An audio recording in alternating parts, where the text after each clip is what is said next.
through Friday from 4 p.m. to 5. Don't forget, our voice matters the most. Let us come together and share our concerns. Thank you. The red carpets, awards, the razzmatazz, music, fashion, interviews, and more. Spotlight on Voice of the People Television. Let's feed you with all the juicy stories in the global entertainment space, bringing you the glitz and glamour as they hot. Stay tuned to Spotlight, 1 p.m. Monday to Friday. Spotlight on VOP TV. Entertainment like never before.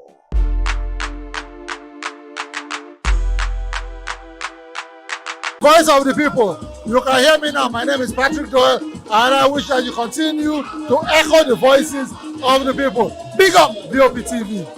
My name is Suibifa Dokubo. Please keep watching VOP TV. Hi, my name is Kwekumali Ikenda Onyekwena, and I am with the Voice of the People TV.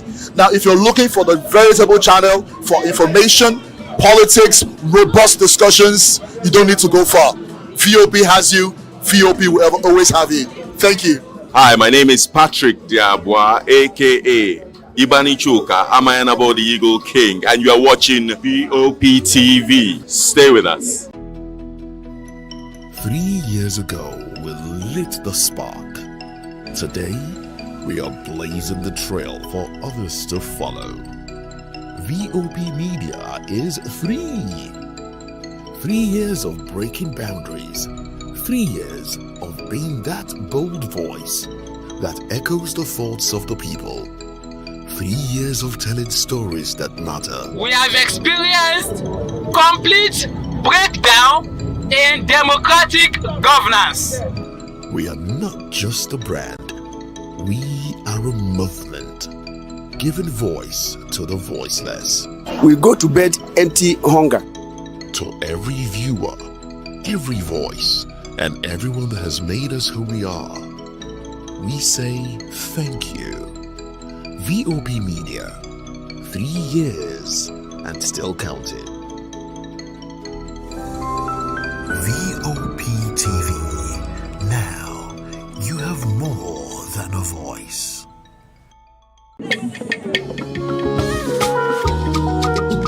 Voice of the People Television awuchiela o onye nụ ya ka ọrụ ibe ya. Ị chọrọ ịmata akụkọ ndị gbara n'akwụkwọ akụkọ dị iche iche n'ala anyị kwa ụbọchị. Ị chọrọ ịmata ka o si afịatụ na ndọrọndọrọ ọchịchị, agụmakwụkwọ, azụmahịa, ime njem, ọbụla dị egwuregwu. Mgbasonyere anyị n'oge ndị Igbo na Voice of the People Television. Anyị nwere ndị ọbịa bụ ọkachamara, bụkwa ndị ga-enye aka tapịa isiokwu ndị anyị jiri bịa kwa ụbọchị. Anyị ga-eji ka o siri gbaa n'akwụkwọ akụkọ dị iche iche wee malite tupu anyị akọzie n'uju n'ubi onye anyị bịara na nke ya. Ịgbamụrụ nzem ọzọ kedụkosi aga ya gaziere onye ukwu ma gaziere onye nta. Mkparịta ụka tọrọ atọ ka anyị ga-ewetara gị bụkwa nke ga-eme ka ịmata ka ihe si aga n'ala anyị bụ Naijiria ọbụla dị na mba ofesi. Oge ndị Igbo na Voice of the People Television ga na-abịara gị site n'ụbọchị Mọnde ruo Fraịde na SLTV Channel 264. Ekwekwala ka akọrọ gị ya akọrọ. Chetakwa na ọ bụ na SLTV Channel 264 ka ị ga-ekiri Voice of the People Television. Voice of the People Television. Ugbu a ị nwere karịa olu. In a world where power shifts with every headline. In a nation full of questions. In a world filled with noise, the truth needs the voice. The policies that shapes our world and the economy that determines our future. Every hour, every day, the grapevine keeps buzzing. And together, we are committed to telling the stories that shape our world because your voice is our focus. Don't forget, our voice matters the most. Let us come together and share our concerns.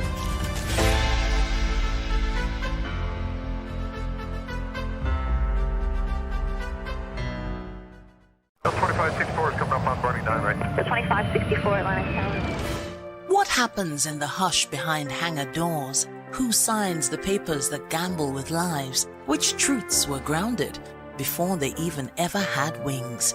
If you've ever buckled a seatbelt at 30,000 feet, if you've ever stared out of that tiny window and wondered who's really in control of the skies, it isn't just flight, it's power, it's politics, it's pressure sealed in steel. We're peeling back the clouds from runway risks to sky-high secrets. We're diving deep where most dare not to look. Aviation Scope, every Sunday at 7 p.m. only on Voice of the People TV. We don't just report, we reveal. We don't just ask, we uncover. Because when it comes to the skies, ignorance is turbulence. Aviation Scope, the sky isn't the limit, it's just the beginning.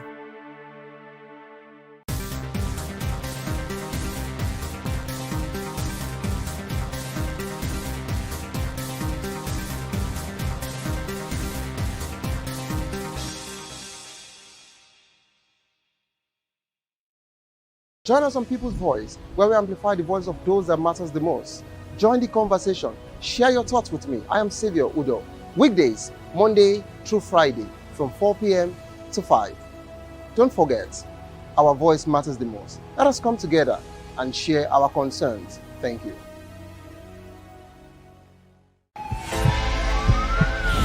This is Health Check, your weekly guide to better living, smarter choices, and trusted answers.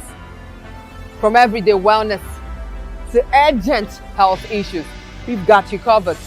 Health Check, only on Voice of the People television, where your health has a voice.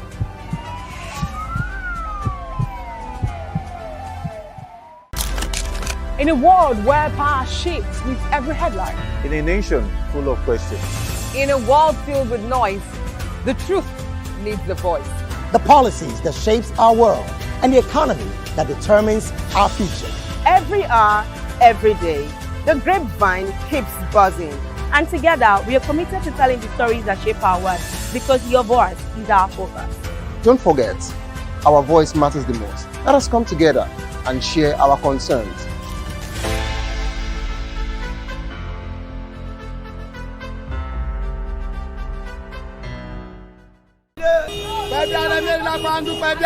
Good morning! It's the start of a beautiful day. Well, start your day right with a healthy dose of news, fun, and inspiration. Join us on VOP this morning for the latest news, trending topics, and uplifting stories to set your day on the right vibe. From news and current events to lifestyle and entertainment, you are covered. VOP.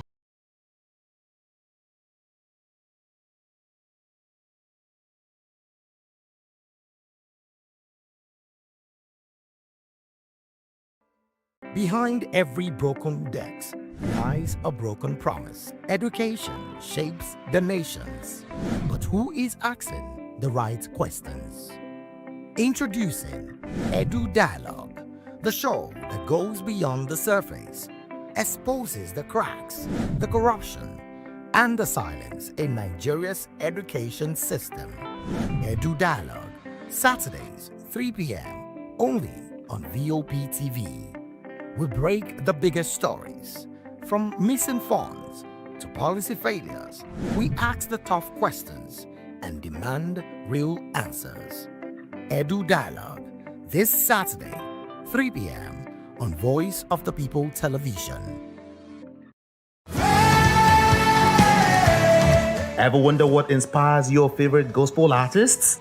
Explore and discover the rich heritage of continental gospel music and how this transformative journey has evolved and shaped cultures around the world. As we dig deep into archival treasures, feel the energy in our praise jam, Gospel Fusion on Voice of the People television. Tune in this Sunday, 3 to 4 p.m. and be part of a transformative experience that uplifts and inspires. Join us as we explore the transformative power of gospel music and its ability to uplift spirits and unite hearts. Tune in this Sunday, 3 to 4 p.m. on Voice of the People television. Gospel Fusion. Let's fuse our hearts.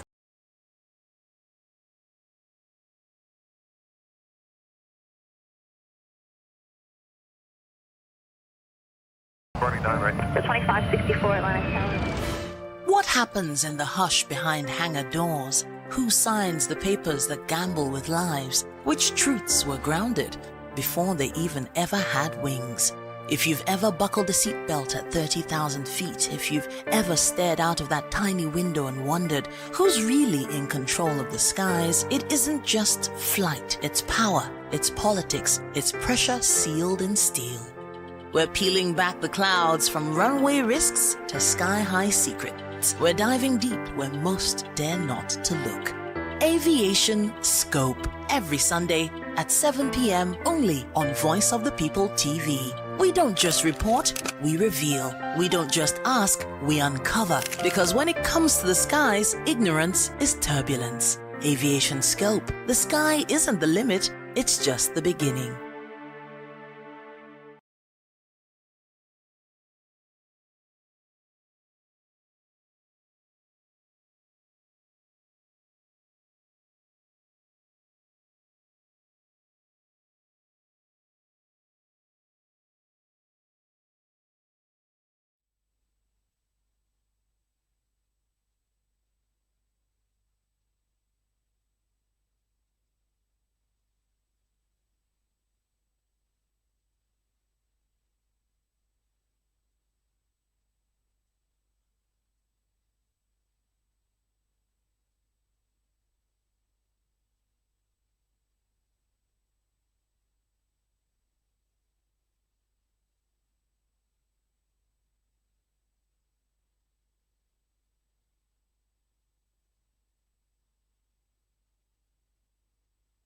Join us on People's Voice, where we amplify the voice of those that matters the most. Join the conversation. Share your thoughts with me. I am Xavier Udo. Weekdays, Monday through Friday, from 4 p.m. to 5. Don't forget, our voice matters the most. Let us come together and share our concerns. Thank you.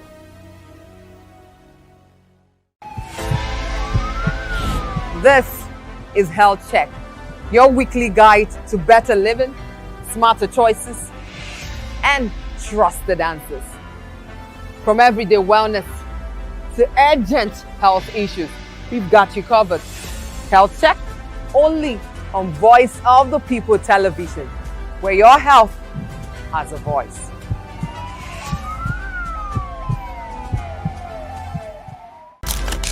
In a world where power shapes with every headline. In a nation full of questions. In a world filled with noise, the truth needs the voice. The policies that shapes our world and the economy that determines our future. Every hour, every day, the grapevine keeps buzzing. And together, we are committed to telling the stories that shape our world, because your voice is our focus. Don't forget, our voice matters the most. Let us come together and share our concerns.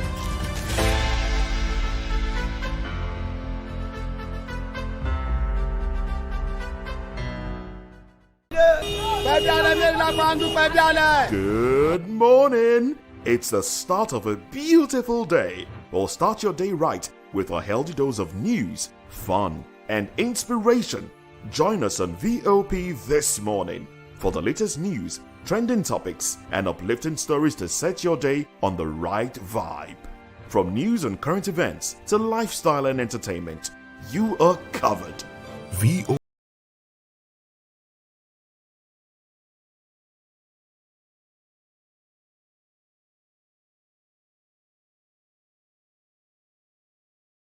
Behind every broken desk lies a broken promise. Education shapes the nations. But who is asking the right questions? Introducing Edu Dialogue, the show that goes beyond the surface, exposes the cracks, the corruption, and the silence in Nigeria's education system. Edu Dialogue, Saturdays, 3 p.m., only on VOP TV. We break the biggest stories, from missing funds to policy failures. We ask the tough questions and demand real answers. Edu Dialogue, this Saturday, 3 p.m. on Voice of the People television. Ever wonder what inspires your favorite gospel artists? Explore and discover the rich heritage of continental gospel music and how this transformative journey has evolved and shaped cultures around the world. As we dig deep into archival treasures, feel the energy in our praise jam Gospel Fusion on Voice of the People Television. Tune in this Sunday, 3 to 4 p.m. and be part of a transformative experience that uplifts and inspires.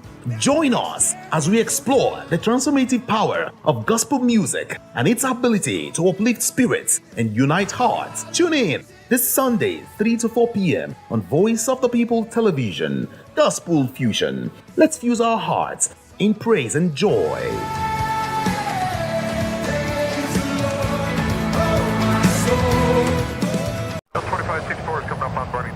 The 2564 Atlantic Tower. What happens in the hush behind hangar doors? Who signs the papers that gamble with lives? Which truths were grounded before they even ever had wings? If you've ever buckled a seatbelt at 30,000 feet, if you've ever stared out of that tiny window and wondered who's really in control of the skies, it isn't just flight, it's power, it's politics, it's pressure sealed in steel.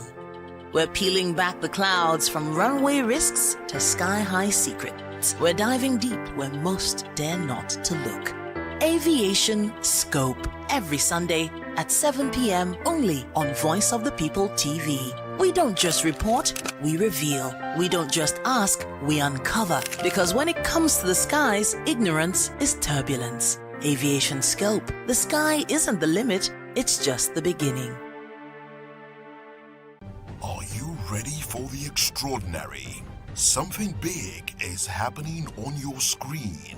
Introducing VOP TV.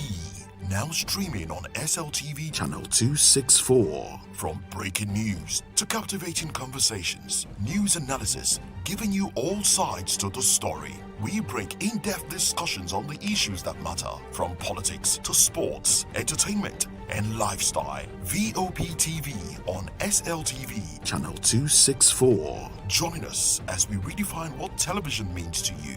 Voice of the People Television, VOP TV.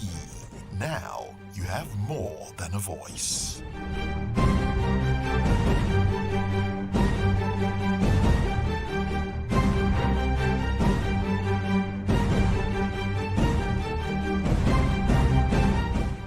Join us on People's Voice, where we amplify the voice of those that matters the most. Join the conversation. Share your thoughts with me. I am Savior Udo. Weekdays, Monday through Friday, from 4 p.m. to 5. Don't forget, our voice matters the most. Let us come together and share our concerns. Thank you. The red carpets, awards, the razzmatazz, music, fashion, interviews, and more. Spotlight on Voice of the People Television. Let's feed you with all the juicy stories in the global entertainment space, bringing you the glitz and glamour as they hot. Stay tuned to Spotlight, 1 p.m. Monday to Friday. Spotlight on VOP TV. Entertainment like never before.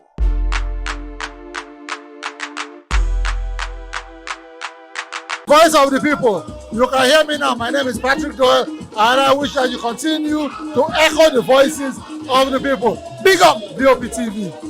My name is Ibifa Dokubo. Please keep watching VOP TV. Hi, my name is Kwekumali Ikenna Onyekwena, and I am with the Voice of the People TV. Now, if you're looking for the veritable channel for information, politics, robust discussions, you don't need to go far. VOP has you. VOP will always have you. Thank you. Hi, my name is Patrick Diabwa, aka Ibani Chuka, Amayanabo the Eagle King, and you are watching VOP TV. Stay with us. 3 years ago, we lit the spark. Today, we are blazing the trail for others to follow. VOP Media is 3 years of breaking boundaries. 3 years of being that bold voice that echoes the thoughts of the people. 3 years of telling stories that matter. We have experienced complete breakdown in democratic governance. We are not just a brand. We are a movement, giving voice to the voiceless. We go to bed empty hunger. To every viewer, every voice, and everyone that has made us who we are. We say thank you. VOP Media, 3 years and still counting. VOP TV. Now you have more than a voice.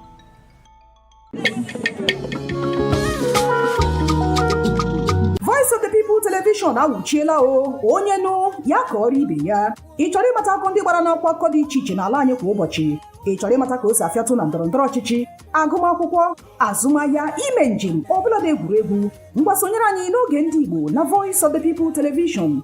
Anyị nwere ndị ọbịa bụ ọkachamara bụkwa ndị ga-enye aka tapịa isiokwu ndị anyị jiri bịa kwa ụbọchị. Anyị ga-eji ka o siri gbaa n'akwụkwọ akụkọ dị iche iche wee malite tupu anyị akọzie n'uju n'ubi onye anyị bịara na nke ya. Ịgbamụrụ nzem ọzọ kedụkosi ya gaziere onye ukwu ma gaziere onye nta. Mkparịta ụka tọrọ atọ ka anyị ga-ewetara gị bụkwa nke ga-eme ka ịmata ka ihe si aga n'ala anyị bụ Naijiria ọbụla dị na mba ofesi. Oge ndị Igbo na Voice of the People Television ga na-abịara gị site n'ụbọchị Mọnde ruo Fraịde na SLTV Channel 264. Ekwekwala ka akọrọ gị ya akọrọ. Chetakwa na ọ bụ na SLTV Channel 264 ka ị ga-ekiri Voice of the People Television. Voice of the People Television. Ugbu a ị nwere karịa olu. In a world where power shifts with every headline. In a nation full of questions. In a world filled with noise, the truth needs the voice. The policies that shapes our world and the economy that determines our future. Every hour, every day, the grapevine keeps buzzing. And together, we are committed to telling the stories that shape our world because your voice is our focus. Don't forget, our voice matters the most. Let us come together and share our concerns.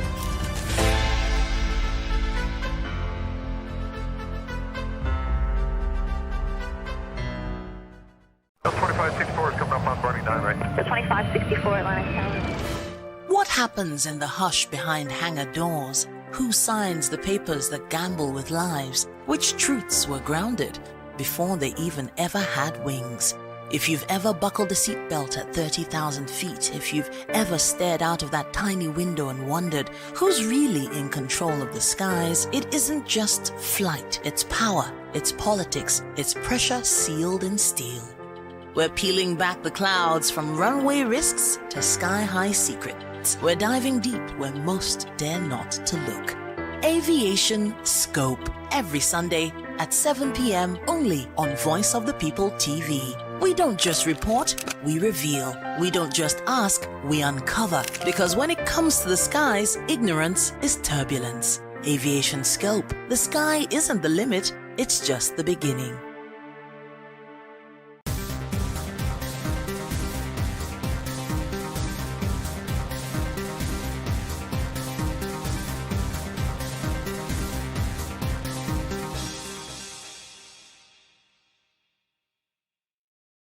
Join us on People's Voice, where we amplify the voice of those that matters the most.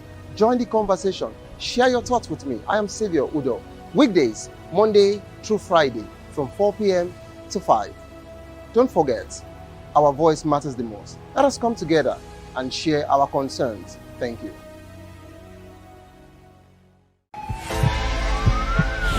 This is Health Check, your weekly guide to better living, smarter choices, and trusted answers. From everyday wellness to urgent health issues, we've got you covered. Health Check, only on Voice of the People Television, where your health has a voice.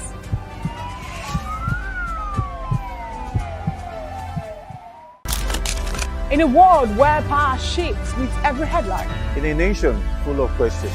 In a world filled with noise, the truth needs the voice. The policies that shapes our world and the economy that determines our future. Every hour, every day, the grapevine keeps buzzing. And together, we are committed to telling the stories that shape our world because your voice is our focus. Don't forget, our voice matters the most. Let us come together and share our concerns.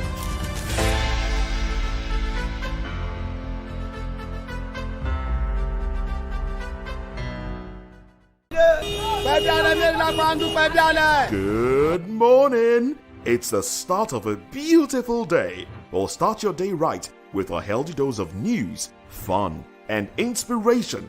Join us on VOP this morning for the latest news, trending topics, and uplifting stories to set your day on the right vibe. From news and current events to lifestyle and entertainment, you are covered.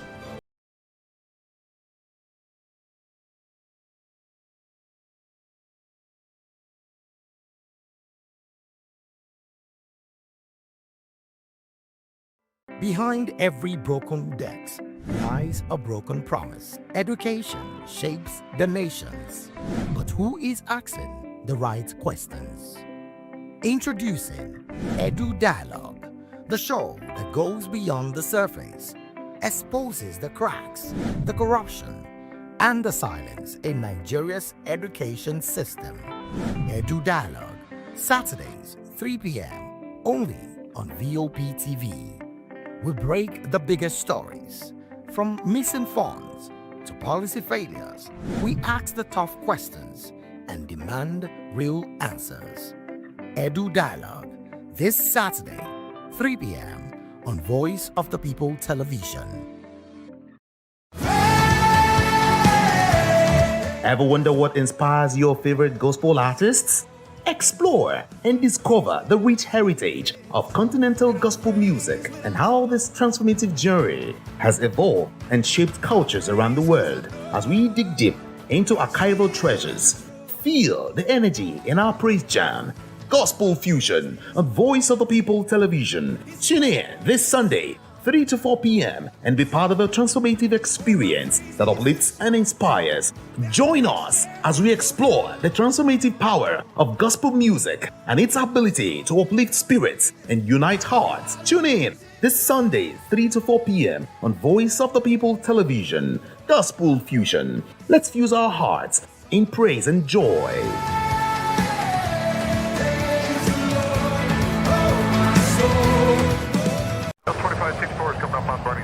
The 2564 Atlantic Tower. What happens in the hush behind hangar doors? Who signs the papers that gamble with lives? Which truths were grounded before they even ever had wings?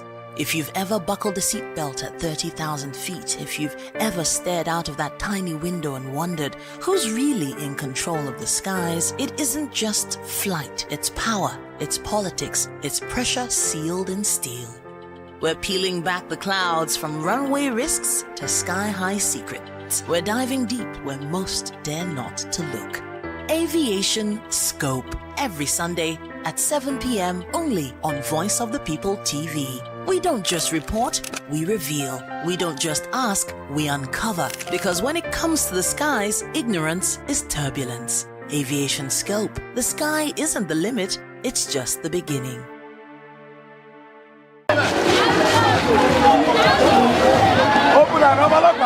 From crowded city streets to rural communities, from river banks to oceans, individual families and organizations are joining hands to rid our planet of waste. Plastic pollution, litters, and unmanaged waste have become major threats to both human health and biodiversity. But today proves that the collective action can bring real change.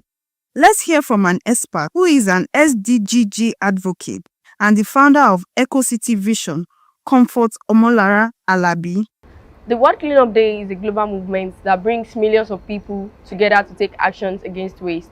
And it is significant because it is to show that waste isn't just a local problem, but a global one that affects our health, environment, and economy.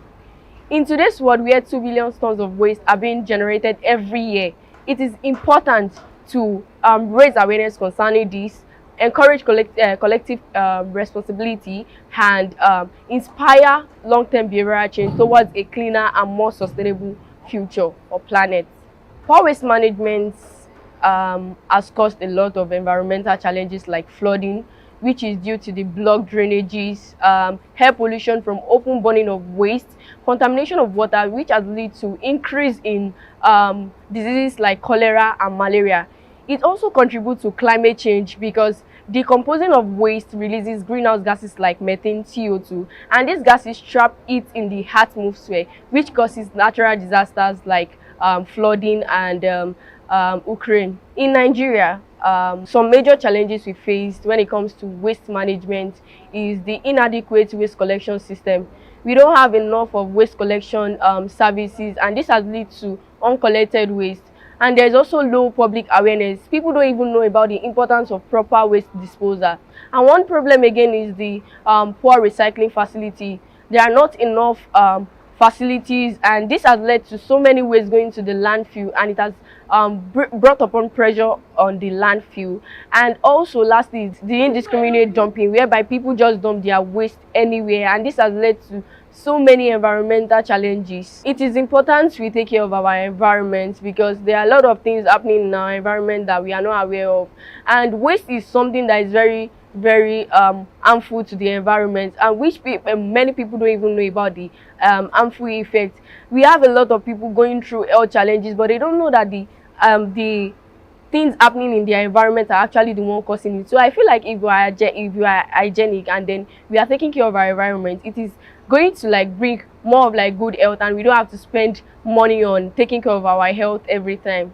The aim of this day is not just to pick up trash, but to raise awareness about the danger of plastic pollution, poor waste management, and unsustainable consumption habits. According to the United Nations, about 2 billion tons of municipal waste are generated each year, much of it ending up in the ocean and landfills, threatening wildlife and human health. We also spoke to the assistant of the Eco City Vision, Okweyemi Boluwatife Afuwakwe. So globally, it started in Estonia in 2008, where everyone has to like rush in to clean up the community in less than 5 hours. Then from there, we started locally at Nigeria, where over 60 million volunteered annually to clean up the community. And this is where Eco City Vision comes in, where everyone, both the community-based cities, the NGOs, the students, and group of people came in to clean up the community. This is what happened daily, I would say. So the plastics have affected everyone mostly, especially in my community where I've seen both rural areas and urban areas. It's like it affects us both harmful, especially for our health, where we have to take plastic as something that we have to reuse, recycle, and reduce. One thing I would say is we have to use the 3 R's, which is called recycle, reuse, and reduce. When you take care of these things, you know how to level out your plastics and not to affect human rights. I feel like when you are taking out your, let's say the reuse of bags, reuse of plastics and cans and nylons, it helps us to reduce daily out footprint. When we are taking care of that and we are using it to reuse our things, it makes sure that everything is in a balanced way. My advice to people is, even if the community are not doing it, we can take up this challenge to clean up our community. It is what we do in Eco City Vision. And yeah, a lot of people have come and say, we want to volunteer for this. We have to make the community clean, even if the government are not doing anything. This is my advice to you all. You can take 2 or more 3 people, clean up your community so that it will not affect our health. And this is what we have to do daily to prevent our health. World Clean Up Day is more than just an event. It's a reminder that the planet is our shared home. The real task is not just cleaning once a year, but building a lasting culture of responsibility and sustainability. Victoria Ogbaki for Voice of the People TV. It begins with every one of us. This is our environment, this is our town, this is our community. And the most important thing is that we have to get our environment clean. Earth is wealth. VOP TV. Now you have more than a voice. Are you ready for the extraordinary? Something big is happening on your screen. Introducing VOP TV. Now streaming on SLTV channel 264. From breaking news to captivating conversations, news analysis, giving you all sides to the story. We bring in-depth discussions on the issues that matter, from politics to sports, entertainment, and lifestyle. VOP TV on SLTV channel 264. Join us as we redefine what television means to you. Voice of the People Television, VOP TV. Now you have more than a voice.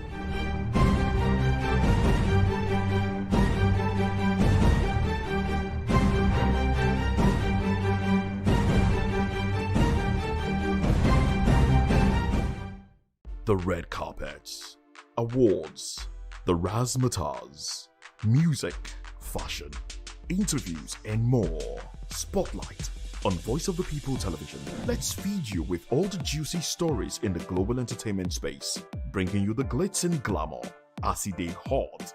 Stay tuned to Spotlight, 1 p.m. Monday to Friday. Spotlight on VOP TV. Entertainment like never before.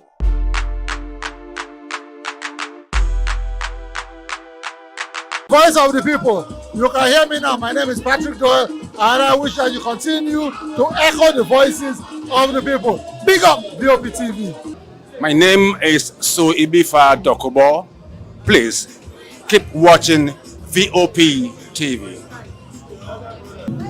Hi, my name is Kwekumali Ikenna Onyekwena, and I am with the Voice of the People TV. Now, if you're looking for the veritable channel for information, politics, robust discussions, you don't need to go far. VOP has you. VOP will always have you. Thank you. Hi, my name is Patrick Diabwa, aka Ibani Chuka, Amayanabo the Eagle King, and you are watching VOP TV. Stay with us. 3 years ago, we lit the spark. Today, we are blazing the trail for others to follow. VOP Media is 3 years of breaking boundaries. 3 years of being that bold voice that echoes the thoughts of the people.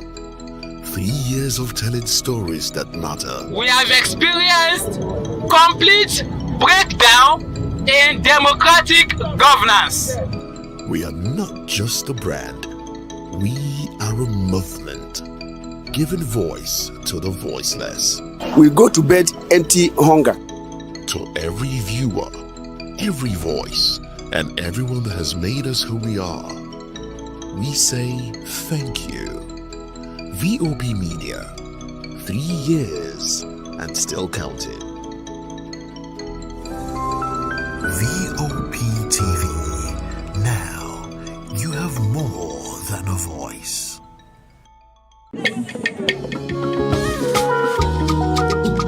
Voice of the People Television awuchiela o onye nụ ya ka ọrụ ibe ya. Ị chọrọ ịmata akụkọ ndị gbara n'akwụkwọ akụkọ dị iche iche n'ala anyị kwa ụbọchị. Ị chọrọ ịmata ka o si afịatụ na ndọrọndọrọ ọchịchị, agụmakwụkwọ, azụmahịa, ime njem, ọbụla dị egwuregwu. Mgbasonyere anyị n'oge ndị Igbo na Voice of the People Television. Anyị nwere ndị ọbịa bụ ọkachamara, bụkwa ndị ga-enye aka tapịa isiokwu ndị anyị jiri bịa kwa ụbọchị. Anyị ga-eji ka o siri gbaa n'akwụkwọ akụkọ dị iche iche wee malite tupu anyị akọzie n'uju n'ubi onye anyị bịara na nke ya. Ịgbamụrụ nzem ọzọ kedụkosi ya gazere onye ukwu ma gazere onye nta. Mkparịta ụka tọrọ atọ ka anyị ga-ewetara gị bụkwa nke ga-eme ka ịmata ka ihe si aga n'ala anyị bụ Naijiria, ọbụla dị na mba ofesi. Oge ndị Igbo na Voice of the People Television ga na-abịara gị site n'ụbọchị Mọnde ruo Fraịde na SLTV Channel 264. Ekwekwala ka akọrọ gị ya akọrọ. Chetakwa na ọ bụ na SLTV Channel 264 ka ị ga-ekiri Voice of the People Television. Voice of the People Television. Ugbu a ị nwere karịa olu. September 15 marks the International Day of Democracy, a day set aside to celebrate democratic principles and promote democratic values around the world. First observed in 2008, the day serves as a reminder of the importance of freedom, participation, and the rule of law in building fair and just societies. It also highlights the role of citizens, institutions, and governments in safeguarding democracy. As nations face challenges such as political unrest, voter apathy, and threats to freedom of expression, this year's commemoration is a call to strengthen transparency, accountability, and inclusiveness in government. Talking of democracy, we don't have democracy here in Nigeria. In fact, if you ask me more, I will tell you everybody to find their way. Divide the country. Let everybody be. As you can see, everybody's agitating. People from the eastern are agitating for Biafra. Some from west are agitating for Odua. I believe up north, some are agitating for Arewa. So, talking of democracy, for me, Nigeria, we don't have it yet. So the best thing that will bring peace, if at all, is everybody to go their way. Release of Nnamdi Kanu will make everything work out. If Nigeria will still continue, fine. If it doesn't, so be it. Well, there are so many things that are bad about the country right now. Things are getting out of hand. Imagine fuel of yesterday is now almost 800 and something naira. Diesel is not something we cannot even talk about.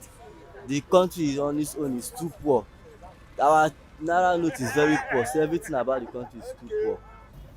We need the leaders to step up and do the betterment for this country. Democracy that one don't have a speech. There's no freedom of speech.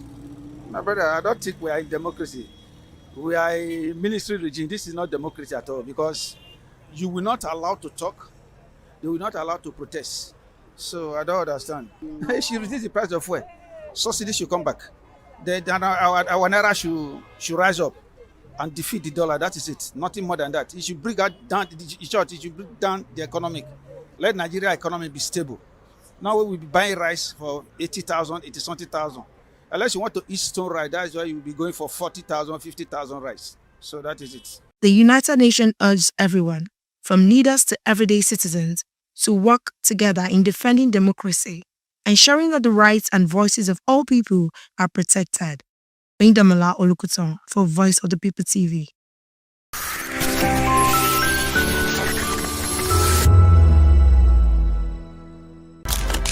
In a world where power shifts with every headline. In a nation full of questions. In a world filled with noise, the truth needs the voice. The policies that shapes our world and the economy that determines our future. Every hour, every day, the grapevine keeps buzzing. And together, we are committed to telling the stories that shape our world because your voice is our focus. Don't forget, our voice matters the most. Let us come together and share our concerns.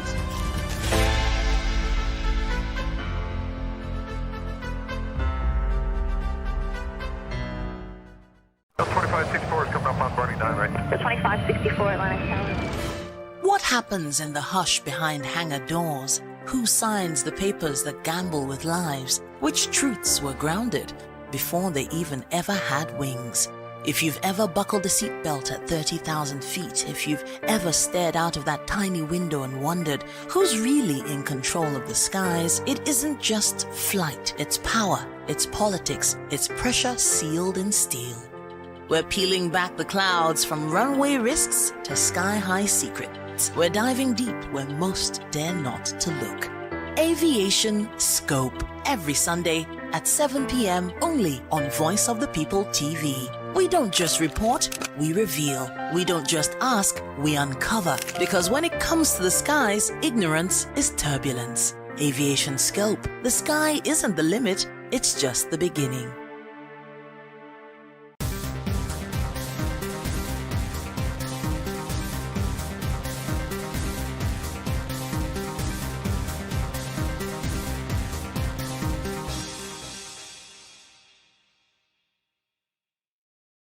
Join us on People's Voice, where we amplify the voice of those that matter the most.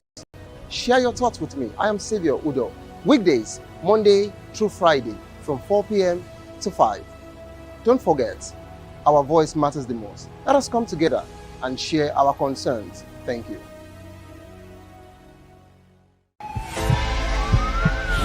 This is Health Check, your weekly guide to better living, smarter choices, and trusted answers. From everyday wellness to urgent health issues, we've got you covered. Health Check, only on Voice of the People television, where your health has a voice.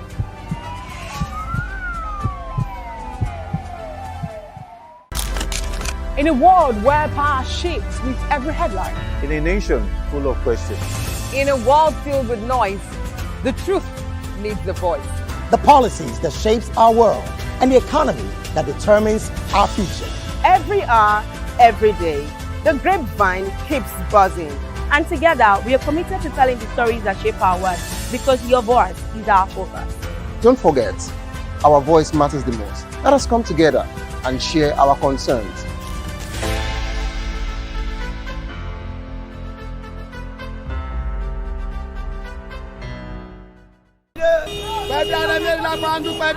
Good morning. It's the start of a beautiful day. Well, start your day right with a healthy dose of news, fun, and inspiration. Join us on VOP this morning for the latest news, trending topics, and uplifting stories to set your day on the right vibe. From news and current events to lifestyle and entertainment, you are covered. VOP This Morning, 8 a.m., Monday through Friday.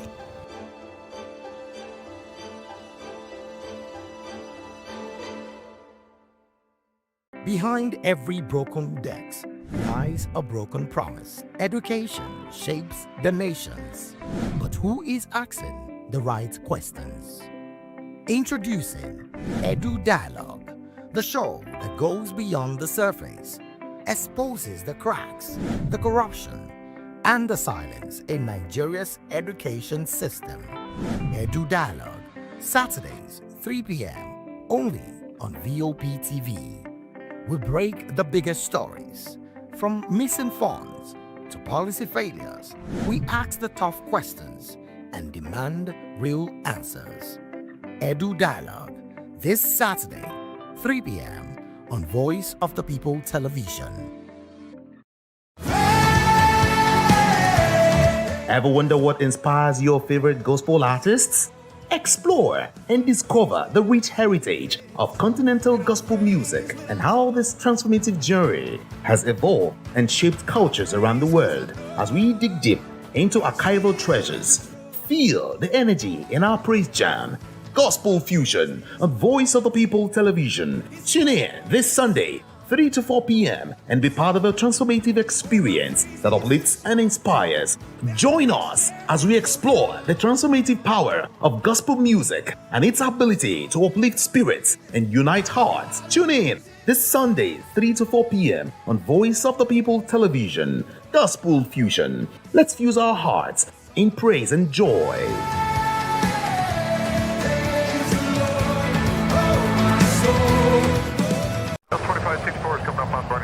The 2564 Atlantic Tower. What happens in the hush behind hangar doors? Who signs the papers that gamble with lives? Which truths were grounded before they even ever had wings?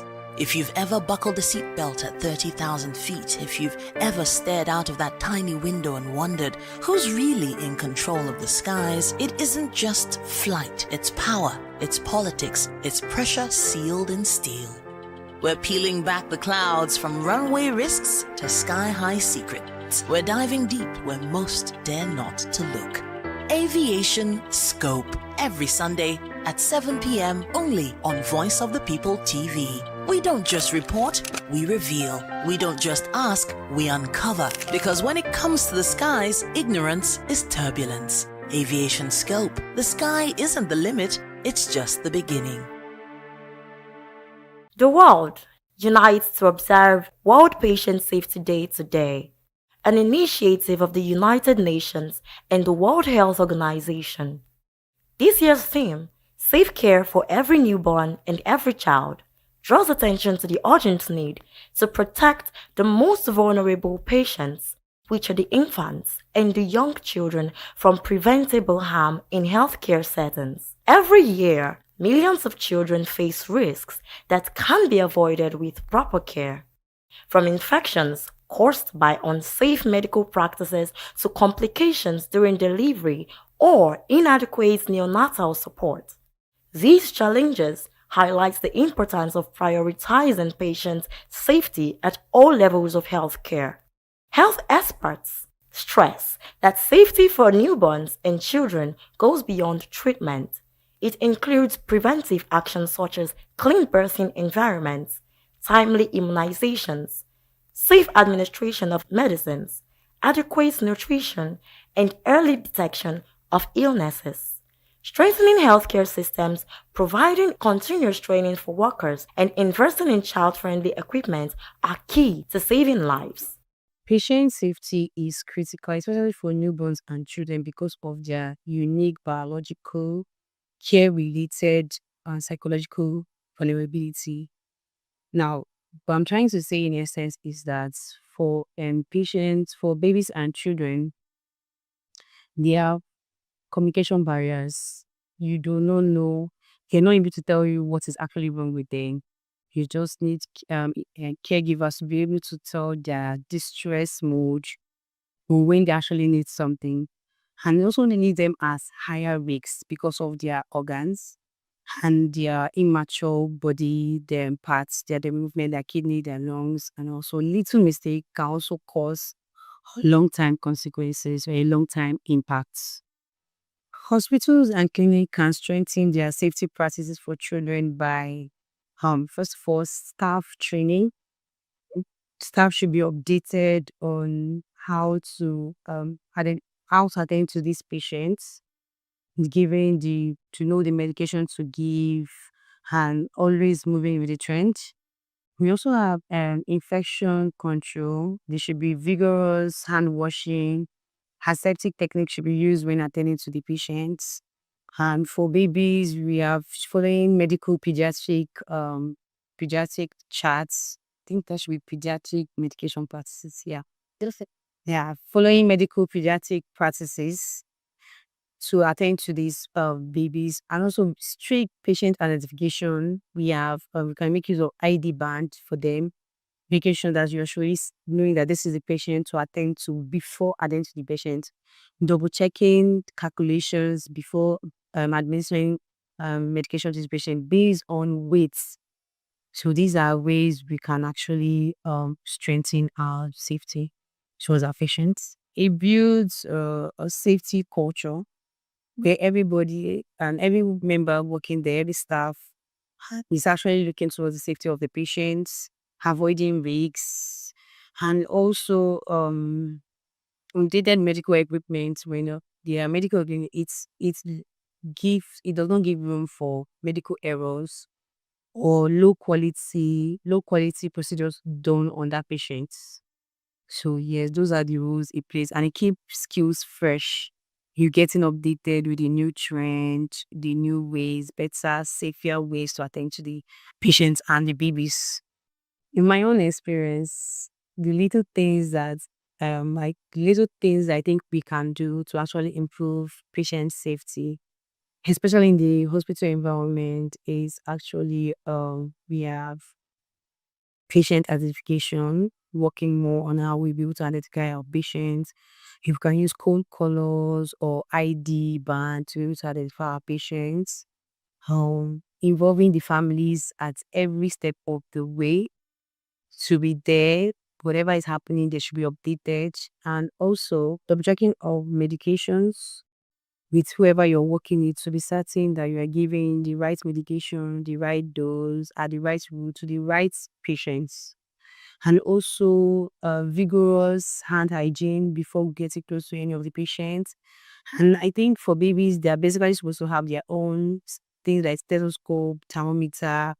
Those things should just be for them to avoid cross infection. The advice I will give to my colleague and policymaker on World Patient Safety Day is for us to work together to commit to delivering safe care through vigilant practices, proper training, and a system that prevents harm. As the world marks this day, healthcare professionals, from doctors and nurses to midwives and pediatric specialists, are being called upon to reaffirm their role as guardians of safety for children. Praise Peters for Voice of the People TV. VOP TV. Now, you have more than a voice. Are you ready for the extraordinary? Something big is happening on your screen. Introducing VOP TV. Now streaming on SLTV channel 264. From breaking news to captivating conversations, news analysis, giving you all sides to the story. We bring in-depth discussions on the issues that matter, from politics to sports, entertainment, and lifestyle. VOP TV on SLTV channel 264. Join us as we redefine what television means to you. Voice of the People Television, VOP TV. Now you have more than a voice.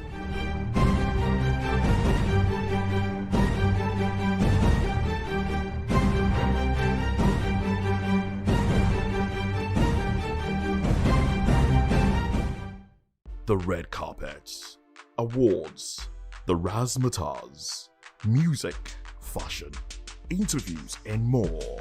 Spotlight on Voice of the People Television. Let's feed you with all the juicy stories in the global entertainment space, bringing you the glitz and glamour as they hot. Stay tuned to Spotlight, 1 p.m. Monday to Friday. Spotlight on VOP TV. Entertainment like never before.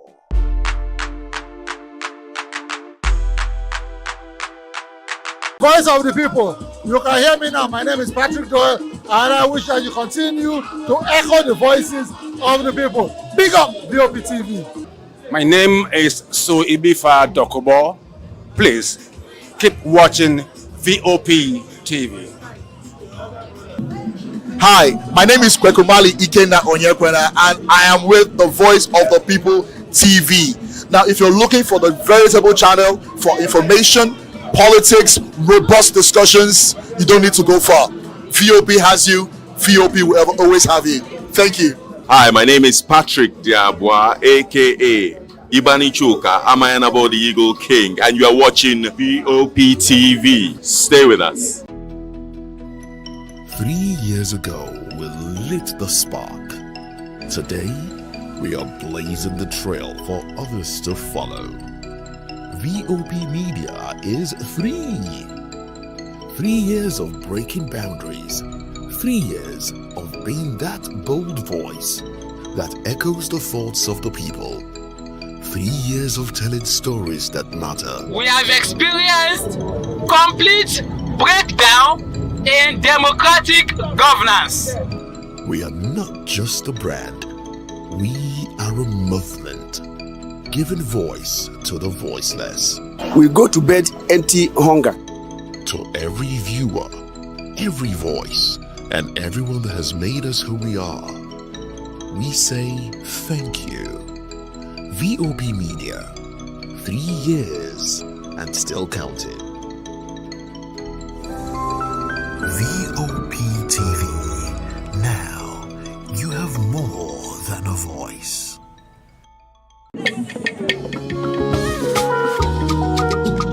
Voice of the People Television awuchiela o onye nụ ya ka ọrụ ibe ya. Ị chọrọ ịmata akụkọ ndị gbara n'akwụkwọ akụkọ dị iche iche n'ala anyị kwa ụbọchị. Ị chọrọ ịmata ka o si afịatụ na ndọrọndọrọ ọchịchị, agụmakwụkwọ, azụmahịa, ime njem, ọbụladị egwuregwu. Mgbasonyere anyị n'oge ndị Igbo na Voice of the People Television. Anyị nwere ndị ọbịa bụ ọkachamara, bụkwa ndị ga-enye aka tapịa isiokwu ndị anyị jiri bịa kwa ụbọchị. Anyị ga-eji ka o siri gbaa n'akwụkwọ akụkọ dị iche iche wee malite tupu anyị akọzie n'uju n'ubi onye anyị bịara na nke ya. Ịgbamụrụ nzem ọzọ kedụkosi ya gazere onye ukwu ma gazere onye nta. Mkparịta ụka tọrọ atọ ka anyị ga-ewetara gị bụkwa nke ga-eme ka ịmata ka ihe si aga n'ala anyị bụ Naijiria, ọbụladị na mba ofesi. Oge ndị Igbo na Voice of the People Television ga na-abịara gị site n'ụbọchị Mọnde ruo Fraịde na SLTV Channel 264. Ekwekwala ka akọrọ gị ya akọrọ. Chetakwa na ọ bụ na SLTV Channel 264 ka ị ga-ekiri Voice of the People Television. Voice of the People Television. Ugbu a iwere karịa olu. In a world where power shifts with every headline. In a nation full of questions. In a world filled with noise, the truth needs the voice. The policies that shapes our world and the economy that determines our future. Every hour, every day, the grapevine keeps buzzing. And together, we are committed to telling the stories that shape our world because your voice is our focus. Don't forget, our voice matters the most. Let us come together and share our concerns.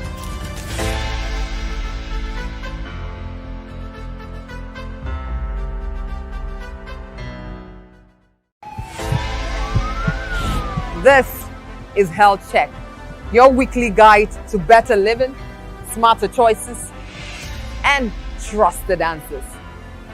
From everyday wellness to urgent health issues, we've got you covered. Health Check only on Voice of the People Television, where your health has a voice.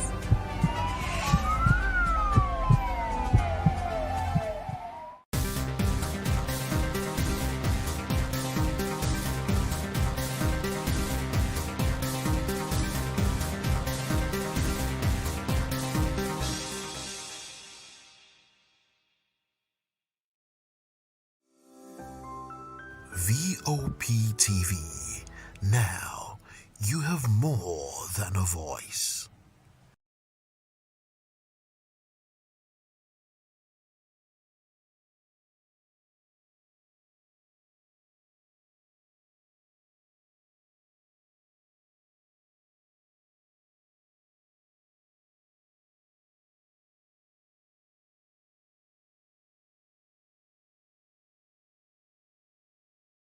Behind every broken desk lies a broken promise. Education shapes the nations.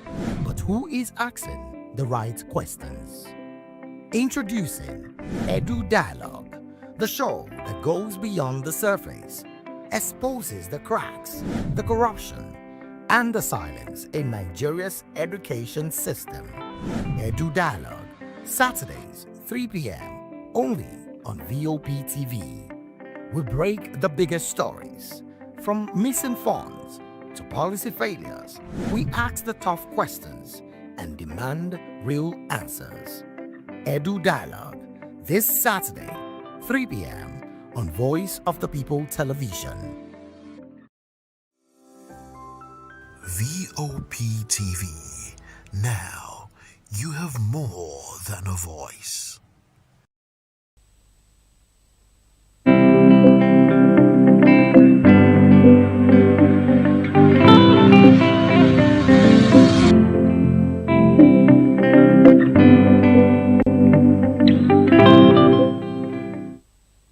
Education is the most important catalyst in national development.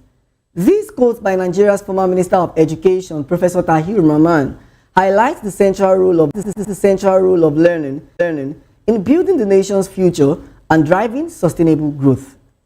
Welcome to another beautiful edition of Edu Dialogue on Voice of the People Television, where we examine the issues, policies, and opportunities shaping Nigeria's education sector. I'm Matthew Ogunswada. Today on the program, we will be looking at two critical issues: the federal government reintroducing history to Nigeria's education curriculum and what graduates should focus on as part of national development. But first, let's begin with our first conversation. The federal government has reintroduced history as a compulsory subject in the basic education curriculum. Announced by the Federal Ministry of Education, the subject will now be taught from Primary 1 to GSS 3, while senior secondary students will take a new civic and heritage studies course combining history and civic education. The revised curriculum covers Nigeria's origin, heroes, culture, colonial rule, independence, and democratic development. The ministry says the reform aims to promote national identity, unity, and responsible citizenship, while noting that teacher retraining, learning materials, and monitoring system will support the rollout. Recall that history was removed in 2009, but efforts to restore it began in 2017 with teacher training initiated in 2022. Now, joining me to discuss this is Okpeoluwa Taiwo, the Executive Director of the Africa Bridge Initiative, who is also an SDG advocate, and virtually I have Ibrahim Fatoyinbo, who is a university lecturer and a communication consultant. Okpeoluwa, thank you so much for joining me on the program. Thank you. Good afternoon. Good afternoon to you. All right, so from your experience, why do you think history was removed from the curriculum years ago? And do you feel schools are ready for the return of history as a subject? You know, for Nigeria as a country, education is very critical to us. Education is the future. Education shaping where we're coming from, where we are, and where we're going. So what does that mean? Where are we coming from? Looking at 2007, 2009, whereby the history was removed. Three major reasons why it was removed. Number one, the course was not popular. Number two, lack of manpower to teach the subjects in the classroom. All right? Then number three, the graduates. How will they get job in the society? So those are the three fundamental reasons why it was scrapped, it was removed. But there's something that happened each time there's policy from the federal government. There's always a paradigm shift in the atmosphere of the economy from one sector to another. So what does that mean? Immediately that was done, the second phase, the second leg was not done. So that's why we say in Nigeria it is very easy to formulate policy, but all about the activation. of the policies. Of the policy. And what about the consequences of those policies? So if the activation and the consequences are not well highlighted, they were not ready for the game. And that's why you can see that the history that was abandoned because of three major challenges. Why haven't the same federal government look at how can we tackle these same three challenges in the next 10 years? Then we'll come back to the drawing board and say that we have surmounted the problem. Now we cannot kickstart on a new note. So do you now believe that there are enough qualified history teachers to deliver this new curriculum effective in different religions, in different regions and schools? You know, I was in the university 2011, 2009, 2010, and I discovered one thing. While I was in the final year, there's something I said some time ago while talking to the press, that as at 400 level, we're having a discussion, and one of our colleagues was in the UK, and he brought some textbooks for us, in quotes, for us to review and see what we are doing. You'll be shocked to know that what we are battling with at 400 level, that is what a 100 level student in the UK, in the US, they've done already. They've finished already. Wow. We are still battling with it at the final year. So what does that mean? There's already a huge gap. And that means that history forgotten, there's no more nation.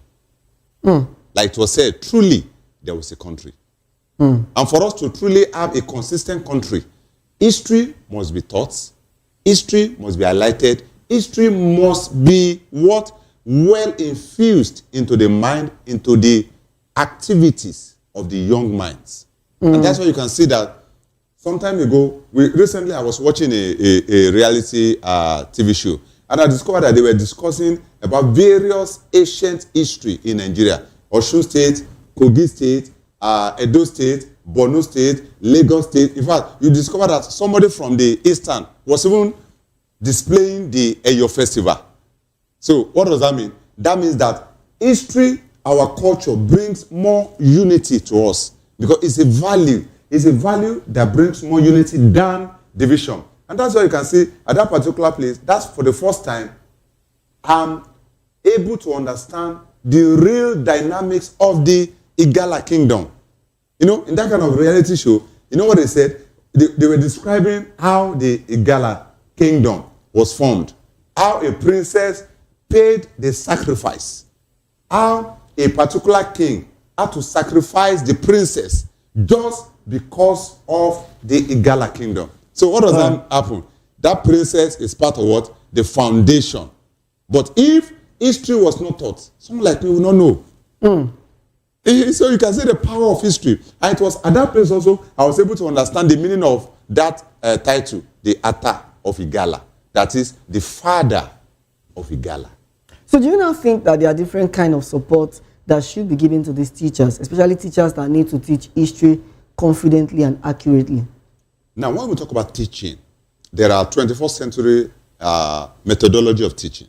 Virtual learning. Yes. All right? Visual learning.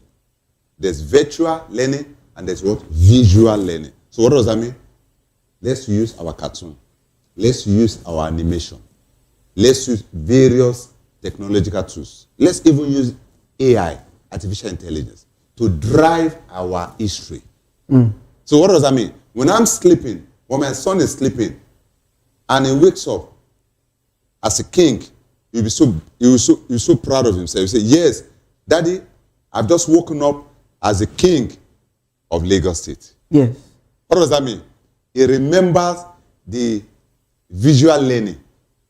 How a king wakes up with pride, with confidence, with boldness, ready to what? To tackle the problem of the community.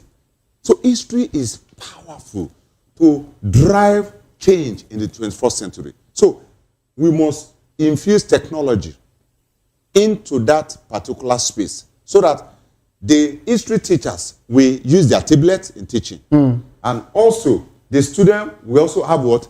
Their visual what? Learning tools in order for them to meet at a particular point. So if my son is in Canada and the teacher is in Nigeria, he can easily teach history to a student who is in Canada. and they will get it. Thank you so much for your contribution. Ibrahim, good afternoon, and thank you for joining me on the program.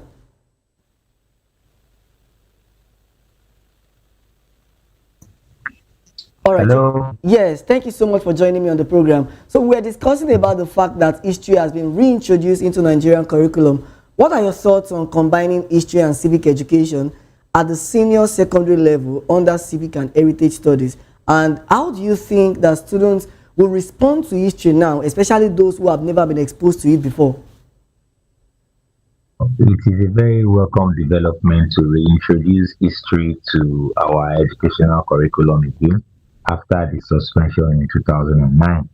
It is very important that even in an adage in Yoruba says that any river that forgets its source will dry up.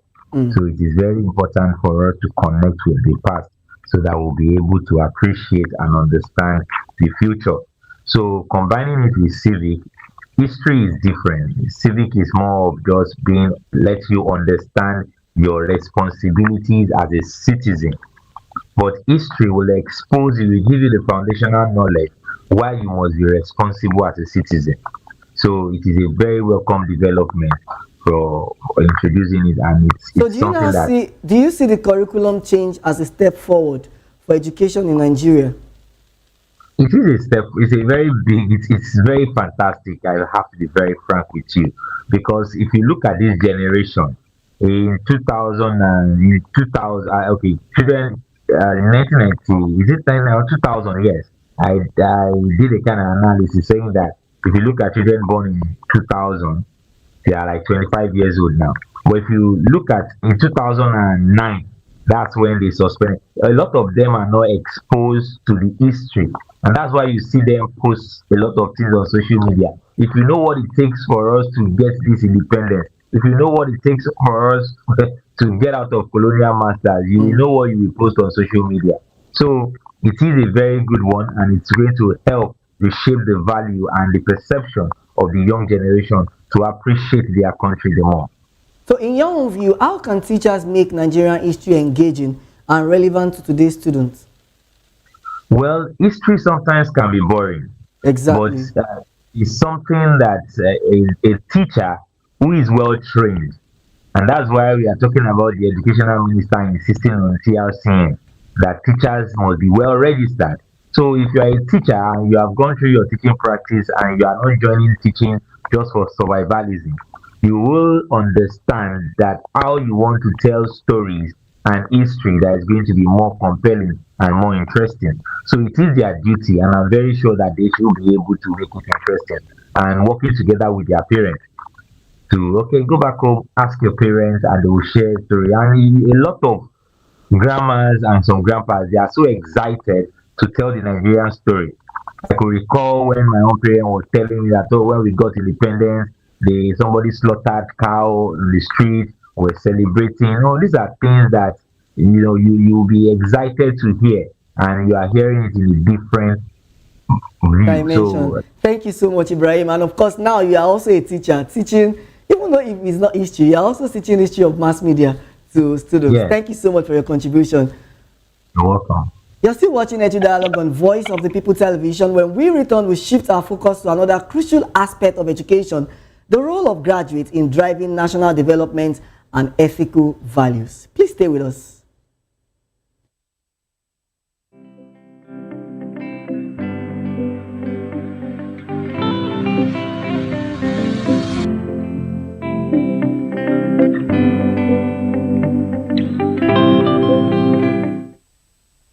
Are you ready for the extraordinary? Something big is happening on your screen. Introducing VOP TV, now streaming on SLTV channel 264. From breaking news to captivating conversations, news analysis, giving you all sides to the story. We break in-depth discussions on the issues that matter, from politics to sports, entertainment, and lifestyle. VOP TV on SLTV channel 264. Join us as we redefine what television means to you. Voice of the People Television, VOP TV. Now you have more than a voice.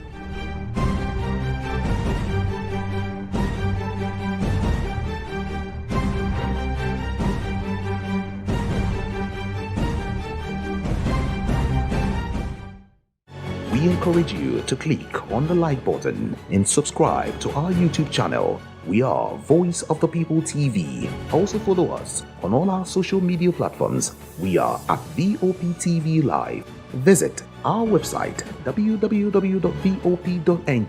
for fresh and trending news. Also watch us live on SLTV channel 264. VOP TV, Voice of the People Television. In a world where power shapes with every headline. In a nation full of questions. In a world filled with noise, the truth needs a voice. The policies that shapes our world and the economy that determines our future. Every hour, every day, the grapevine keeps buzzing. And on the bold angle with Jomalina, we dive deeper into stories that shape our world. Don't forget, our voice matters the most. Let us come together and share our concerns.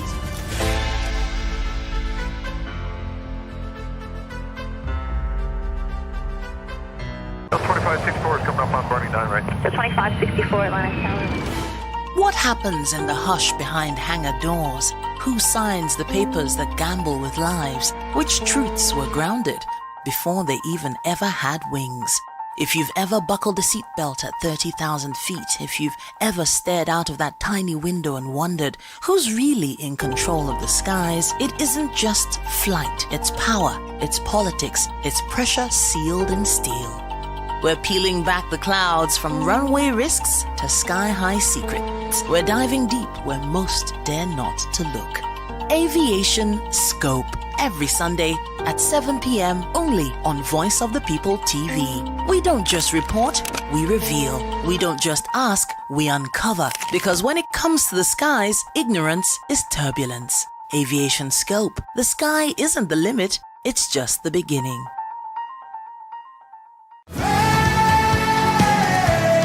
Ever wonder what inspires your favorite gospel artists? Explore and discover the rich heritage of continental gospel music and how this transformative journey has evolved and shaped cultures around the world. As we dig deep into archival treasures, feel the energy in our praise jam, Gospel Fusion on Voice of the People Television. Tune in this Sunday, 3 to 4 p.m. and be part of a transformative experience that uplifts and inspires. Join us as we explore the transformative power of gospel music and its ability to uplift spirits and unite hearts. Tune in this Sunday, 3 to 4 p.m. on Voice of the People Television. Gospel Fusion.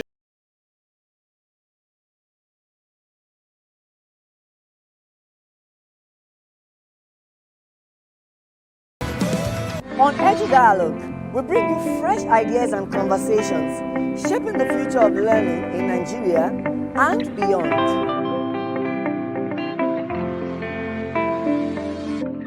The name is Dr. Silva.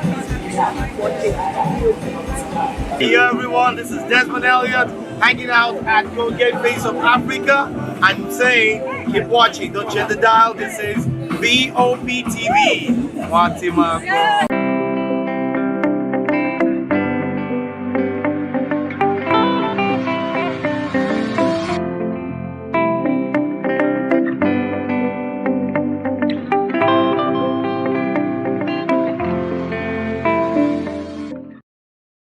Welcome back to the program. Founder of Afe Babalola University, Are Afe Babalola SAN, says the future of Nigeria depends on quality of graduates produced by higher institutions.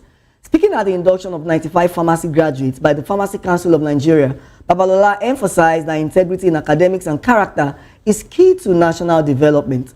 He noted that 25 of the graduates finished with distinction and urged them to use their skills to make meaningful contributions to the health sector. Babalola further maintained that education must go hand in hand with character to produce graduates capable of driving innovation and building a prosperous nation. And of course, I still have with me Ibrahim and Okpeoluwa, who will help us make sense of this discussion. Let me start with you, Ibrahim. How important do you think is the balance between academic knowledge and character in higher education? It is very, very important because even at the point of graduation, they will tell you that they are giving you these certificates and you are because you have been certified in character. So character goes a long way when you are earning that certificate because it's part of the things you have to learn as an undergraduate, and when you are graduating, that's one of those uh, values that has been inculcated in you that you should be able to go out and go and display. So character is something that is non-negotiable. It's part of the reason that you are being certified as a bachelor degree holder from any university. Thank you so much. Thank you so much for that contribution. Character is one of the requirements. Now, looking at it, 25 out of 95 pharmacy graduates finish with distinction. And when I saw this, I realized that it brought a nostalgia for me as well, because when I finished my master's degree, I also finished with distinction from the University of Lagos. But away from that, how do you think that universities must ensure that graduates are adequately prepared for national development? And interestingly, we just concluded a topic talking about history in Nigeria. When you are well fortified with the knowledge of your country and you love your country, so it's a process of preparing you for that national development. So getting into a higher institution, some of this value that is going to be instilled, and that's why we have to be very human, even as a lecturer, as a teacher, because it goes a long way in building perception of how people receive their country. When we lecture, we don't have to condemn our country. We don't have to make our students see that it's a failed country. Things can't work like that. It is wrong. And, students believe their teachers the more. That's why you will see young children arguing with their parents that my teacher said this, my teacher said this, right? So teachers are very, very powerful.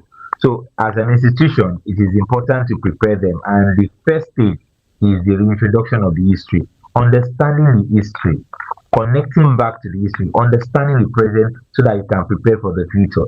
And this is a right step to build a right perception for them to be able to contribute meaningfully to the country. Thank you so much. Let me come to Yokweoluwa. What challenges do you think Nigerian graduates face in translating classroom knowledge into real-world impact, and how do professional bodies influence the quality of graduates that is coming out of universities? That's a very critical question for Nigeria, especially for the young graduates. For someone like us that we work pretty much with the young ones, talking about the youth between 15 to 25 years of age, I've seen so much, and I've seen that there's difference between certificate and capacity. On one side is certificate, on another side is capacity. That's why I usually put that mantra that certificate without character is catastrophe.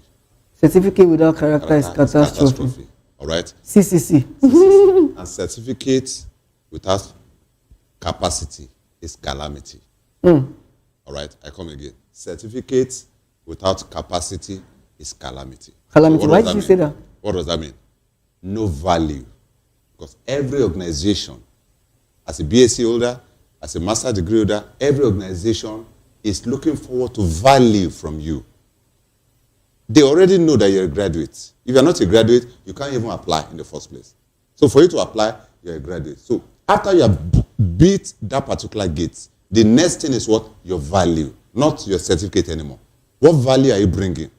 Can you solve problem on the job? What value are you bringing to drive innovation in the company? What value are you bringing to drive sales in an organization?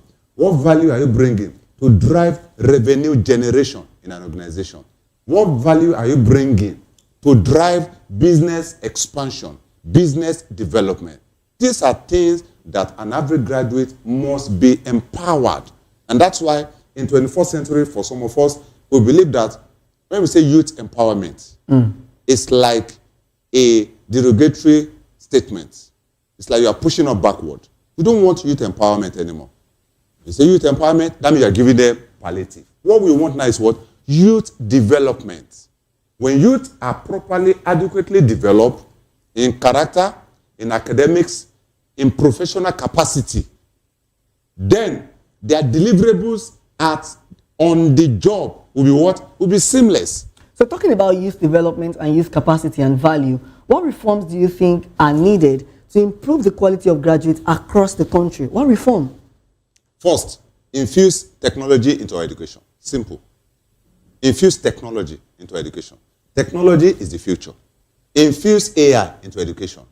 All right? Are you sure it won't be abused? No, it's not going to be abused. No, Why it's not going to be abused. Now, it's not going to be abused because for every sector, there are guidelines, there are rules and regulations. You post what you are not permitted to post, you get fired for it. There's cyber security. Yes. There are cyber crime going on everywhere. Yes. Yahoo is there, all of this is there. But in as much as that, there's still cyber security. Yes. And it's even the Cyber Crime Act already now. So there are limits to what I can do. Yes, it's your social media handle, but there are limits to what you can do now. Why? Because it is now being highly regulated.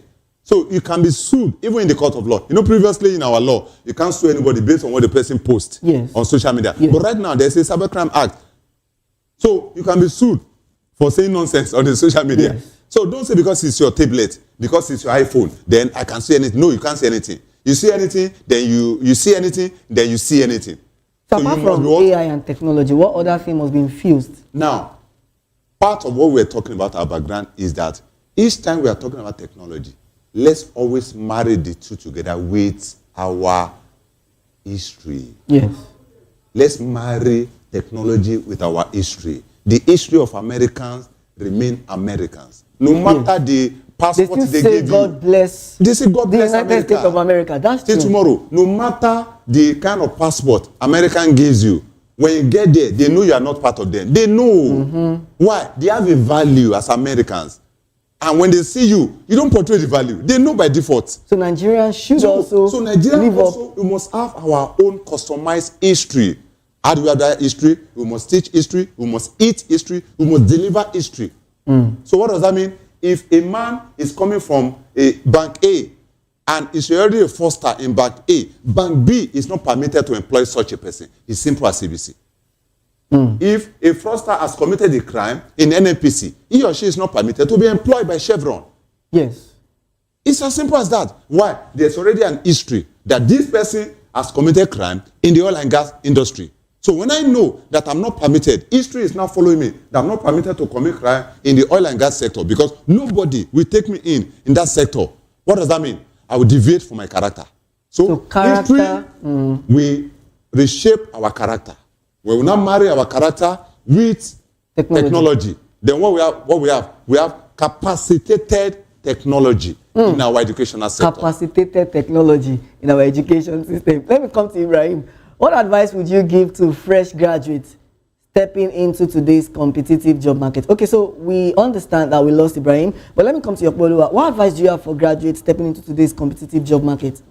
Yeah, for an average graduate in Nigeria, the first thing is that think out of the box. Once you graduate, put your certificate in your CV. The next thing is that think out of the box. Ask yourself, assuming I am not employed, what else can I do?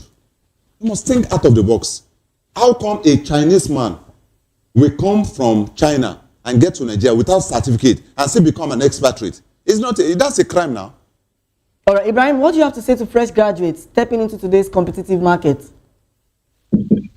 Well, I will speak from the perception of the internal publics. So what do I mean by that? A lot of issues that we are being confronted with in Nigeria educational system, specifically in university, is the government not paying attention to the right things.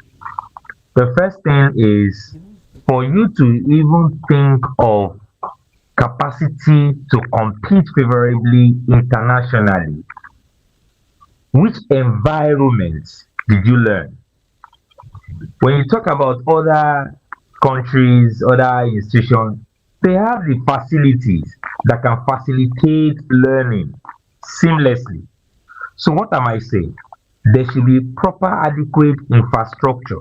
I'm calling the government to do the needful. Now, as a lecturer, when I'm earning a salary or a take home that cannot take me home, how do you think I'm inspired enough to impact knowledge adequately into the students and they will be able to go and compete when I have my family issue, I have the life to pay, and they are not listening to us? So regardless of anything, it's a systemic problem that should be addressed.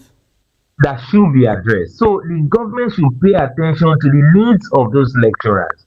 All right. So let me quickly add this. The training and retraining of lecturers is also very important. How are they getting grants to go for training, to have exchange program that they will come back and impact learning? And lastly, there must be town and gown. Organization outside must be willing to accept these students for internship for their IT. That's true. So that they can also learn. It's not that by rejecting them and you'll come out and you'll be asking for 3 years experience when you have not even given them a platform for them to also. So we just have to be fair for them to also learn. Thank you so much, Ibrahim, for your wonderful submission on the program.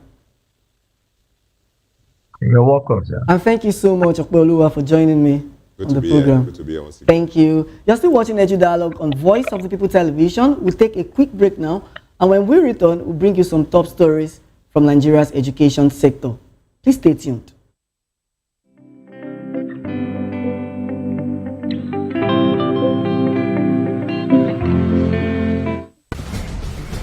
Join us as we drive into the world of politics through insightful interviews with prominent political figures, both serving and former governors, ministers, senators, legislators, party chieftains, activists, and analysts. Get first-hand information into the decision-making processes that affect our daily lives. Highly engaging 1-hour program that brings political discourse into focus. I am Chukwuma Okoro. Political Lens, Monday through Friday, 6 to 7 p.m. Join us.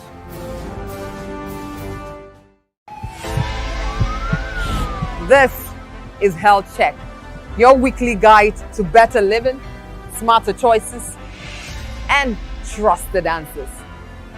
From everyday wellness to urgent health issues, we've got you covered. Health Check, only on Voice of the People Television, where your health has a voice.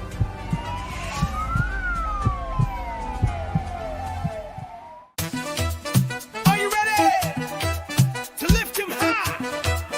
All around the world, it's time. Let the praise wave ride. It's Praise Wave Live. Oh yeah, the rhythm of grace we testify. Let's go. He turned our mourning into dancing, our silence into shouting. It's Praise Wave Live. Let the glory rise. We're riding the wave. Every moment, every tribe. Praise wave, lift him up. Praise wave, don't stop now. Praise wave, all day, all night. Watch we live. Let the world ignite. Are you ready to dive into a world where communication knows no bounds? Speaking Fingers is more than a program. It's a movement that unearths the treasure of sign language learning. Champions productivity within disability. Ignites conversation about sustainable development. Get ready for an enlightening and impact-driven experience that goes beyond words. Speaking Fingers. Learn sign language. Bridge gaps. Connect with the deaf and persons with disabilities community. Witness the brilliance of young deaf individuals as they share their talents alongside their proud families and friends. Join us every Saturday from 10:30 a.m. to 11 a.m. on Voice of the People Television.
From the views on the street, we go to bed empty hunger, to the blaring horns of a hustling city, the loudest voices of the common man got a medium to be heard. This particular administration, they were coming unprepared. It's not a bad thing to renovate the president's lodge. Through top-notch programming, unbiased reportage of news, sports, business, entertainment, and cultural documentaries, Voice of the People 90.3 FM became a symbol for 21st century media.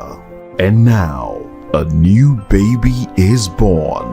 Voice of the People Television, VOP TV, youthful, full of vigor and penchant for excellence in the continent's media space, exposing the wrongs, applauding the rights, dissecting the news without fear or favor, through factual and accurate stories and contents. Corruption kills three things that makes a society.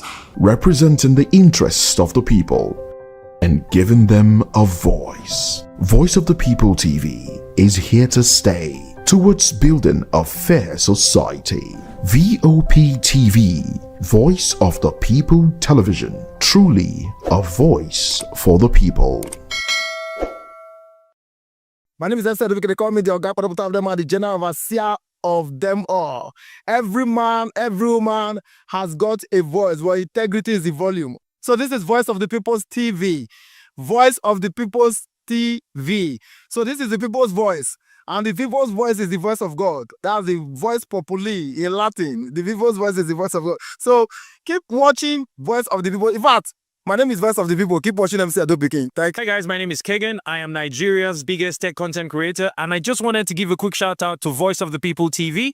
Keep watching, enjoy, and you're welcome. My name is MC Alamano. They call me Enjoyment Landlord. It's VOP TV. Keep watching VOP TV. Don't touch it down. Even if you want to touch it down, increase the volume. If you don't increase the volume, I told me. My name is Collins Agawabe, popularly known as No Maiden, but last, more than No Maiden, or more. Not be all so the cook right at the fry plantain. We keep on watching VOP TV. The voice of the people, the voice of Edo. If you now want to get the authentic news for Edo, the way it be, that's why they show and all the content come on at VOP TV.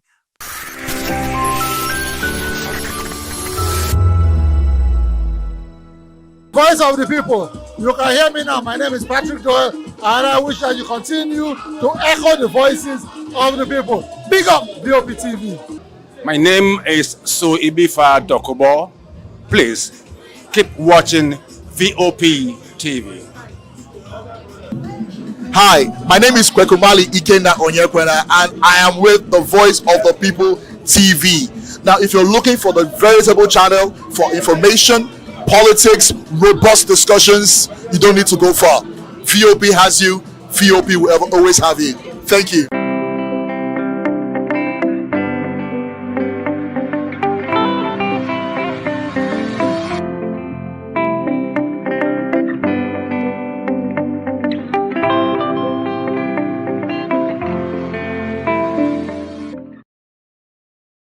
Welcome back to the program. Nigeria's First Lady, Senator Oluremi Tinubu, says more than 20.4 billion naira has been raised to complete the long-abandoned National Library headquarters in Abuja. Speaking at the State House, she explained that the funds were mobilized through the Oluremi at 65 Education Fund, launched ahead of her 65th birthday. Senator Oluremi stressed that the initiative is not a personal project, but a national drive under the supervision of the Federal Ministry of Education, while adding that the account will remain open until December to enable more Nigerians to support the landmark project. The Joint Action Committee of NASU and SANU has extended its strike ultimatum to the federal government by 2 weeks. The union had earlier issued a 7-day ultimatum over unresolved welfare issues, including the alleged unfair disbursement of earned allowances and non-payment of outstanding entitlement. In a letter signed by SANU President Mohamed Ibrahim, the unions confirmed that the extension followed a meeting with the Permanent Secretary of the Ministry of Education, Abel Eniton, on September 19. The unions say the government has yet to address critical labor concerns, despite a previous meeting with the Education Minister in July. They also warned that failure to act within the extended deadline may lead to nationwide industrial action. Edo State Governor Monday Okpebholo has approved the appointment of Professor Eunice Omonzeje as the new Vice Chancellor of Ambrose Ali University, Ekpoma. The announcement was made in a statement by the Secretary to the Government of the Federation of the State, Umar Ikilo, who confirmed that the appointment followed recommendation from the university's governing council. Professor Omonzeje, a scholar of French and Francophone African literature, is a long-serving academic in AAU's Department of Modern Languages. She is known for her research contribution in literature, gender and cultural studies, and has also led the university's chapter of the National Association of Women Academics. Her appointment takes immediate effect and is described by the government as a recognition of her academic excellence, leadership, and dedication to the university's growth. And that's it on this week's edition of Edu Dialogue on Voice of the People Television. Today's program has taken a close look at the progress, challenges, and opportunities shaping Nigeria's education sector, reminding us that education must remain at the very heart of our national development. For more update and engaging conversation, please subscribe to our YouTube channel. On YouTube, we are Voice of the People Television, and across all other social media platforms, we are at VOP TV Live. If you witness news happening near you, we want to hear from you. So share your eyewitness report, event coverage request, photos or videos with us on WhatsApp at 0814-606-4057. You can also reach our newsroom via email at news@vop.ng. I'm Matthew Ogunsoada saying thank you for watching. Until next time, remember, a nation that nurtures knowledge secures its future. Bye for now.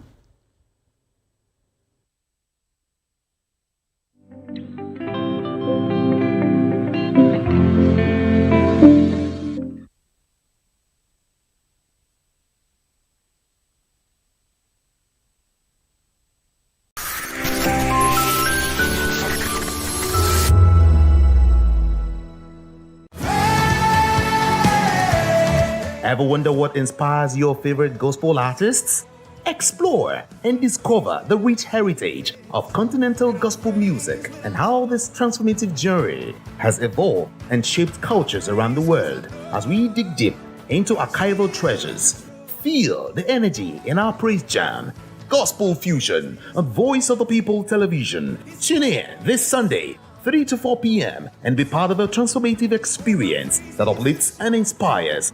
Join us as we explore the transformative power of gospel music and its ability to uplift spirits and unite hearts. Tune in this Sunday, 3 to 4 p.m. on Voice of the People Television. Gospel Fusion. Let's fuse our hearts in praise and joy.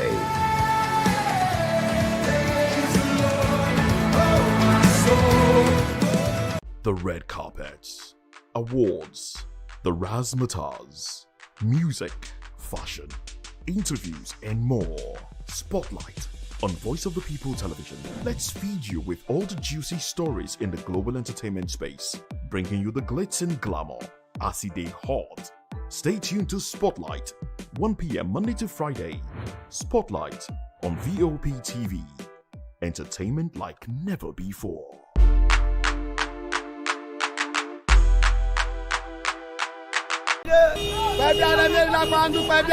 Good morning. It's the start of a beautiful day. Well, start your day right with a healthy dose of news, fun, and inspiration. Join us on VOP this morning for the latest news, trending topics, and uplifting stories to set your day on the right vibe. From news and current events to lifestyle and entertainment, you are covered. VOP.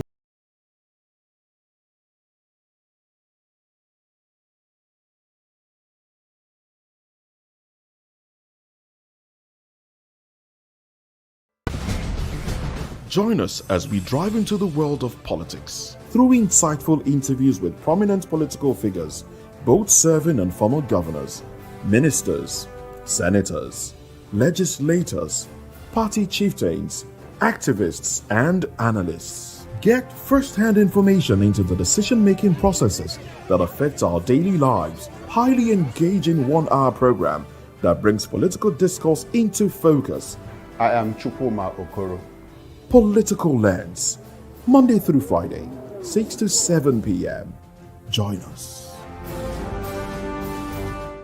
Voice of the People. You can hear me now. My name is Patrick Doyle, and I wish that you continue to echo the voices of the people. Big up VOP TV. My name is So Ibifa Dokobo. Please keep watching VOP TV. Hi, my name is Kwekumali Ikenna Onyekwena, and I am with the Voice of the People TV. Now, if you're looking for the veritable channel for information, politics, robust discussions, you don't need to go far. VOP has you. VOP will always have you.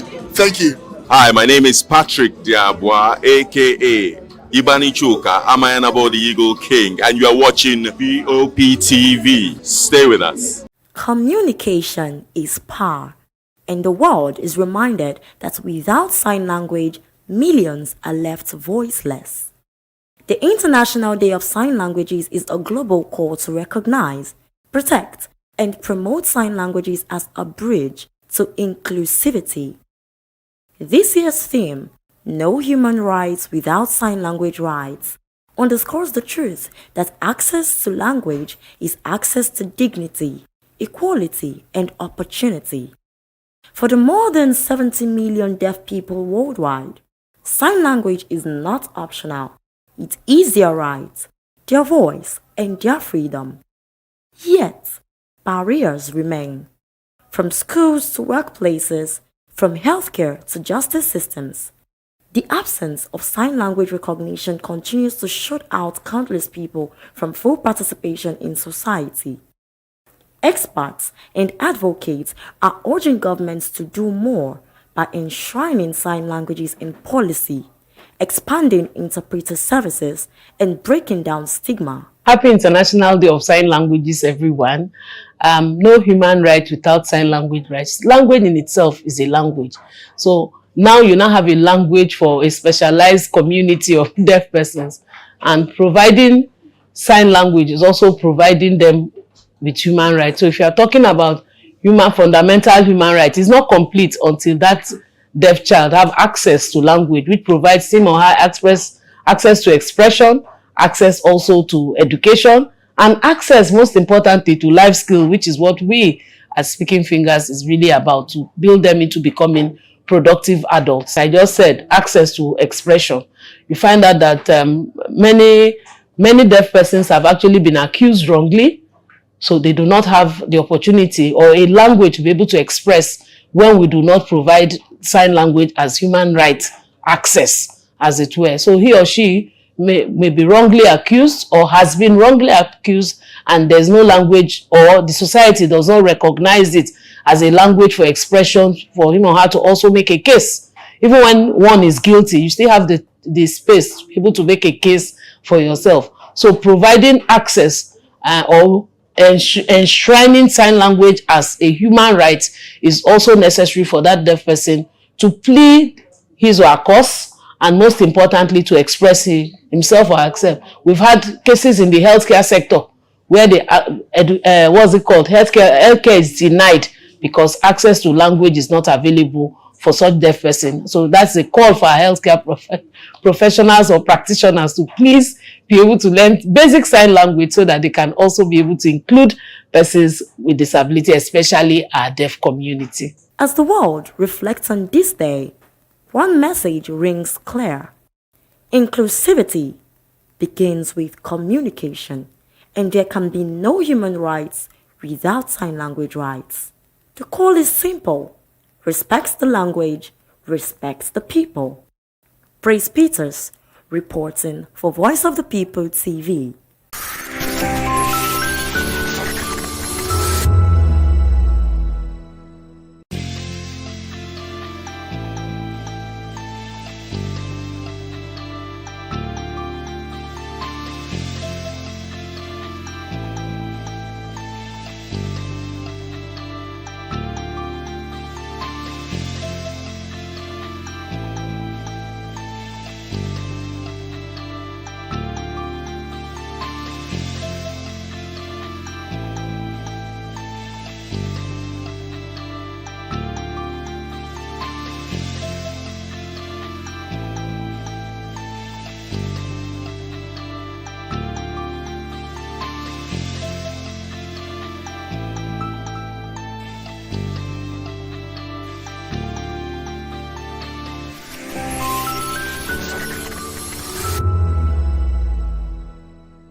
2564 is coming up on Barney 9, right? The 2564 Atlantic Tower. What happens in the hush behind hangar doors? Who signs the papers that gamble with lives? Which truths were grounded before they even ever had wings?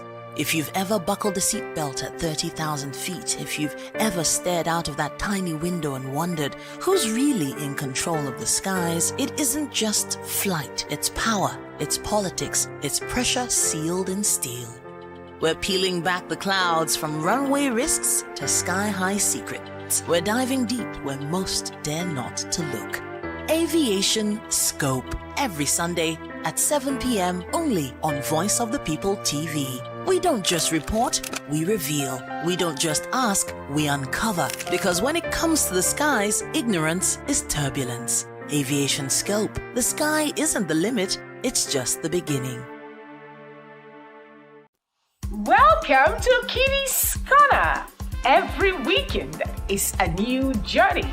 Join Auntie Oni as she embarks on thrilling adventures. Each episode takes the young explorers to a different fantastical world filled with exciting challenges, making new friends and learning valuable life lessons. The show begins with lots of excitement in a cozy storytelling mood.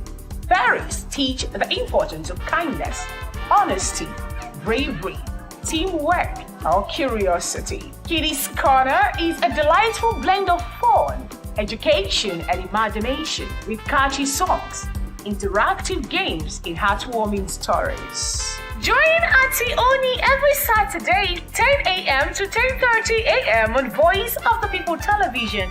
Kitty's Corner, perfect destination for curious minds.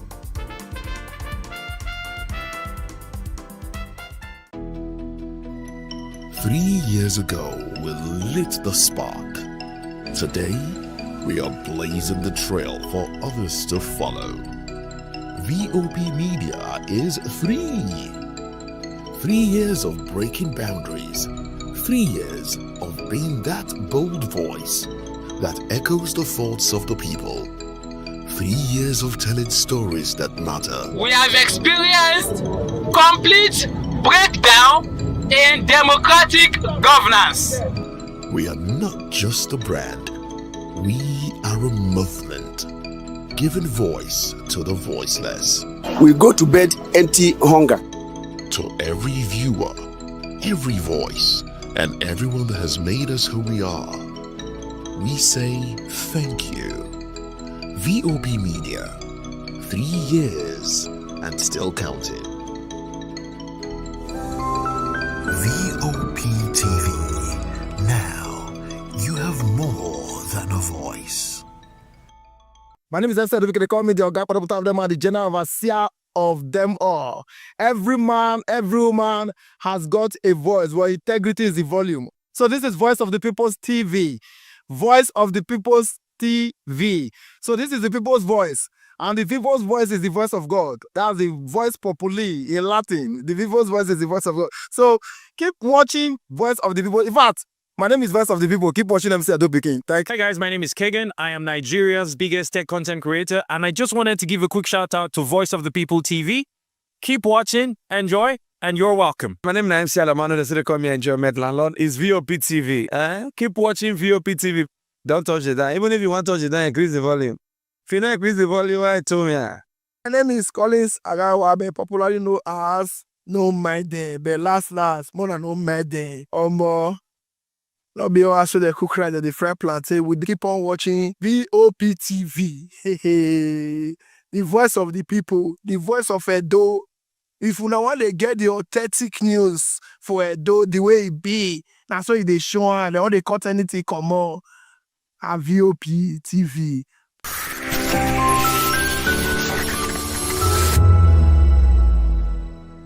From the views on the street, we go to bed empty hunger, to the blaring horns of a hustling city, the loudest voices of the common man got a medium to be heard. This particular administration, they were coming unprepared. It's not a bad thing to renovate the president's lodge. Through top-notch programming, unbiased reportage of news, sports, business, entertainment, and cultural documentaries. Voice of the People 90.3 FM became a symbol for 21st century media. And now, a new baby is born.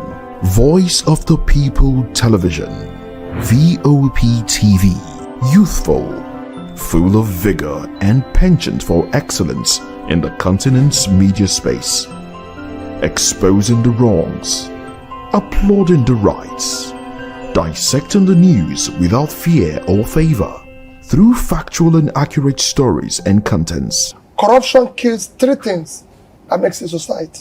Representing the interests of the people and giving them a voice. Voice of the People TV is here to stay towards building a fair society. VOP TV, Voice of the People Television, truly a voice for the people. In a world where power shapes with every headline. In a nation full of questions.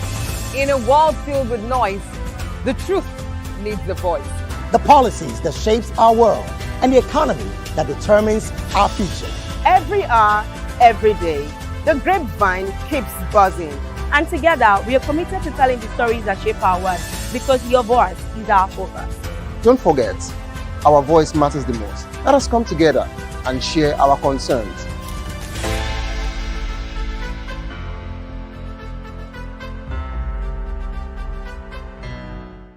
Everybody keep watching Voice of the People. All right? Love you all. Hello, sweetie. What's going on? My name is Kiki. Keep watching VOP TV. Thanks. Hey, guys. What's going on? Olumide Oru, the Fresh Prince of Lagos here, and this is VOP TV, guys. Hello, guys. I want you to please keep on watching VOP TV. Ladies and gentlemen, my name is Hafiz Oyetoro. Please keep watching VOP TV. Shout out to VOP TV. Very big shout out to the fans and lovers of VOP TV. My name is Tayo Faduro. I'm an actor that you are going to live to love. Keep watching. Cheers. Hi everyone, so shout out to VOP TV. Behind every broken desk lies a broken promise. Education shapes the nations. But who is asking the right questions?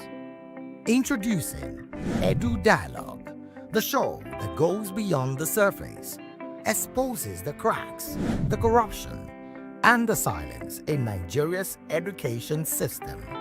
Edu Dialogue, Saturdays, 3 p.m., only on VOP TV. We break the biggest stories, from missing funds to policy failures. We ask the tough questions and demand real answers. Edu Dialogue, this Saturday, 3 p.m. on Voice of the People Television. Join us on People's Voice, where we amplify the voice of those that matters the most. Join the conversation. Share your thoughts with me. I am Savior Udo. Weekdays, Monday through Friday, from 4 p.m. to 5. Don't forget, our voice matters the most. Let us come together and share our concerns. Thank you.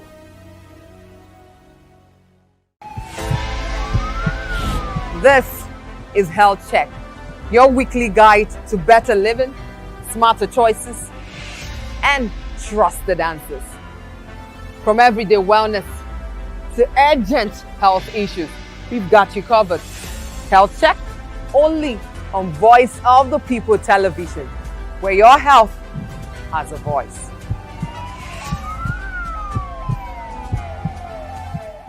Hey everyone, this is Desmond Elliott hanging out at Go Get Face of Africa. I'm saying, keep watching, don't change the dial. This is VOP TV. Watima.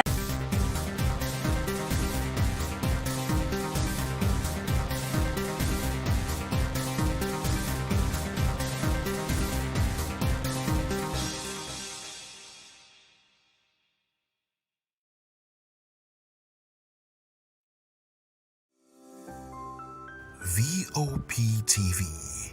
Now you have more than a voice.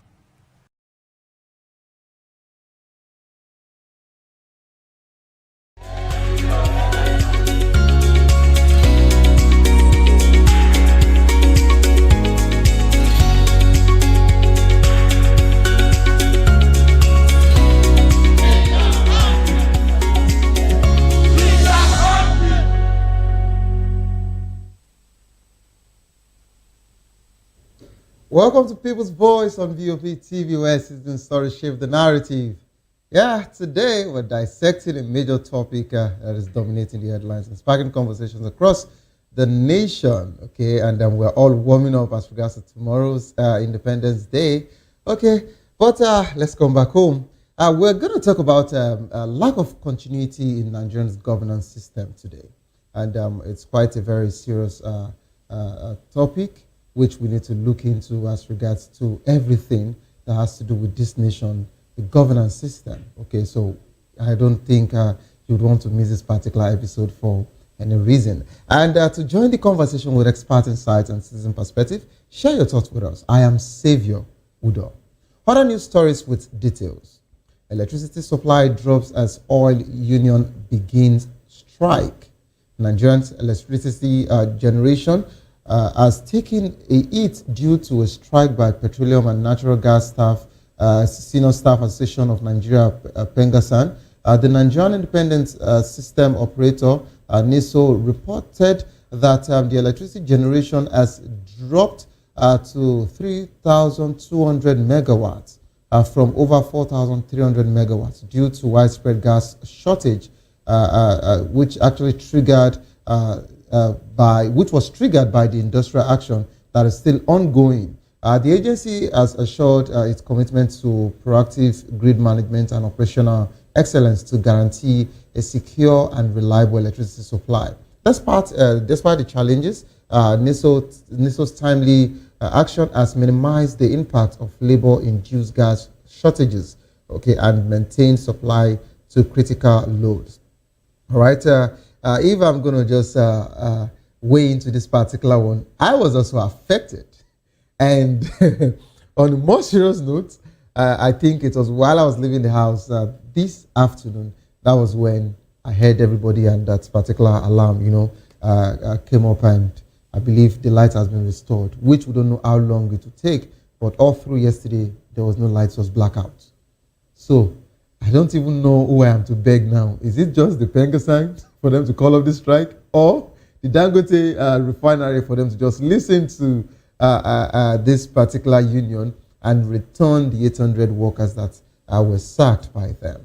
All right, but please, I'd just like the federal government to do something about this situation on time before it gets even worse. Okay, Nigeria at 65, a nation still far from its dreams. Kano State Governor Abba Kabir Yusuf has expressed that Nigeria is yet to reach its full potential 65 years after gaining independence.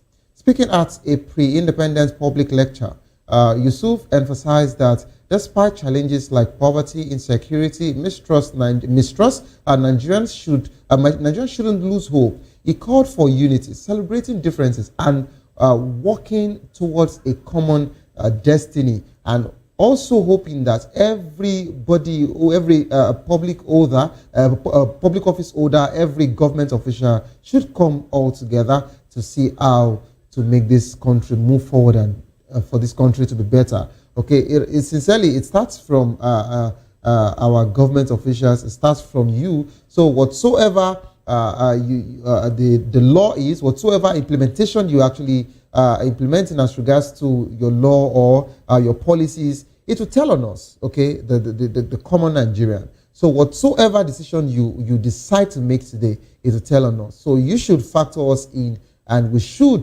be prioritized, okay. The well-being of a common man in this country should be prioritized for everything, and not just about politics, not about whatsoever anyone at all in that particular position stands to gain. But it's a wake-up call, since it is a governor that is actually talking about this. We'll look into it more, and hopefully we'll also hear what the president has to say as regards to addressing the nation tomorrow. Okay, and away from that particular one, Nasarawa governor urges governors to take responsibility. Nasarawa State Governor Abdullahi Sule has called on his fellow governors to take full responsibility for security in their state, emphasizing that they now have unprecedented resources to tackle insecurity. Sule made this statement as the 2025 Northern Nigerian Investment and Industrialization Summit in Abuja highlighting that monthly allocation to the 3 tiers of government have quadrupled under President Bola Tinubu's reform, meaning that they have enough. And why are the governors still saying that they cannot take care of the security situation in their states? Okay, whenever we see any insecurity, whenever we hear any insecurity, of course, you would hear a sitting governor say it is the presidency. We have to reach out to them. We've not heard anything from the presidency, and of course, it's a thing of concern. But when a governor is coming out to say that we have enough, we have so much, we have been given so much, what does that tell you? So he is ready to work. So let every other person follow suit, please, and not let us play with the lives of Nigerians. Okay, insecurity is ravaging the country, so we need the governors to put all hands on deck and see how to help us out of this particular situation, and working in line with the presidency, to be precise. Okay, and away from that particular one, the presidency has described former President Goodluck Ebele Jonathan's 6-year tenure as disastrous, amid speculation he may contest for the 2027 presidential election. Special advisor to the President on Information and Strategy, Bayo Onanuga, criticized Jonathan's economic record, citing a decline in foreign reserves from $66 billion in 2010 to below $30 billion in 2015, despite high oil revenue. Okay, I understand that Bayo Onanuga would always talk and all of that, and the reason why he needs to start doing this fact, will I call it a fact check now, is because the president, the former president, is actually vying for that particular position as well, and so many of his supporters are saying, "Oh, former president, we need you to come in now." Okay, if Jonathan had said he was not interested in this particular 2027 polls, I don't think anyone will look at his angle. But of course, the same APC said that he's welcome. The president said he's welcome to also join the race of presidency in 2027 polls. So this is all I'm going to say about that particular one by Onanuga. And away from that particular one, Nigerians won't be talking about security in the next 4 years. House of Representatives Speaker Tajuddin Abbas has expressed confidence that President Bola Tinubu's administration will stamp out insecurity in Nigeria within 4 years. Abbas made this assertion while speaking at an event organized by the Office of the National Youth Leader of the All Progressive Congress in APC in Abuja. According to Abbas, the President and the National Assembly have been working hard to implement non-kinetic measures to improve security across the country. He cited the example of Kaduna State, where the UK ambassador to Nigeria recently awarded Governor Obasani for improved security. Okay, so on this particular one, I would just have to ask Honorable Speaker of House of Representative, Mr. Tajuddin Abbas, I would like to ask you, sir, if you are saying that in the next 4 years, insecurity will be a thing of the past, I just want to ask you, are you saying this particular 4 years now that your administration is still using, okay, are you saying at the end of this particular one, or you are telling us that it is from 2027 you want to count again to 2031? I just want to get that place clear, okay? So you have to be more specific so that you won't put our that's just want to have. Okay, would just let us, if you are saying completion next, which is in 2031. Okay, but until that is answered, I wouldn't comment more than that. Enugu Governor possible defection. A former chairman of the Enugu State Chapter of People's Democratic Party, PDP, Chief Augustine Nnamani, has stated that the party would be to blame if the governor, Peter Mbah, defects to the All Progressive Congress. Nnamani expressed his view amid rumors of Mbah's plan to join the APC, citing the party's alleged betrayal of the governor and the Southeast region. For me, I wouldn't even say it's just about the betrayal in the East. This is about PDP, okay? A house that divides against itself can never stand. Why don't you all just shed your swords and reach out to all the aggrieved members? At least everyone who watched this particular program would remember this particular statement of mine when that time comes, that if this is all I keep saying and I'll keep reiterating it to PDP, settle all of this particular situation that is ravaging that party. You can't keep saying, oh, we are ready for 2027. You can't keep saying, oh, we would win all these seats. You can't keep saying, oh, we will retain. I think Sheyi Makinde also came out and said that PDP will retain your state, and PDP would also take over in 2027 presidential election. And I was just smiling when I saw the news. And my question is, sir, have you settled with the aggrieved members? It is either you expel them or you settle with them. But it's looking like you guys cannot do anything about it. I remember one thing that one of my guests mentioned. He said, Wike is PDP, PDP is Wike. That's why it's so difficult for someone to actually indulge himself in anti-party, and the party cannot do anything. Instead, they said they don't have a tangible evidence against it. And today, you want to lose another governor to the ruling party? How long do you want to keep losing your strong members, governors? And you need governors enough before you go into that particular 2027 polls. This is just my 2 cents as regards to this particular conversation. Fix your own. Otherwise, you would keep losing strategic and strong people leaving your party for the coalition of the All Progressive Congress. And for you to join the conversation, kindly call the number 09044732605. 09044732605. Follow us on social media at VOP Live, VOP TV Live. You can use the hashtag People's Voice on VOP TV.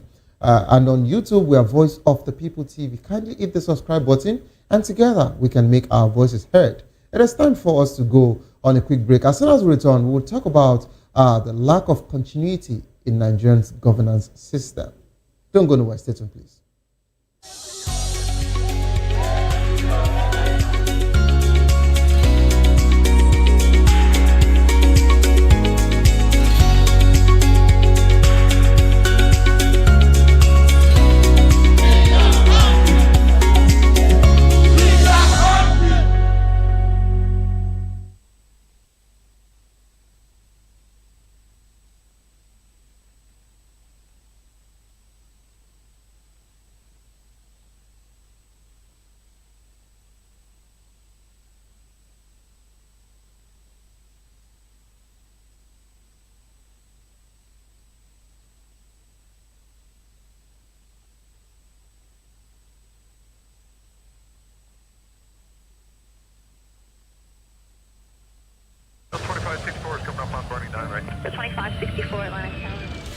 What happens in the hush behind hangar doors? Who signs the papers that gamble with lives? Which truths were grounded before they even ever had wings?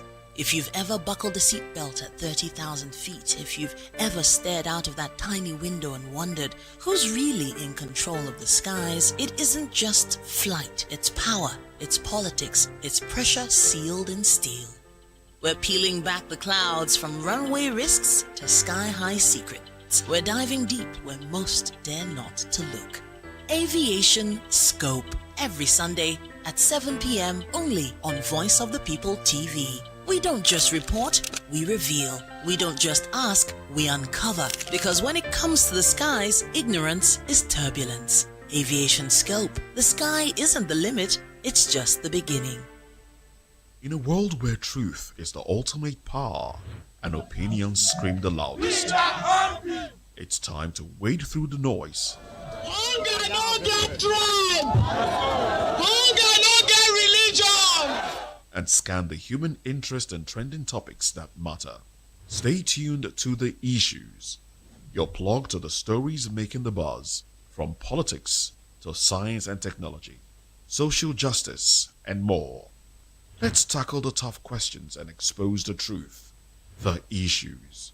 On Voice of the People television, don't just react, understand.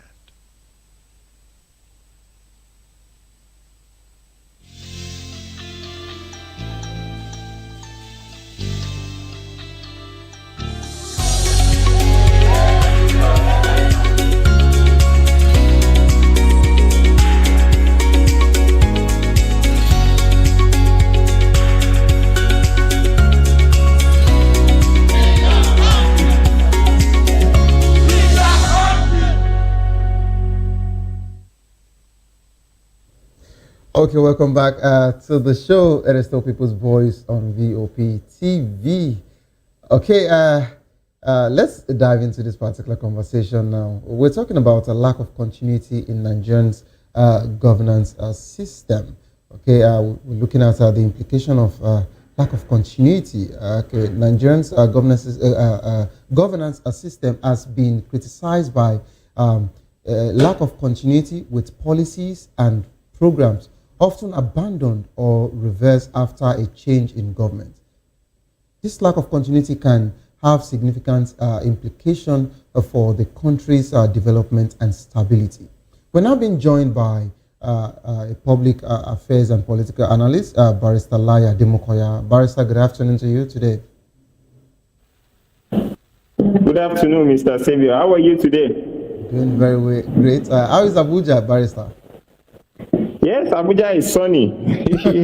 Abuja is fine. Okay, and hope you're preparing and you're ironing your suit already. That's the green and white to rep your country as a patriotic Nigerian tomorrow. Yes, it's great that we're having our independence tomorrow. Okay. You're welcome on board. And also we have a senior political analyst and a veteran reporter who I call the seer, who has been predicting every political situation in this country and they've been coming to pass. Good afternoon, Mr. Dele Fanimo. You are putting me on the spot. No, sir. I don't predict. I only see what I see and I analyze. But it has been happening the way you've been saying it. Well, to God be the glory. Great things he has done. Okay, so let me just kick off this particular one from the studio. Mr. Dele, what are the implications of lack of continuity in Nigeria's governance system? You see, to answer your question straight before I do my premise laying, lack of continuity would only bring about stunted growth and development. And when you have stunted growth and development, the masses of Nigeria would bear the brunt most of the time. You see, it's like molding blocks. If you have foundational disconnect, no matter what you put on this disjointed foundation, it's likely to crumble. Because the weight coming on top of a weak foundation would always pull it down. And that's what we've been witnessing in Nigeria. And why do we have lack of continuity? It's simply because we are driven by enlightened selfish interests. People want validation at all times. You see, leadership is divided into 4. Later on, theories came up and then they started having, but I like the 4. You have autocratic leadership. You have democratic leadership. You have transactional leadership. And then you have transformational leadership. Now, autocratic leadership, as the name implies, is where you have top-bottom approach, where you must obey without question. And that's what the military adopts when they're in government. Now, the democratic experience that we have is the democratic part of it. Then the transactional part of it is the level at which you do deals with a lot of things, even policies, implementation of policies, and that's where corruption sets in. Such that for everything you want me to do, even when it is my responsibility, if I had signed for it, like a civil servant who would ask you that you have to graze my palm before I take your file from one table to the other. Yes, they even have a word they call it now. They call it PR. And now, some organization calls it kickback.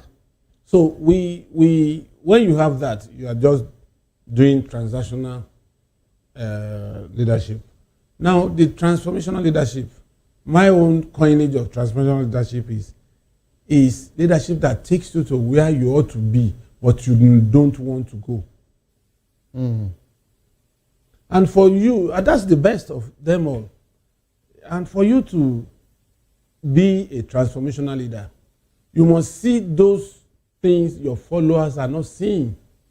You must be able to interpret the consequences of every layer of action and must be able to hazard guesses as to what you are likely to benefit. Not just you, generations. That's where legacy comes in.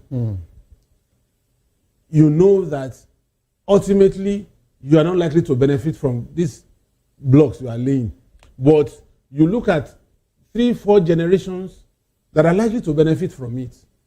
And then you close your eyes, kiss the bullet, go ahead and do. Then posterity will judge you. Why are they still talking about Mahatma Gandhi after almost like close to a century that he left this space? Why are we talking about Lee Kuan Yew of Singapore? Why are we talking about Mandela, who rose above 27 years of incarceration, came into government and espoused peace, that within the space of the brief period he was president of South Africa, he won Nobel Prize, Peace Prize.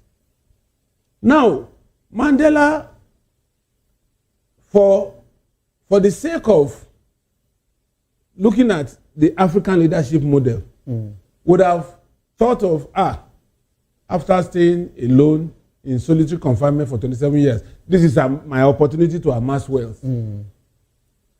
Let me compensate myself. He has every opportunity to change the system in South Africa. He has every opportunity to change the constitution to benefit him. Because if anybody goes against Mandela, when he came out of prison and became South African president, that person will incur the wrath of South Africans. But he chose the path of peace. Now look at Thomas Nyerere, Walimu. For the period he was in government, he didn't amass wealth. That when he left government as president, people in Tanzania contributed to build a modest story building for him in his house, in his community. And you know what happened? No security. At a point, farmers will harvest their produce from the farm and take part of it to his doorstep. Sincerely, sir, this is the reason why I'm always asking. Is it not possible for a president, a governor, a senator, House of Rep members, for them to even work freely without all of this serious convoy? Now, you see, at some point they had to call the villagers, please, because he wakes up and wants to see the whole community from his balcony. He couldn't see anything because the pile of produce in front of his house had overtaken the height of the building. So he had to passionately appeal to them that please come and take your food. I don't need it. How much can an old man eat? You understand? Now, back to why there is disconnect. If I am governor of my state today, part of seeking validation of the public is to make sure I rubbish my predecessors' achievements. Disconnect with his project, however laudable this project is, and then start my own because I want to own it. There is a proof of concept as regards to this statement you're saying. Our Lagos road here, along Ikeja along axis, that particular place, I think we've had nothing less than 3 different kinds of pedestrian bridges before this particular one. Now, because of self-seeking validation, you have that. 2, if it is possible for successive governments to re-award Lagos-Ibadan Express route, I'm sure they would have done that. Because everybody in government knows that one of the easiest way to make money from government is to award contracts. The bigger the contract you award, the more money that comes to your pocket. Okay, sir, yeah, I'd like you to hold your thoughts. Let us go to Barrister Ademokoya, who is actually in Abuja, waiting. Barrister, good afternoon. Are you there? Yes, I'm with you, Mr. Silvio. Okay, good afternoon. Yeah, Barrister, I'd like to talk about this particular situation from this angle. Now, how can policies and programs be designed to ensure continuity across different administrations? You would agree with me that there is a particular agreement document existing. Of course, you are a lawyer. We call it ISPO, if I am correct. I think irrevocable standard payment order. Okay, where you do a business or you do a contract with the government and it cannot be revoked and all of that. Like, I am just trying to see how we can have continuity. How can this particular thing be implemented where we would have a slim and a smooth continuity of project without it being altered? Okay, thank you, Mr. Silvio. First of all, talking about continuity in governance, it has been a serious issue since Nigeria gained independence. You will recall that during the Olusegun Obasanjo administration, majority of the projects that we embarked on when Yar'Adua came into government, we repudiated a lot of those projects. It was only when Buhari, the late former president of the Federal Republic of Nigeria, became president, that it started some level of continuity in governance, in which he ensured that majority of the projects that was embarked on by the People Democratic Party was duly commenced, and majority of it were completed, such as some of it were the hydro power plants, the railway from Kaduna to Abuja, the Lagos-Ibadan Expressway, and some other projects that ensured that be completed. So now, talking about continuity, it's very germane for any country for purpose of economic stability and development.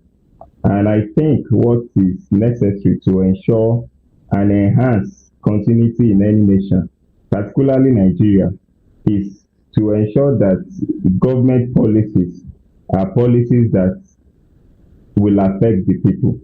Because, let me give an instance so you can understand what I'm saying. If you are a former president and you decide that you should build a different villa, you should build a different presidential law, another person can come in and can be of the opinion that it does not make sense. And majority of the people will agree with him, considering a nation like this, that this should not be what the country should focus on at this particular point. That we should focus more on electricity and many other things that is bedeviling the nation, not something that will comfort the president. So these differences are part of what affects continuity in governance. People not agreeing with government policies and government projects of previous governments. So these are some of the challenges of continuity in governance in Nigeria.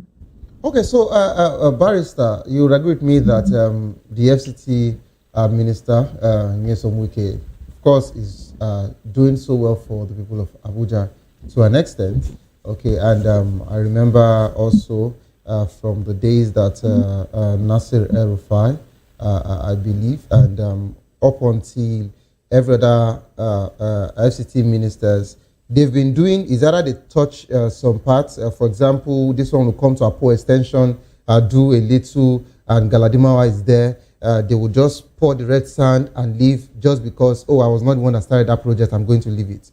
Now, how can a governor or a president or a senator, okay, decide that even if this particular project was done by opposition party, I do not mind, since it is for the betterment of the people, let them decide to take it up. Because the truth remains that if you look around Nigeria, I am saying Nigeria, we are not even limiting it to any state, to be precise. In Kano, it's going on. Everything that Ganduje built to an extent, the governor, the sitting governor of NNPP, Yusuf Kabir, he destroyed some of them. It's there. It happened also in my state, in Akwa Ibom State. As we speak, even to your present FCT minister, when he was still a governor in Rivers State, he did same. And it's here in Lagos. For everything a predecessor has done, they just decide to get to leave that particular one or rubbish it and say, oh, this particular thing is of no use or it's a misplaced priority. Let us move to something better. Even when you know how potent, how better, how productive that particular either structure or that project would have been for other people. How can government ensure that policies and programs are sustained over time? How can? Okay, thank you, Mr. Xavier. Please, let me quickly correct a particular notion. For some of the projects that you mentioned, that the government didn't decide to continue in Abuja, I think that information is not totally correct.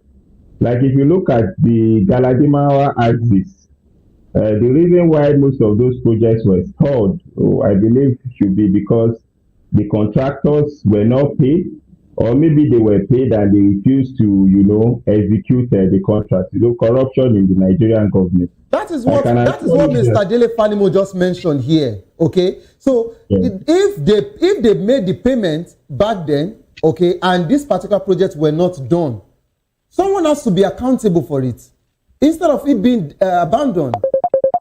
Definitely. Yes, sorry. Please, Barrister Lai, we have a caller. Please hold your thoughts. Hello, good afternoon.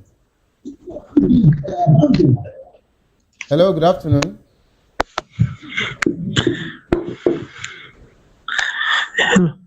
Hello. Good afternoon. This is saying on the line. Yeah, please go ahead. I want to say this particular issue now is not only is not synonymous only to Nigerians, even in overseas. In America, it is still this same thing is being witnessed as even today. Everything Biden did, you understand? Everything Biden and Obama did, Trump came and undone everything. So it is not a Nigerian thing, it is a leadership thing. You understand? It is a leadership thing. So I don't want us to see it as an only a Nigerian thing or a black thing. It is a worldwide, let's say it's generally an individual thing. Now, because so that's the problem. So, but in Nigeria, the mediocrity of our leadership is above board. Is above board. That is why it is so prominent in Africa and Nigeria precisely. Now let's take back to other like example, Lagos State. Some things Fashola did was thrown away by the coming governor, which we all know that Fashola was a pace setter. You understand? So I want to emphasize somewhere that it is not only a Nigerian thing; it's an individual thing, coupled by the mediocrity of the leadership system. Thank you very much. All right, thank you for that particular submission. Okay, so back to Barrister Live. Barrister, are you still there? Yeah, okay. All right, so Barrister, of course, you were talking. I just needed to do a particular clarity as regards to accountability when contractors are being paid and yet they're not doing their job, or they were not paid and money was approved, and we didn't also see projects. Someone has to be held accountable. But while you're about to continue your statement, I would like you to just answer them simultaneously. What role can institutions play in promoting continuity in governance? So please go ahead. Okay, thank you so much, Mr. Xavier. So as I was saying earlier on, some of the projects that were stored in Abuja, the current administration has taken it off. I know you are not familiar with Abuja. We are the one that is on ground here. They've taken some of it off, like the Apple axis. They've already tied that road up to Wasa, the current FCT minister. And they also have started the one from Gariki going to Galadimawa has also been done. And they've also started commencing moving it from Galadimawa further. So now, concerning the issue of the responsibility of government or responsibility of the people to ensure that there's continuity in government, I think one of the major things that you consider is laws, legislations. Are there legislations that are made that somebody should continue a project when he enters into government? I don't think we have anyone currently. If you recall, in 2021, there was a bill that was passed at the National Assembly then that they were proposing that they should impose a form of punishment for governments that abandon their predecessor projects. Unfortunately, the bill didn't pass through. It didn't go through to third reading. It was at the second reading that they abandoned it, giving reasons that they are of the opinion that such legislation cannot be enforced. That you won't be able to say you want to sue a governor or a president for deciding on what projects to do and what project not to do. Also, I would like to let you know that the majority of this issue of continuity is at the subnational level. It's not common at national level. Okay. Majority of these issues that we have, because if you go and do your findings, you discover that it's at state level. If you are talking about projects at federal level, because of bureaucracy, it's difficult for you to abandon. I'm not saying there are no ones that have been abandoned. Like if you look at the National Library project that was being done under Obasanjo's tenure, by the time Yaradua came in, it was abandoned. It has been abandoned since 2007 up till now that the government is just talking about completing it. Something as significant as National Library that can benefit the people. So at national level, it's not common. I can tell you that many of federal projects, many of federal policies, they still subsequent governments still ensure that they continue, if not 100%, at least to 60% level. Do you understand? But at national level, for political reasons, politicians don't want to do projects that another person will take credit of. They say if I'm the one that if it's my predecessor that is doing this project and I complete it, then we share. So it's a political thing, more than more of a self-interest than the interest of the people. So that's how I see it. Okay, thank you so much, Barrister Lai Ademokoya. Let's come back to the studio. We still have Mr. Dele Fanimo. So, sir, how can the lack of continuity be addressed through legislation and constitutional reforms? You see, the law is made for man and not the reverse. It's one thing to have laws. It's another thing to have the political will to be able to stick to the tenets of those laws. If you go into the Constitution, if you go into other extant laws, you will know that there are certain things enshrined in those statutory books that should ordinarily prevent those who want to go the other route. But because there is low level of enforcement, so it's as good as that law is dead until one person decides to kiss the bullet and enforce the law. Now, beyond the law, I think there is a need to have that social rebirth. There's a need to go back to those values that separate us from animals. Because in creation, only the human species has the faculty to think of what is right or wrong, what is rational or irrational. But other creation, particularly animals, are most times ruled by instinct. I'm hungry. Let me just look for something to kill and eat. So, but unfortunately, we are gradually, descending, and we are already reducing ourselves to those other creatures. Now,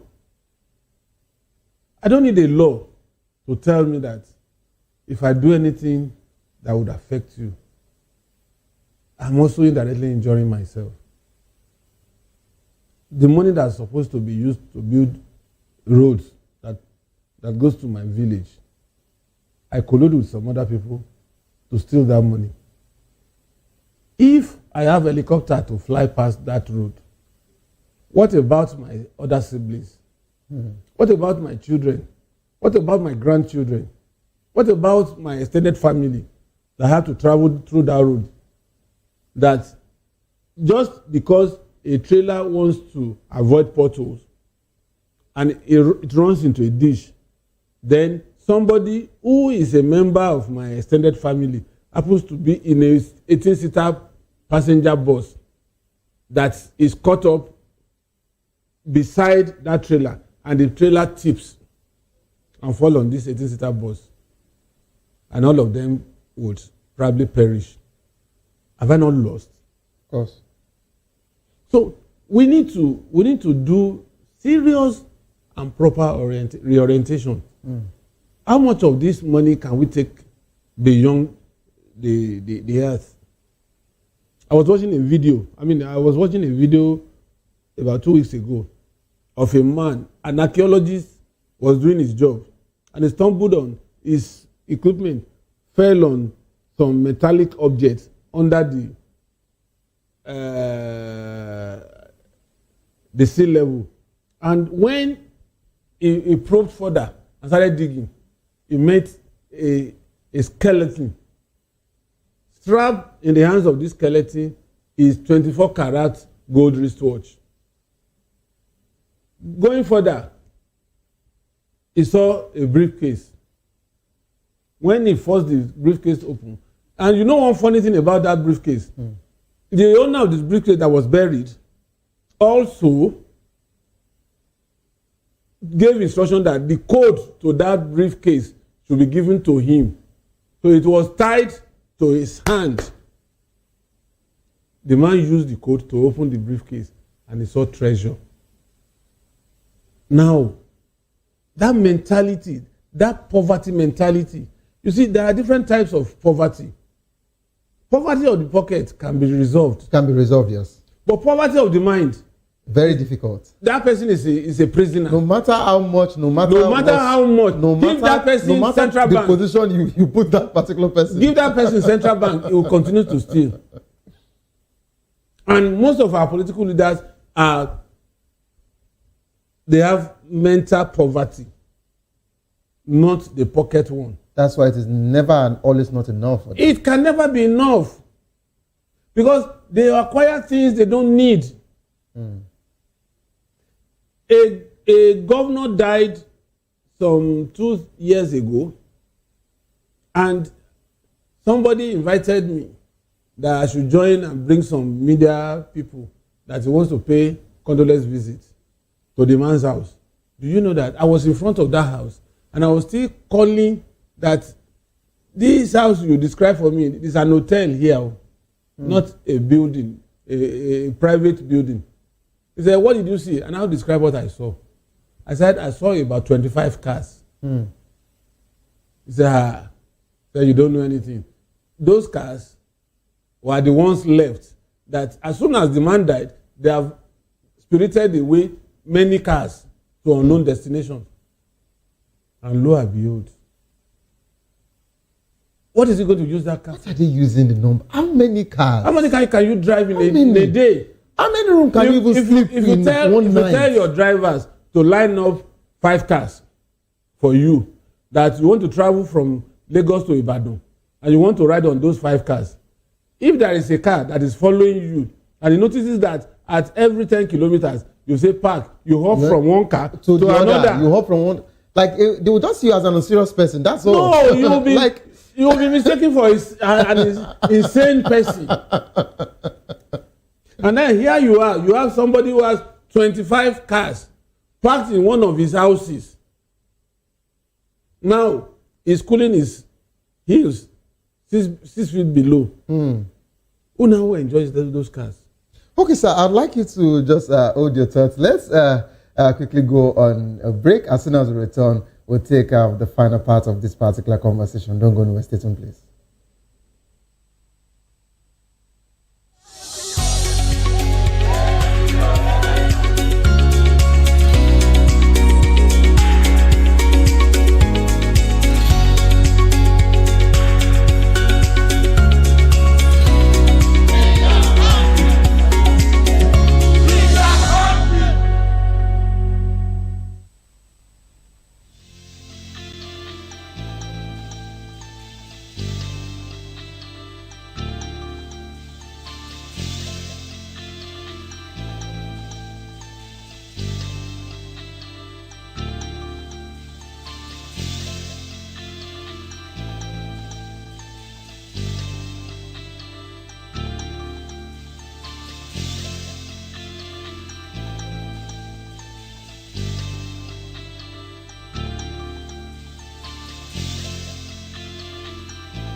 Welcome back to the program. It is still People's Voice on VOP TV.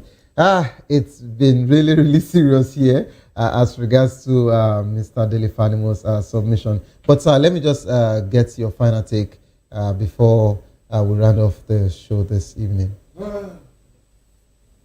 Readjustment of mindset and political will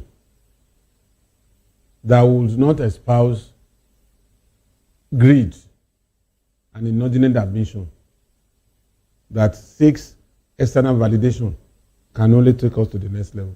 Thank you so much for that particular one. All right, let's go to Barrister Ademokoya. Hello, Barrister. Hello, Mr. Sebi, I'm with you. Yeah, so I'd like to take your final thought on this particular conversation. How can the government ensure that policy and programs are evidence-based and sustainable? Please just take it in just 1 minute, please. Let's go. Okay, thank you very much. Well, I believe that it's by enactment of laws in that regard. Because just like you said in the Bible, that the heart of man is desperately wicked. Me and you will know that human beings are greedy and they have a sense of anarchy. So in most times, you can never get a political will, but you can only force the hand of man to do the right thing. So I believe that the only way we can make an headway is by enactment of laws to ensure that there is continuity in governance. So I believe that is the only way out. Thank you. Thank you so much, Barrister Lai Ademokoya, for joining the program. Hopefully we'll have you soon again. And thank you so much, Mr. Dele Fanimo, for joining the program. Thank you for having me. Thank you so much. And that's how far we can actually go on the show today. Please don't forget that the views and opinion expressed by our analysts are solely their own and do not reflect those of VOP media. We are all entitled to our opinions. Okay, and don't give up because it is not over. Tough time doesn't last, but tough people do last. Whatsoever you're facing will soon be over, and you will definitely smile again. My name remains Savior Udo. Have a wonderful, good evening.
happens in the hush behind hangar doors? Who signs the papers that gamble with lives? Which truths were grounded before they even ever had wings? If you've ever buckled a seatbelt at 30,000 feet, if you've ever stared out of that tiny window and wondered who's really in control of the skies, it isn't just flight, it's power, it's politics, it's pressure sealed in steel. We're peeling back the clouds from runway risks to sky-high secrets. We're diving deep where most dare not to look. Aviation Scope, every Sunday at 7 p.m. only on Voice of the People TV. We don't just report, we reveal. We don't just ask, we uncover. Because when it comes to the skies, ignorance is turbulence. Aviation Scope, the sky isn't the limit, it's just the beginning. The International Day of Charity, observed every 5th of September, was established by the United Nations to recognize the power of giving in addressing global challenges such as poverty, inequality, and hunger. Across the globe, individuals, organizations, and communities are engaging in acts of kindness, fundraising drives, and volunteer services, all aimed at supporting vulnerable population. Experts stress that philanthropy is not just about large donations, but also about simple acts of kindness, volunteerism, and community solidarity. By working together and giving back, societies can foster inclusion, reduce suffering, and create opportunities for sustainable development. The International Day of Charity, September 5, provides a global platform to highlight the importance of giving, volunteerism, and community services. It sparked conversation about inequality, poverty, and humanitarian crisis, encouraging individuals, organizations, and government to recognize charity as a crucial tool for social progress. It also mobilized resources and partnership that sustain charitable causes beyond the day. Philanthropists often step in where public systems lack capacity or political will. For example, philanthropists fund innovative health program, education initiative, and climate resilience projects that government may overlook.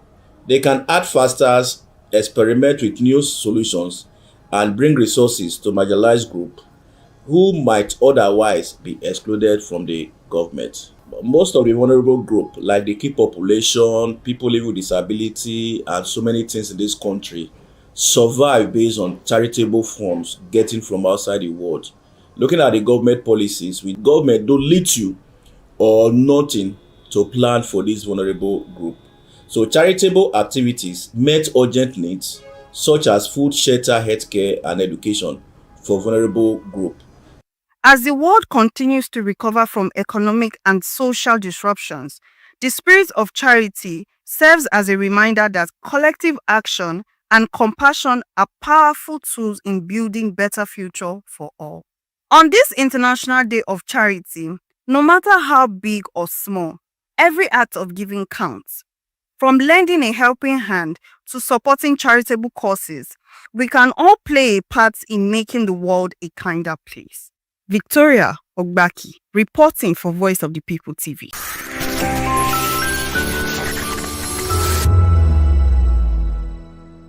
Behind every broken desk lies a broken promise. Education shapes the nations. But who is asking the right questions? Introducing Edu Dialogue, the show that goes beyond the surface, exposes the cracks, the corruption, and the silence in Nigeria's education system. Edu Dialogue, Saturdays, 3 p.m., only on VOP TV. We break the biggest stories, from missing funds to policy failures. We ask the tough questions and demand real answers. Edu Dialogue, this Saturday, 3 p.m. on Voice of the People Television. 3 years ago, we lit the spark. Today, we are blazing the trail for others to follow. VOP Media is free. 3 years of breaking boundaries. 3 years of being that bold voice that echoes the thoughts of the people. 3 years of telling stories that matter. We have experienced complete breakdown in democratic governance. We are not just a brand. We are a movement, giving voice to the voiceless. We go to bed empty hunger. To every viewer, every voice, and everyone that has made us who we are, we say thank you. VOP Media, 3 years and still counting. VOP TV, now you have more than a voice. In a world where power shapes with every headline. In a nation full of questions. In a world filled with noise, the truth needs a voice. The policies that shapes our world and the economy that determines our future. Every hour, every day, the grapevine keeps buzzing. And together, we are committed to telling the stories that shape our world, because your voice is our focus.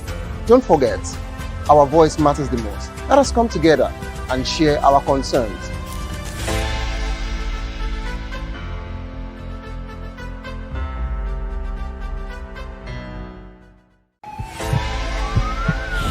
This is Health Check, your weekly guide to better living, smarter choices, and trusted answers. From everyday wellness to urgent health issues, we've got you covered. Health Check, only on Voice of the People television, where your health has a voice.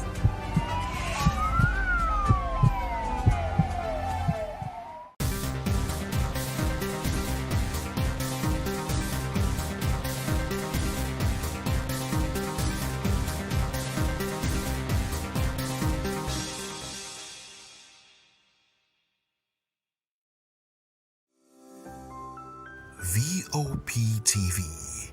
Now, you have more than a voice.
Good evening and welcome to another exciting edition of Locker Room. My name is Ike Chukwuagu. Of course, we've got a thrilling show for you today. Joining me this evening is Afis. And of course, Maiwa eventually, if he joins virtually, we'll definitely bring him in. Afis, good evening and welcome to Locker Room. Good evening. The Champions League is back and a lot of football stories. Someone was complaining to me, not complain really. You know, the person was just raised the suggestion and like, women play football too now. The local can only be for for men, and I'm like, okay, no, don't worry, we got you.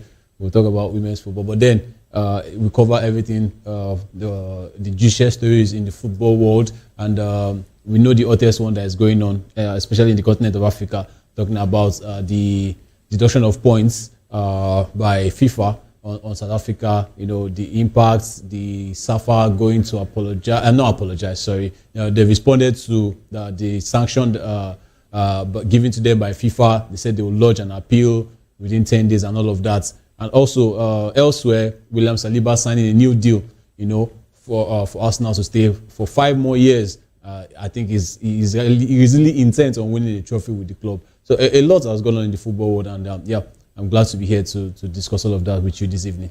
Absolutely. This is where you get football finance commentator do their thing, and of course we'll break down all actions across the continent of Africa, and of course Europe, and of course the world at large. Whenever any story breaks right here on Locker Room, we bring everything to you. And to be part of this show, you can definitely call the number beaming on your screen, or of course you can also drop us a message on YouTube, and you can definitely say exactly how you feel about every single thing we talk about. We see them and definitely we'll talk about it. And charity, they say, begins at home. Yesterday, the Flying Eagles actually begin their campaign right there at the Under-20 FIFA World Cup, and the Flying Eagles coach Aliou Zubairu has expressed disappointment after his team's 1-0 loss to Norway in 2025 FIFA Under-20 World Cup. Despite dominating possession and creating chances, Nigeria's effort hits the bar, and of course on a couple of occasions Nigeria had to, we did that twice. The striker actually, hit the crossbar, and Norway went on with that game after a 9-minute penalty. Norway got 3 points in that particular game, and Aliou Zubairu praised his boys' effort, saying they did everything possible to win, but just weren't lucky. He emphasized that the possession doesn't win matches, and that his team needs to focus on picking up maximum points in the next game against Saudi Arabia. And of course, a lot of persons have been talking about the match officiating, that Nigeria is supposed to have gotten better of that particular game if the officiating were fair. But you saw the game, right? And I saw major parts. I mean, the Flying Eagles. Do you think the Flying Eagles still stand a chance to actually make it through this group with what you saw yesterday? Well, as it is, to the layman, when you just ask, for someone who didn't watch the game, when you just ask and say, what did the Flying Eagles play? You say they lost 1-0. You say, in an easy group like that. I mean, that's just because, sometimes they say effort is not a result, it's everything. So we didn't get the results. So he can praise them for efforts, but I mean, we didn't show workings. But if we are to focus on the group, we have to analyze the game itself. I think they played really well, even though after the chance that hit the bar and the crossbar as well, there was a time that the Norwegians started playing on the defensive, but then they also expressed themselves. I think if that penalty hadn't occurred, maybe we would have beaten them like 1-0, because I've seen that they were not going to score, because aside that, Accord to me was not really disturbed. Nigeria had the largest share of possession. They created chances, but then it just didn't come their way. There are games like that. So for me, I think they did their thing. They couldn't get a win, but they have to put that behind them right now and go on to play Saudi Arabia, who also lost 1-0 to Colombia. So the group is still open. Now that game, right now, that Saudi Arabia game is proving to be more important than even this one.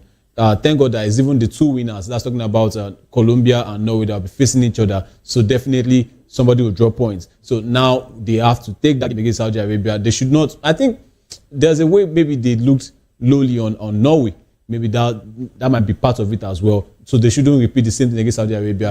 Grab your chances and score. But we saw this team at the Nations Cup level, when, of course, not this team actually, because 16 of them actually, 16 of them actually dropped. But of course, the coach actually emphasized on being clinical. And looking at what you saw yesterday, do you think the coach has really fixed that problem of being clinical? Because Nigeria actually, squandered a lot of chances against this particular team yesterday. Results-wise, no, because we didn't get any goals. But then I feel like when the game started, we took the game by the scruff of the neck. We went at them, creating chances, and like I said, we hit the post. I think the game against Saudi Arabia, South Africa just wants to drop out of my mouth. Against Saudi Arabia, I think it's going to be, they should be focusing more on that right now, because definitely they will get more of the ball.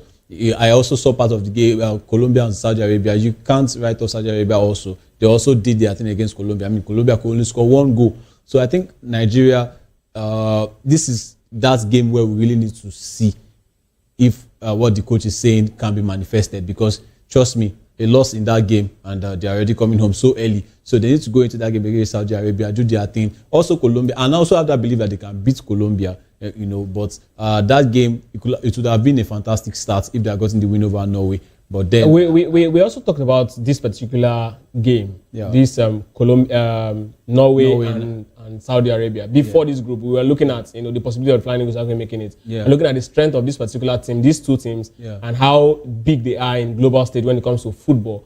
And then we all agreed that Nigeria is here, and Saudi Arabia and Norway, with due respect, they are below Nigeria in terms of quality they churn up, and of course the quality of talents we produce. So it's expected that we're going to pass through them. Now that we've actually missed our first chance against one of these, is it possible that the Flying Eagles can actually go past Colombia? Because of course, Colombia seems to be the strongest in terms of football quality apart from Nigeria in that particular group. So now Saudi Arabia is, I mean, we also saw that Saudi Arabia shocked Argentina at the last World Cup in the first game. 2-0 it ended. I mean, do you think the Flying Eagles still got a chance? And I know this one is even age grade, so it's like we are almost the same. And Saudi Arabia also, you know that they're actually doing a lot in terms of football development. Mike and Elalo is doing so well for the country in terms of how they are revamping their league. And of course, if your league is strong, top quality will definitely come out. So the game yesterday, give me your take as regards where it's going to lead the Flying Eagles. Possibly from what you saw, do you think with the way Colombia and Saudi Arabia actually played out a game and the strength of what Flying Eagles showed, do you think it just boils down to just the fact that we are unlucky, or is that we've not actually fixed our issue of being clinical in the final third? I think it's a combination of both. I mean, it's a football game of 90 minutes. If the team doesn't play too defensive or play around football, you will get your chances. So, and you know that in football as well, sometimes when you don't take your early chances, one chance for the opponent, it comes down to bite you, and that will be the end of the game. And I think that was basically what happened. After they got that penalty, Norway too didn't really stress us, but I mean, they could rest on the fact that they were leading, and we also didn't do much, to go at them. That's we ran out of steam. Let me just put it that way. But I think Saudi Arabia will be a different story. I know that, like I said, it's age grade, and you also mentioned something about Saudi Arabia, doing something about their football development. But I think Nigeria will have just more than enough, for them. I see a win, maybe not too far, maybe not an explosive win, but I think Nigeria will still go. And against Colombia, you mentioned something yesterday on the show where you said, African football and South American football is on the physical side is almost the same thing. Yes. So I think they will know how to go against them. I think in the last tournament under 20 where they played Argentina, they defeated Argentina, who is also a good South American side. So I think they can also take that into the game against Colombia. I think they will just do well enough to negotiate the next two games, but it will have been perfect if they started well by beating Norway. Okay, so seeing that we actually lost this first game and going into our next game, looking at the fact that we came into this particular championship on a back foot of 16 players out of the squad that actually made it to the semi-finals or actually got the ticket to this World Cup. That number, the fact that this squad is entirely new, does it have an effect on what you saw yesterday? If those guys were left to actually prosecute this particular one, is it possible we would have won this particular game? I mean, the synergy should have grown. Yeah, for me, I think you are right on that one. I mean, synergy is always very, very important. But, when that synergy did not give you the results you desired and you just revamp. We know in Nigeria we revamp a lot. I mean, look at clubs in the APFL too. You see the way they transfer players and bring in new ones. So I think we revamp a lot. But then, if that revamping of the squad is going to give you your desired result, so be it. Because that's... But it didn't produce this desired result. But the tournament is not over. The tournament is not over. I mean, look at the... I'm sure you also... you share the mind of Nigerians. We were disappointed with the performance, just like the Chan. We were also disappointed with performance at the AFCON under 20. So I think if that revamp is going to give the result, they did well. They didn't play badly against Norway, to be very honest. And now one game, you can agree with me that one game is not enough, to judge. So I mean, let them go ahead and negotiate this group phase before we now come and start talking about that. But then it's a very, very important point. If they are played together earlier and they know, but I think this tournament will just give them that opportunity, and they'll be training as well. They played games, before coming to this tournament. I think they played the host, and they also played Chile and they played Australia. So maybe that will give them, enough, to just get that blend. They can't get it 100%, but I mean, maybe they can do just enough, I think they will make it out of the group. I think they will. All right, so from one FIFA tournament to another, which is the FIFA World Cup in 2026, talking about the qualifiers. And as it concerns South Africa, and of course, it's in our group. Yes, the group that Nigeria is very much interested in to see how we can actually negotiate past that group. As South Africa, it was said yesterday, FIFA actually deducted 3 points from South Africa for their the fact that they fielded an ineligible player in the person of Teboho Mokoena. And of course, the coach of Benin Republic isn't really too pleased about the result because, I mean, he said, according to him, he said, this decision is justified, but come on. However, it feels it's too late because 6 months ago, after this incident, this delay could impact the group standing and qualification process. The points deduction puts Benin Republic at the top of the group, tied on points with South Africa, and SAFA plans to appeal decision, which could further affect the qualification process. Now, Gernot Rohr is actually coming out and saying, you know what? Yes, this is justice. Yes, we've been clamoring for this to happen. but it feels too late, rather too late. I mean, you saw the group standing. A lot of persons are saying, you know what, even if it's at the end of the group, FIFA is definitely going to take that decision. In fact, Jerry was here saying that in the case of Nigeria, it was almost useless, but that point was, deducted regardless. Now, Gernot Roy is saying that, this particular point should have been deducted long before South Africa even played their other games. At least it would have put them more under pressure. Now, it feels like they're in a comfortable place. You share a sentiment? Ikechukwu, there's a plus and a minus to it for me. I think, when I say plus and minus, or let me just say there's a positive and negative. This is the same thing if you look at it. I think for me, I will agree with Gernot Roy in a way because, if they had made a decision earlier, I mean, the points would have been deducted. The teams, going into other games. Now they have just 2 games. If they had done it before they played those last 2, when they had 4, it would have definitely would have given the team better preparation to negotiate their games. And maybe Nigeria will have also done better, knowing that the deed has been done, the points have been deducted. Now I'm closer to you. Before I think South Africa, they were leading us with about how many points? 6 points. And we were like, we'll just try. We know if we meet them. But now, if they are done it before we play them, even in Bloemfontein, we'll be like, we are close to you now, just 3 points, and we'll be able to take our games more seriously on that part. But I think on the flip side, why didn't you go earlier? Why did you allow FIFA to do the ex-official thing? Why didn't you go as soon as you discovered that something like that was played? Why didn't you go that 24 hours? I know I'm always clamoring on this show, but why didn't you go for it earlier and let FIFA make the decision? Yes. At least, I mean, he's saying this before South Africa got to play Lesotho. Yes, the talks of that point has been everywhere. That point deducted has been everywhere. Say they should deduct that point. But Lesotho also complained that you don't feel this guy already. So this talk has been there. Did they go to FIFA, Ikechukwu? Of course, everybody has been complaining.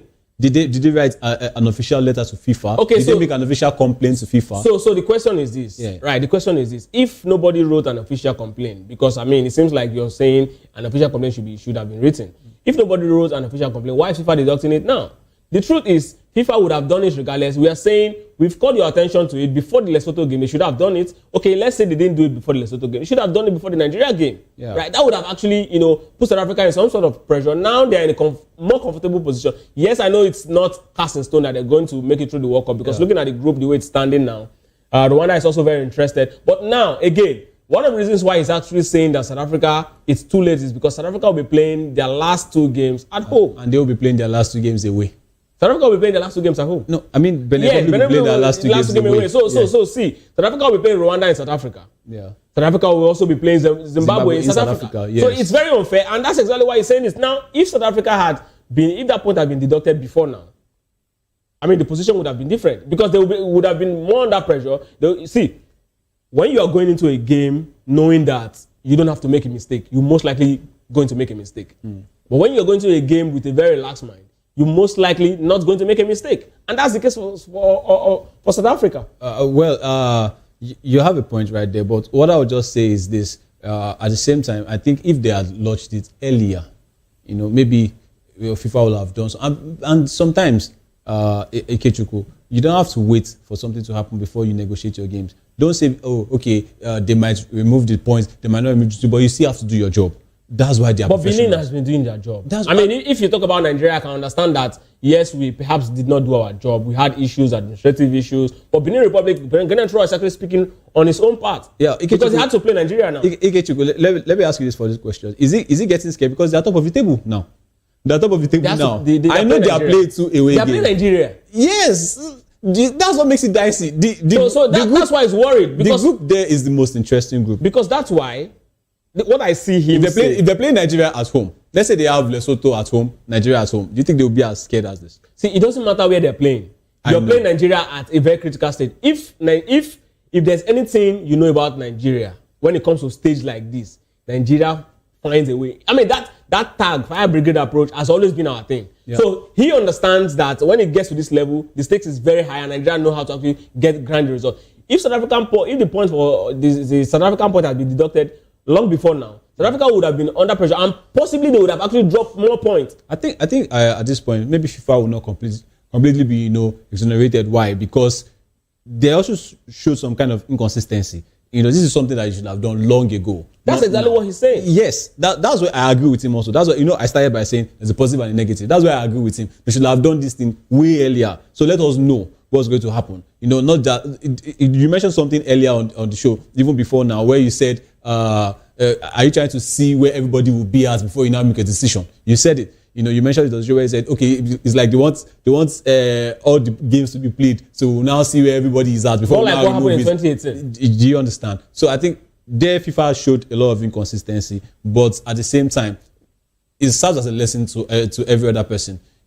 When things like this happen, speak up immediately, write an official letter, so that you can back up, whatever you are saying. For me, I think maybe when we're looking at it like maybe this thing doesn't really, directly, affect us at that point.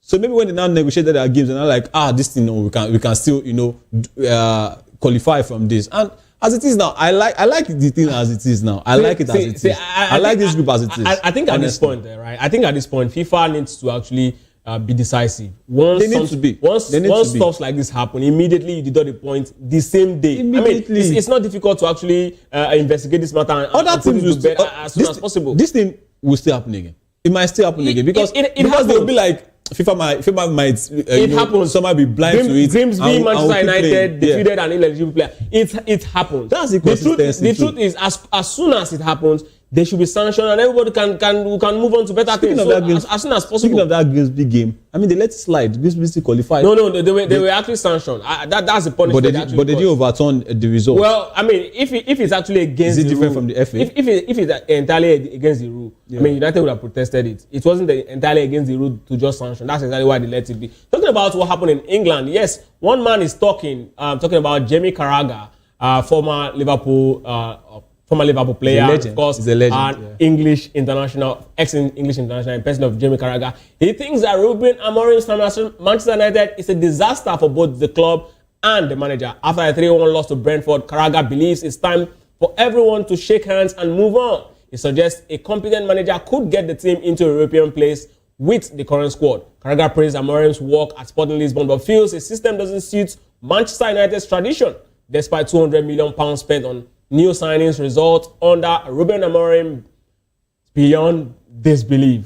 Gary Neville also shares similar views, questioning Amorim's tactics. Both Carragher and Gary think a change is needed at this point. Yeah. Do you think it's time for Amorim to actually go? Well, again, Ikechukwu, earlier we mentioned on this show where we said there's nothing wrong with a coach being pragmatic. We all know that the Jim Ratcliffe era hasn't really gone so well. Just like Manchester United fans thought it was going to be. They thought the Ineos leadership, the ownership, or let me say, the leadership was going to, bring something, bring the results. And I'm sure with his CV, maybe not the best, but with what they saw, with what he did at Sporting, they felt like, okay, this is a manager that can change our fortunes. Maybe the timing was wrong. Maybe they should have allowed Van Nistelrooy. Now, I'm sure Man United fans are looking back and saying, maybe we should have allowed Van Nistelrooy to stay. I don't think he lost any game before as interim manager. He didn't lose any game. That's talking about Van Nistelrooy. So they felt like we could have allowed Ruud to stay, wait to the end of the season, and then bring Ruben Amorim. It doesn't work so far. That is on the part of the board. Right now, Ruben Amorim, how about you? There's nothing wrong with being pragmatic. I've said this thing before. Even Pep Guardiola, who, to be honest, you don't have one third of his CV. You don't have his Champions League titles. You don't have his league titles. Okay, you have league titles, but it's in Portugal. You know what I'm saying. You don't have his record. You don't have his CV. Even Pep Guardiola can be very, very pragmatic. There were times where he sees that fancy football is not working.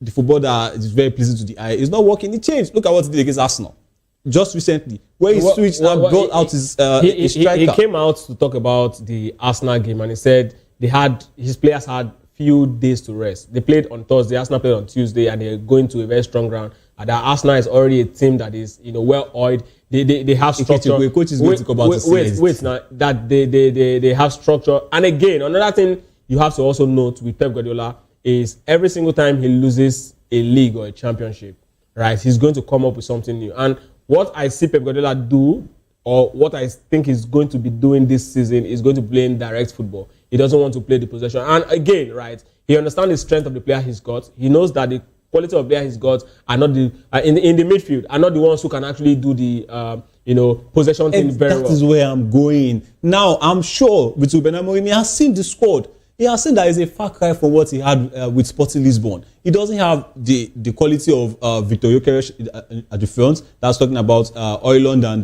Joshua Zirkzee. He doesn't have. So he knows that 3-4-3 but he's not working. Got Sesko now. Benjamin Sesko is a very decent player. Are you playing to his strengths? No, he's not playing to his strengths. This is a guy that tries in the hair. They call him Eshesco. He tries in the hair. He's somebody that just bring the cross in. You don't have He's got a very good shoot on his left foot. Yeah. It's quite very good with his leg as well. I think the problem with Manchester United at this point is that Ruben Amorim is struggling to, I think he's trying to manage the team under pressure. Do you think Man United have bad players? At this point, I don't think Man United. No, just look at the overview of the squad. So overview of the squad, right? When you say bad player, I want to believe you mean players that are not supposed to be at United in terms of level. Yes, I think so. Okay, they're not supposed to be at United. Yes. We know because of what we've seen in the past. A good number of them. Because of what we've seen in the past. But look at the profile of the players. I know that Onana is not there, but looking at Maguire and the Leeds, they are somewhat average. They can give you something if you play to their strengths. I'm just trying to look at the formation. I want to do a first 11 for you now. Just put a certain Bayern there and go. We know he's not the most reliable. But he brought the goalkeeper. Why is he not playing the goalkeeper? That's on him. Even Šeško too. Man U fans were almost like trying to protest that why is this guy not playing? There was a game, I think it was against Brentford, against Burnley, yes, when Matheus Cunha got injured. Then they were looking for Šeško to come in immediately. You brought in Zirkzee, who didn't even impact the game at all. So I think for me, it's not just being pragmatic. I was saying something. I said, just put in the Maguire and the Ligt, play Dalot and play Dogu or Luke Shaw. Just play a back four. This back five is not working. This is Premier League. It's a different terrain from Portugal. And he has seen it. This is not even his first season. Conte used this is his first season. Antonio Conte used this same back five to actually win the Premier League. Since then, the following season, what happened? I think this is a team. No, Antonio Conte this is a league that will catch your score. What did he do with Tottenham? Antonio Conte can. What did he do with Tottenham? Tottenham. The quality of players. That's what I'm saying. Okay. He does not have the quality he's got at Chelsea. All right. So Antonio Conte, if he comes back to England with good quality, top quality players like what he had at Chelsea at the point, I don't think there's anything. Do you know he's playing with a back four at Napoli now? That's pragmatism. That's what I'm telling you. There's nothing wrong with you being. Just change. Okay, Arteta now. 2 seasons ago, they were at the start of the year, at the start of 2024, when Arsenal went almost unbeaten. They only lost one game in the league, and that's to Aston Villa. People were praising Arteta. They were like, that fancy football is back. The football is really pleasing the eye. Odegaard is getting on the ball. Now what are they saying? They are set piece FC. Fine. It doesn't always work. It doesn't always please people. But what works for you works for you. How did they win that game against Newcastle? It was 2 set pieces. When the normal way is not working, you switch to the one that works. So I can't tell you that Ruben Amorim only has one formation and one tactic. But again, it goes back to the fact that he doesn't have the quality that Arteta has. I know he doesn't have the quality. That is why you need to change and play to the strengths of what you have. It doesn't end well, Ikechukwu. I want to give an example. And Postecoglou, I know he won the Europa League. If it was possible for 2 teams to lose a final, I would have said, because that Manchester United gave him that platform to win that Europa League for me. That island clearly wasn't working. What did he end up in the league? I think he ended up 16th. Even did he end up below Manchester United or above Manchester United? They were both bad bodies. They were there, bad twins. They were there, 15 and 16 on the table. Marcelo Bielsa, when he came with Leeds United to the Premier League as well, where teams will be peppering you 5 goals, 4 goals, and you keep attacking. It doesn't work. They got relegated. Even though it wasn't the one that directly led them to the relegation, it was so poor for the manager to come in, the manager that came in, that's talking about this match, he couldn't do much. They were relegated. That is, if you spoil a team to a certain level, even if they get Pep right now, they still go to face the struggles. Because there will be a point where... So what's the solution for Manchester United at this point? I think at this point, for me, I'm not usually one to just clamor immediately for a manager to go, but at this point, it should. Because it's not working. And for how long? For banter purpose.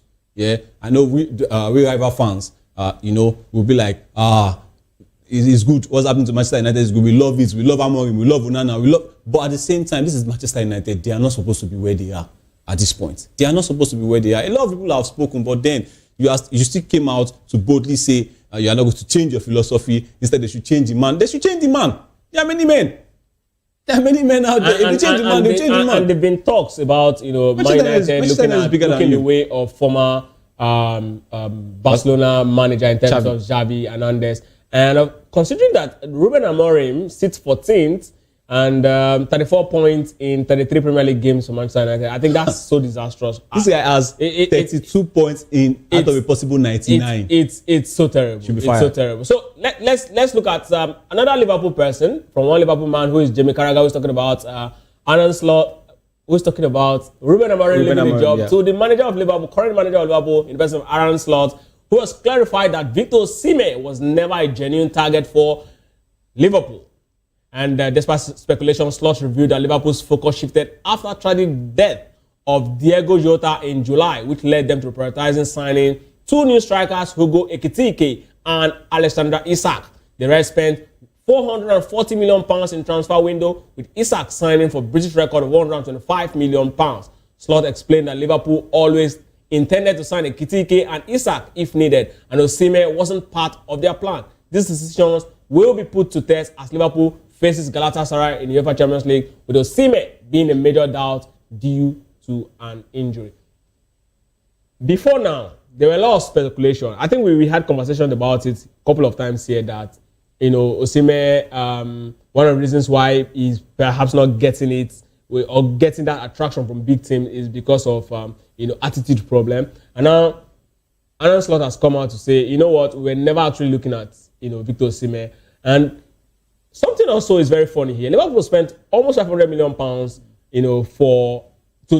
to get new recruits in their particular team, and they still need PGMOL to actually do, so many things that they've been doing. But it's quite funny. I wish Jerry were here. I wish Jerry were here. But hey, is it good now? I mean, can we actually look at this as, okay, it's not Osimhen's fault, it's just the fact that Liverpool does not really see him as a good fit? Well, at that point, during the transfer, or you think perhaps he's just trying to shy away from, every other. He doesn't want to create other sort of news around. He just want to put it to limit the conversation around Osimhen to the fact that this is exactly what we prioritize. Not because he went on further to actually say that Osimhen as a person, is not actually who they are looking for, and people were saying, okay, does it have anything to actually do with what happened off the field? Right, yeah. He was saying exactly that. I don't think that's exactly what happened. I don't think it's the way people are seeing it. Mentioned this guy. Okay, I don't think it's the way people are seeing it. How are you seeing it? For me, I think the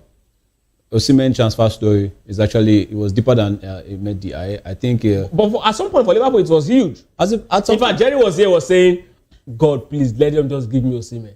It was still begging for Alvarez yesterday. Jerry is greedy. He wants everybody, anyone that works for him. But that's another story. For me, I think there was at some point Osimhen was linked to everybody. He was linked to Chelsea. He was linked to PSG. No, for Chelsea, it was also clear he refused to take pay cut. That's why I said the Osimhen transfer story. I don't want us to spend much time on it because it was very deep, okay. And we don't know what happened in the back story. Anyway, all well and good for him. He's back to where he's loved at Galatasaray. For me, not a top club for him or for a player of his stature, but I wish him well, as a Nigerian brother, and I'm sure he's going to do well. But for Arne Slot, when he mentioned something about the tragic death of Diogo Jota having a hand in them signing two strikers, I think it's right because, Diogo Jota was, part of Liverpool's plans. Maybe they would have gone for a striker, but I think their focus has always been on Alexander Isak. They always wanted Alexander Isak, and when they made it clear to the club that it was going to leave Newcastle, he made it clear to Newcastle, Liverpool pounced on him. But I think that this time around, it's not really. If you look at Osimhen and Alexander Isak, they're not too really different.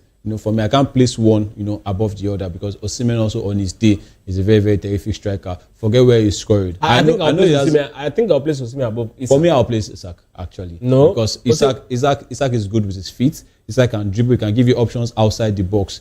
Forget passion and inshallah. That is Osimhen. Forget passion and chasing after defender, hustling defenders. Hold on. Isak will hold the ball and find his teammates. Hold on. Osimhen Osimhen as a striker is a better striker on the air. Really? Yes, on the air. Yes. Okay. Osimhen is a better striker on the air. All right. On foot, Osimhen has proven to be great now. I'm listening. How do you prove to be a better player or a better striker without winning a golden boot? Osimhen did it in Italy with 26 goals. Okay. How many seasons in Osimhen's career has he done 20 goals? This past season was the second season in his career that he did more than 20 in a season. And that Capo Canoniere was the first time he was going to do 20.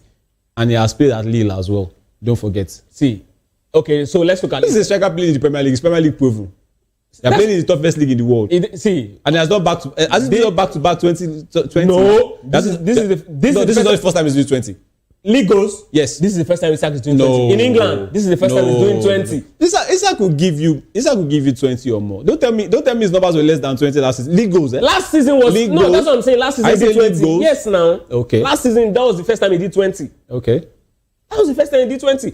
Osimhen as a striker is a better striker on air. Osimhen has. He's not better with his feet, Ike. He's not better with his feet. How do you prove? He's not better with his feet. How do you prove who is better with their feet, if not by what they've been able to achieve? Okay, let me ask you a question. Who is a better striker, Lewandowski or Haaland? Come on, the numbers don't lie. Lewandowski has been around for a long time. Who is a better striker? Who is a better forward? Present today or their career? Okay, let me say in their primes. Who was a better forward? In their prime, obviously, is Levy. Okay. Obviously, it's Levy. Okay, so you want to go for a striker today? You want to go for a striker? Because you want to go for a striker. Do you know why I say it's Levy?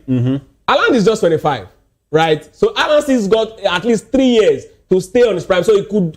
I mean, possibly dwarf whatever Levy has done in his own prime. Who is a better forward, Haaland or Alvarez? Who is a more complete forward? Come on. Who is a more complete forward, Haaland or Alvarez? How do you even say more complete forward? Because Haaland is better on air. Haaland is a better finisher on foot. But Haaland is not better with his feet. How do you say it's not better? Haaland is not better. What do you mean it's not? Okay, fine. What do you mean it's not better? Haaland cannot give you more options than Alvarez outside the box. What do you mean? Haaland cannot. Make me understand now. For me, Haaland is a tall Chicharito. You know why? No, not because of his numbers. Make me understand what you mean is better on foot. Yeah, that was what I'm coming now. Okay. Why I said he's a tall Chicharito is that he's always in the box, mostly. Okay. Yes, so tell me. Haaland outside the box will not give you enough options. Look at the Hurricane. Tell me the options. Look at what Mourinho has done with Hurricane. There are strikers you tell me that they are better with their feet. Now say okay, these ones are better. Wayne Rooney, Hurricane, these guys are special players outside the box. Luis Suarez. If you tell me Alexander Isak, he's not even in that league. He's not even close. Have you seen Isak play? No. Have you seen Isak play? I'm sure you see Isak play. If you see Isak play with his feet, Isak could beat defenders. Can Osimhen beat defenders? What do you mean? Can Osimhen go past 3 defenders at once? You know now. Well, so just to conclude that, I think that they went for the striker they wanted. But for me, I think that Isak move actually looked forced because he should have allowed them to just sign the Ekitike. He was trying to force the move with Newcastle. Good for Isak and Ekitike at Liverpool. But trust me, this game tonight is not going to prove anything. That okay, even if Osimhen scores against them, don't come and rub it tomorrow and come and say they should have gone for Osimhen. No, they went for who they wanted. I mean, Victor Osimhen might not have worked too. Victor Osimhen is an impressive form, obviously, and we expect him to actually, prove that he's just one of the top marksmen in the world at the moment. And of course, from one Nigerian player who is in the news to another who is now obviously the Nigerian man who is flying the Nigerian flag in this area, talking about Ademola Lookman. And the coach, Ivan Juric, has hinted that the Nigerians forward will definitely might start the UEFA Champions League game against another.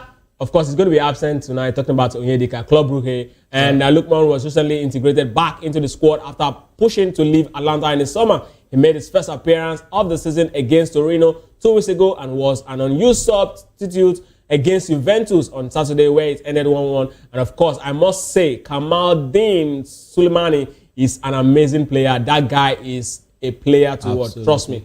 He's really, really a gem. And of course, Juric mentioned that Lookman has been training with the team and is being considered for the starting lineup. The coach emphasized that Lookman is an important player and needs to be part of the rotation. And of course, the match against Club Brugge is a crucial one for Atlanta, and Juric's decision to start Lookman could be a key factor in the team's performance. What does it mean start? What does it mean part of the rotation?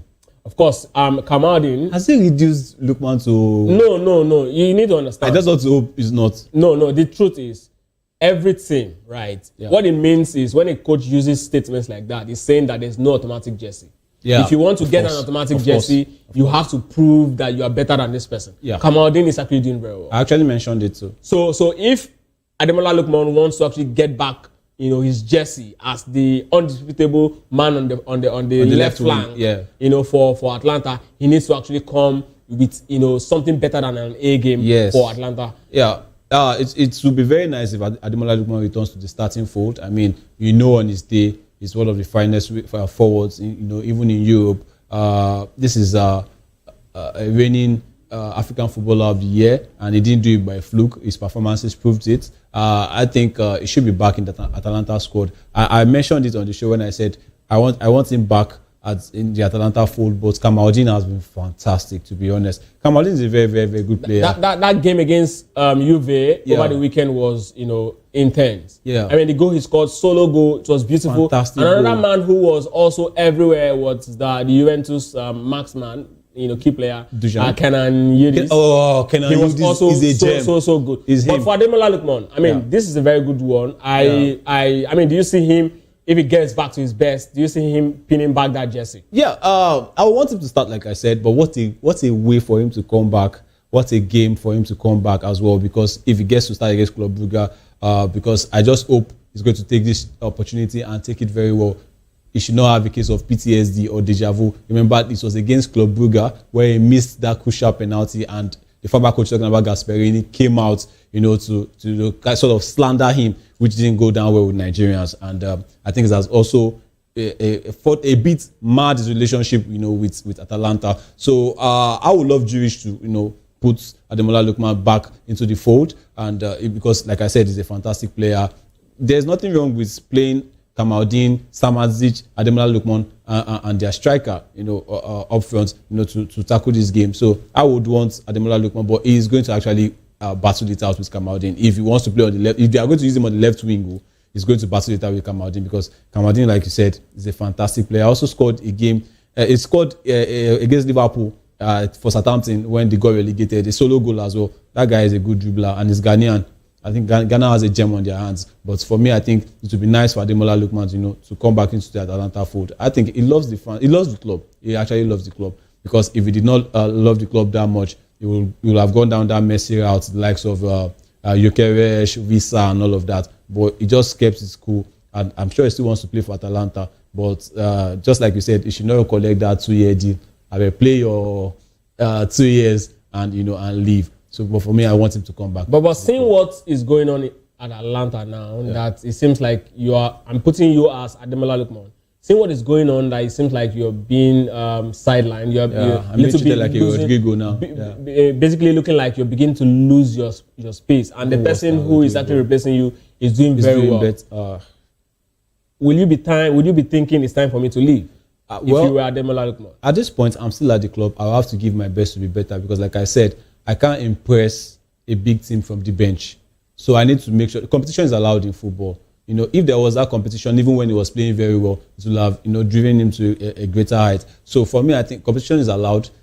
Right now, all I'll be caring about is getting my place back in the team, because I'm still contracted to them, as an Atalanta player. I'm still there. I need to get back first. I can't just say, okay, Kamaldeen is there, let me just run out my season and the big club will sign me. No, clubs are moving on. They won't sign you from the bench. There are certain names that can attract clubs even when they're not playing much or even when they are injured. So right now, you need to get back. I need to get back into that starting 11. I need to make that place my own. I need to make Kamaldeen work and make Kamaldeen know that there is somebody there, before he got the nod. If that old transfer issue did not happen, I will be the one starting by now. But right now, I've seen that, okay, there's somebody that's actually going to give me tough time. I need to get my place back into the team. So that's the most important. That should be the most important thing on Lookman's mind right now, to get back that left wing and keep donning that number 11 jersey for Atalanta. Absolutely. Yes, still talking about UEFA Champions League. Yes, and today is the start of the match day 2 of the UEFA Champions League, and a whole lot of talking points we'll be looking at. And the first is the special one, Jose Mourinho returning to the ground. He made famous. I mean, of course, he gave Chelsea their first league after about 50 years. And he did that in an amazing style before he actually went on to Inter Milan and then Madrid. And now he's coming back as an opponent at the Stamford Bridge. At the Bridge. I think the last time he came at the Bridge was as the manager of Inter Milan, where Samuel Eto'o scored that particular goal to actually win that game right there. And he's coming back with the Benfica against the Chelsea side that has not won a game in this particular. I think he also played as Manchester United when he was Manchester United manager. I'm talking about Champions League. Okay, Champions. Okay, yeah. If it's Champions League, it was with Inter. Yeah. I'm saying that he's coming back with a Benfica side that is also undergoing rejuvenation, and also against the Chelsea side that have not won a game in this month. Jose Mourinho's tactics and experience cannot be downplayed, cannot be overemphasized. Yeah. Where do you see this game go? Well, I think it's the Mourinho derby because this is coming back to a team where he's actually loved. The fans love him, and also Benfica as well. He was with Benfica earlier, even before now. Maybe not as the manager, but then he was with Benfica before as an assistant manager. We know that story, and now he's back. Benfica and Chelsea, they also have this. How will I put it now? They have this fight like in Europe because they met in the Europa League final where Benfica dominated, but Chelsea won that particular final. Also in 2012, I remember when a Portuguese player downed them. Yeah. Please hold your thought. Let's take a look at the fixtures. The fixtures of UEFA Champions League match day 2. Atlanta will be playing host to Club Brugge. Karat will be playing host to the most successful Champions League side, Real Madrid. Atletico Madrid will be playing against Frankfurt. And of course, Bodo Glimt, will be hosting Tottenham Hotspur.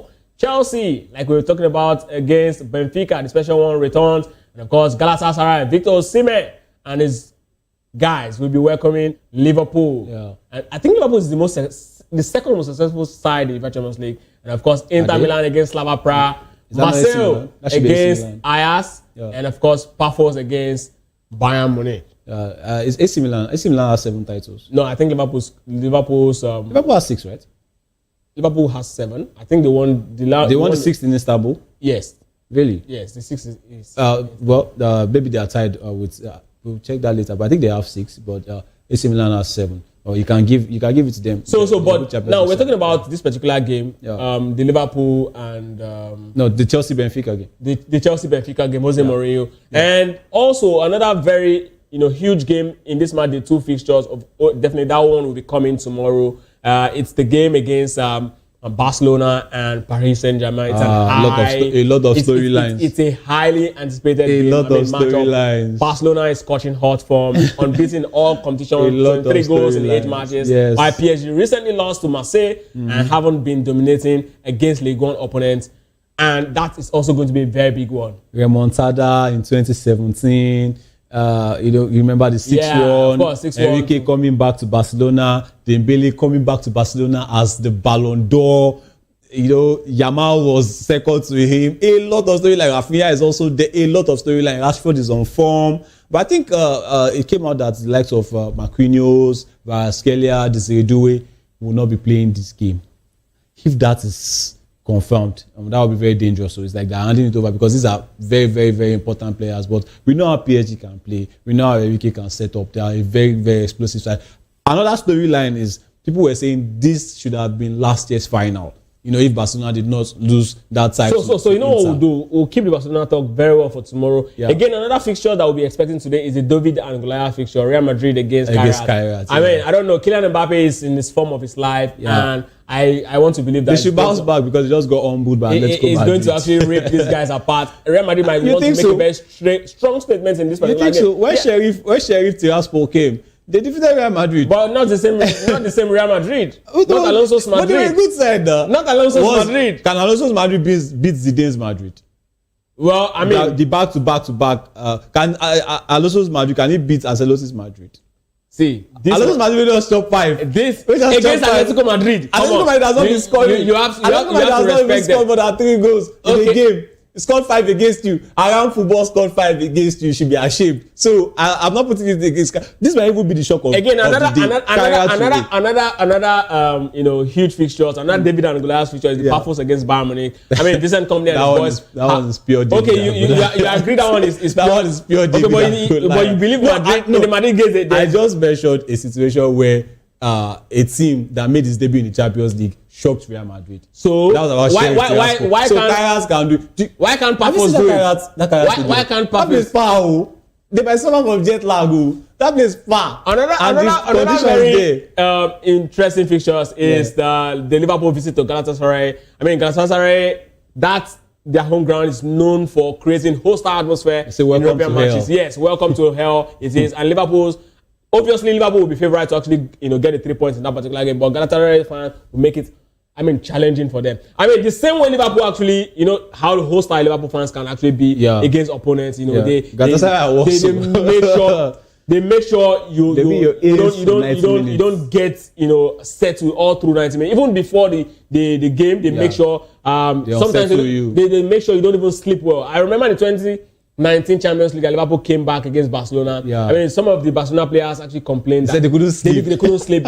The Liverpool fans actually held a carnival very close to their hotel all through the night. That's how to unsettle at no point. So it's expected. Now Liverpool is going to this particular game. I know there's huge gulf in terms of quality from both sides, but they still have good players. Of course, but my money is on Liverpool to pick this one. Well, for me, I think I don't want to put my money on Liverpool. Right? Okay, I think it's an open game. Galatasaray might pick it because looking at that, it's not bad. We just mentioned Osimhen, right? They have a Leroy Sané, Ilkay Gundogan, Lucas Torreira, and they have Turkish players that can do the job. And we know Liverpool and their defensive frailties, right? So that game looks balanced. What's the difference between Crystal Palace and Galatasaray? And Crystal Palace just did the do on Liverpool. So why put it on Galatasaray? If Osimhen catches Van Dijk and Konate, well, at this moment, let me put you on this spot. Well, you said your money is on them, Abi. Give me score line. Well,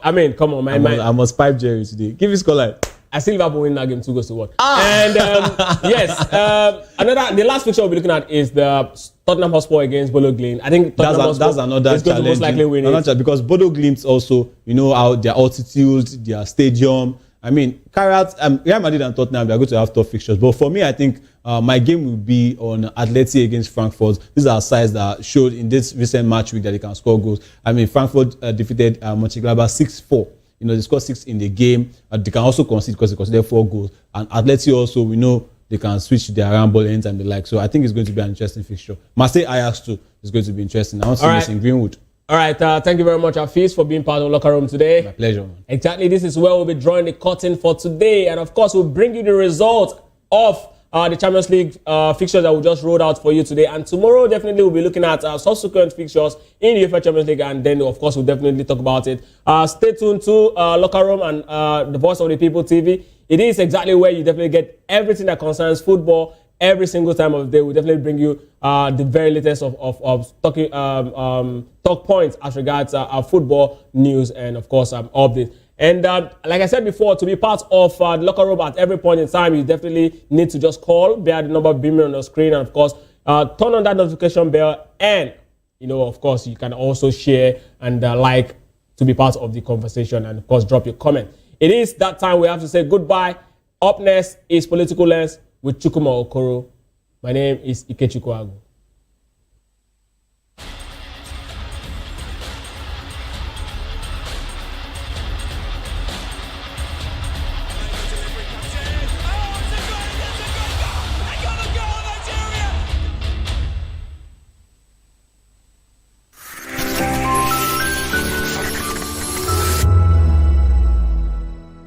From the views on the street, we go to bed empty hunger, to the blaring horns of a hustling city. The loudest voices of the common man got a medium to be heard. This particular administration, they were coming unprepared. It's not a bad thing to renovate the president's lodge. Through top-notch programming, unbiased reportage of news, sports, business, entertainment, and cultural documentaries. Voice of the People, 90.3 FM became a symbol for 21st century media. And now, a new baby is born. Voice of the People Television, VOP TV, youthful, full of vigor and penchant for excellence in the continent's media space, exposing the wrongs, applauding the rights, dissecting the news without fear or favor, through factual and accurate stories and contents. Corruption kills three things that makes a society. Representing the interests of the people and giving them a voice. Voice of the People TV is here to stay towards building a fair society. VOP TV, Voice of the People Television, truly a voice for the people. 2564 is coming up on Barney 9, right? The 2564 Atlantic Tower. What happens in the hush behind hangar doors? Who signs the papers that gamble with lives? Which truths were grounded before they even ever had wings? If you've ever buckled a seatbelt at 30,000 feet, if you've ever stared out of that tiny window and wondered who's really in control of the skies, it isn't just flight, it's power, it's politics, it's pressure sealed in steel. We're peeling back the clouds from runway risks to sky-high secrets. We're diving deep where most dare not to look. Aviation Scope, every Sunday at 7 p.m. only on Voice of the People TV. We don't just report, we reveal. We don't just ask, we uncover. Because when it comes to the skies, ignorance is turbulence. Aviation Scope, the sky isn't the limit, it's just the beginning. The International Day of Charity, observed every 5th of September, was established by the United Nations to recognize the power of giving in addressing global challenges such as poverty, inequality, and hunger. Across the globe, individuals, organizations, and communities are engaging in acts of kindness, fundraising drives, and volunteer services, all aimed at supporting vulnerable population. Experts stress that philanthropy is not just about large donations, but also about simple acts of kindness, volunteerism, and community solidarity. By working together and giving back, societies can foster inclusion, reduce suffering, and create opportunities for sustainable development. The International Day of Charity, September 5, provides a global platform to highlight the importance of giving, volunteerism, and community services. It sparked conversation about inequality, poverty, and humanitarian crisis, encouraging individuals, organizations, and government to recognize charity as a crucial tool for social progress. It also mobilized resources and partnership that sustain charitable causes beyond the day. Philanthropists often step in where public systems lack capacity or political will.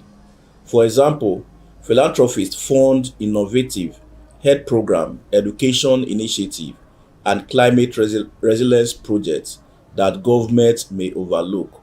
They can act faster, experiment with new solutions, and bring resources to marginalized groups who might otherwise be excluded from the government. Most of the vulnerable groups, like the key population, people living with disability, and so many things in this country, survive based on charitable funds getting from outside the world. Looking at the government policies, with government do little or nothing to plan for this vulnerable group. So charitable activities met urgent needs such as food, shelter, healthcare, and education for vulnerable groups. As the world continues to recover from economic and social disruptions, the spirit of charity serves as a reminder that collective action and compassion are powerful tools in building a better future for all. On this International Day of Charity, no matter how big or small, every act of giving counts. From lending a helping hand to supporting charitable causes, we can all play a part in making the world a kinder place. Victoria Ogbaki, reporting for Voice of the People TV.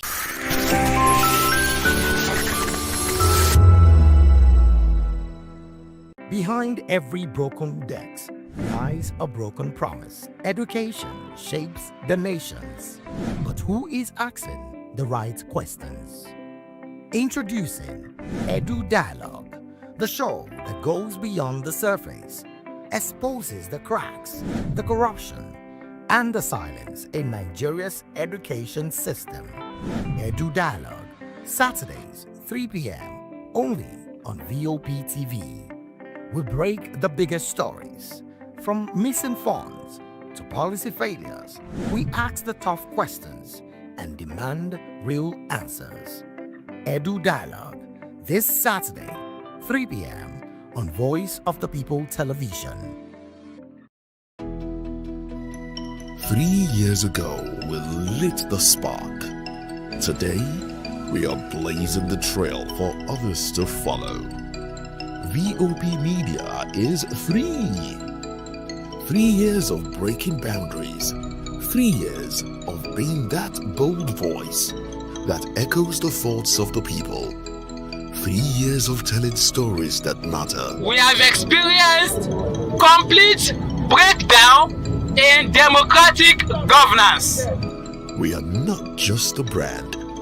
We are a movement, giving voice to the voiceless. We go to bed empty hunger. To every viewer, every voice, and everyone that has made us who we are, we say thank you. VOP Media, 3 years and still counting. VOP TV, now you have more than a voice.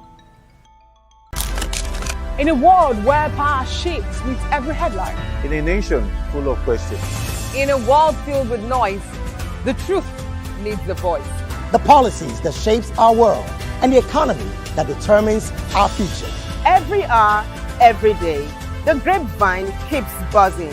And together, we are committed to telling the stories that shape our world because your voice is our focus. don't forget, our voice matters the most. Let us come together and share our concerns.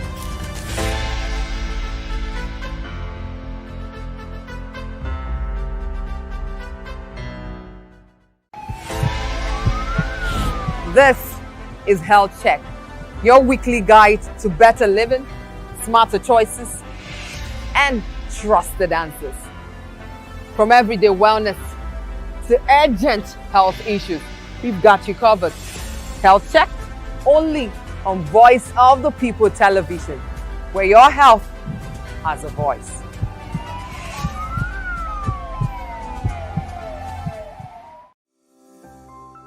VOP TV, now you have more than a voice.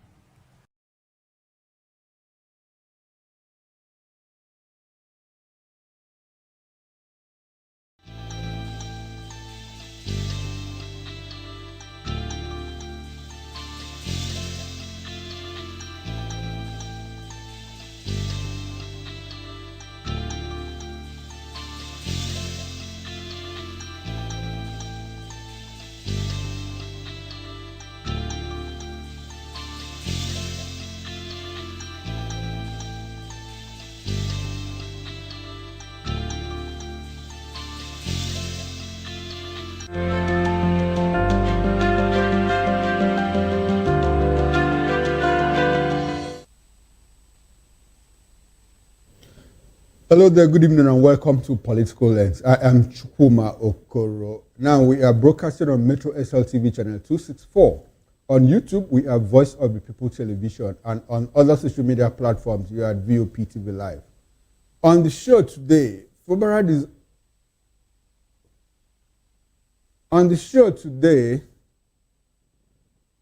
we'll take a break and I'll be right back. I think there's a tech hit somewhere.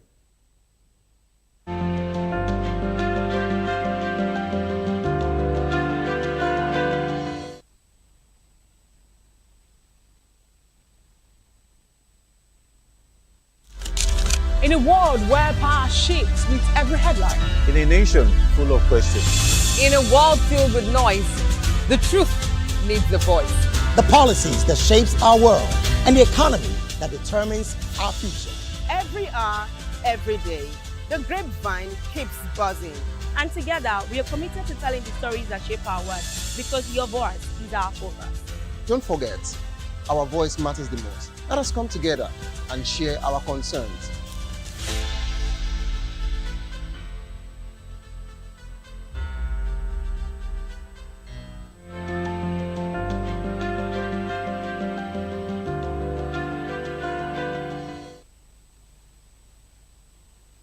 Hello there, welcome back, and a very big apology for that technical glitch and interruption on the show. Now, let's get back to it. On the show today, presidency APC jittery over Jonathan's presidential bid, and we are joined by two virtual guests. One from our bidding outstation talking about Comrade Collins Amadin. He is an APC stalwart as well as a political affairs analyst. Good evening to you, Comrade Collins Amadin, and thanks for joining us on Political Lens.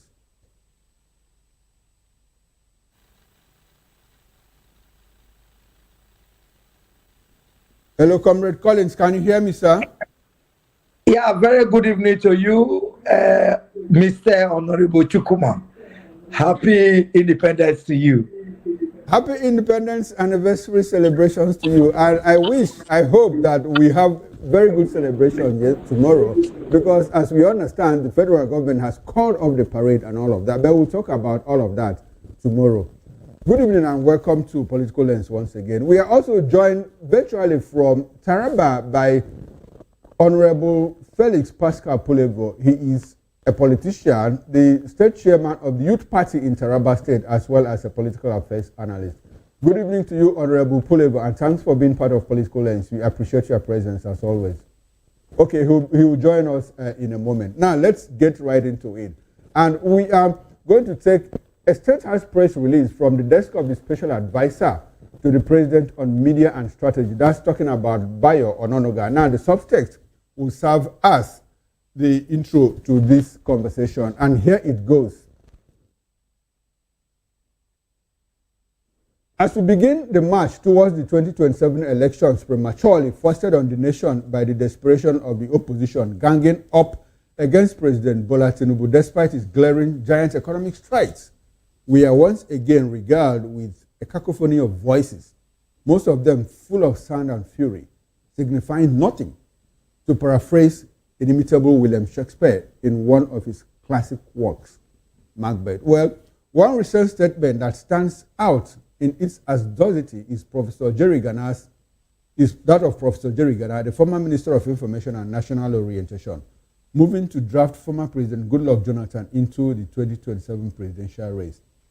Well, Ghana affirmed that the former president will contest the coming election on the platform of the, according to Bayo Ononoga, I'm reading from Bayo's press release, and he said that President Goodluck Jonathan will contest the coming election on the platform of the discredited People's Democratic Party, PDP, which he bequeathed with a legacy of economic ruins after 16 years of bad governance. Mind you, this is Bayo Ononoga's press release.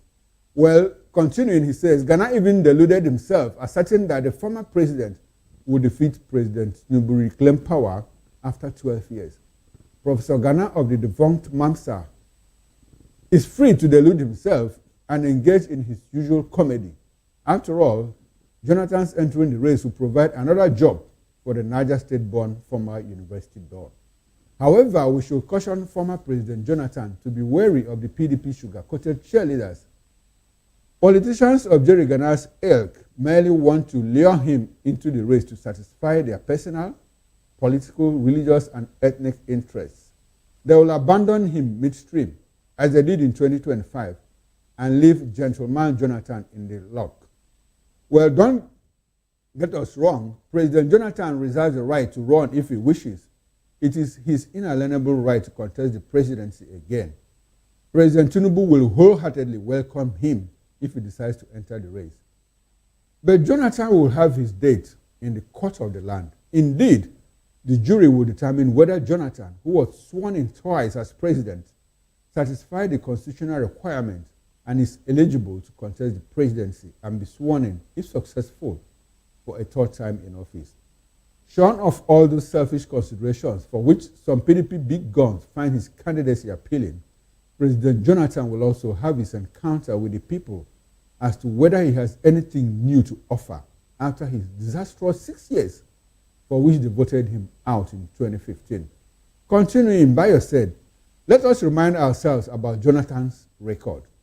We cannot forget in a hurry how his regime, devoid of any clear economic agenda, engaged in frivolous spending, ran the economy aground, and put the country in dire straits.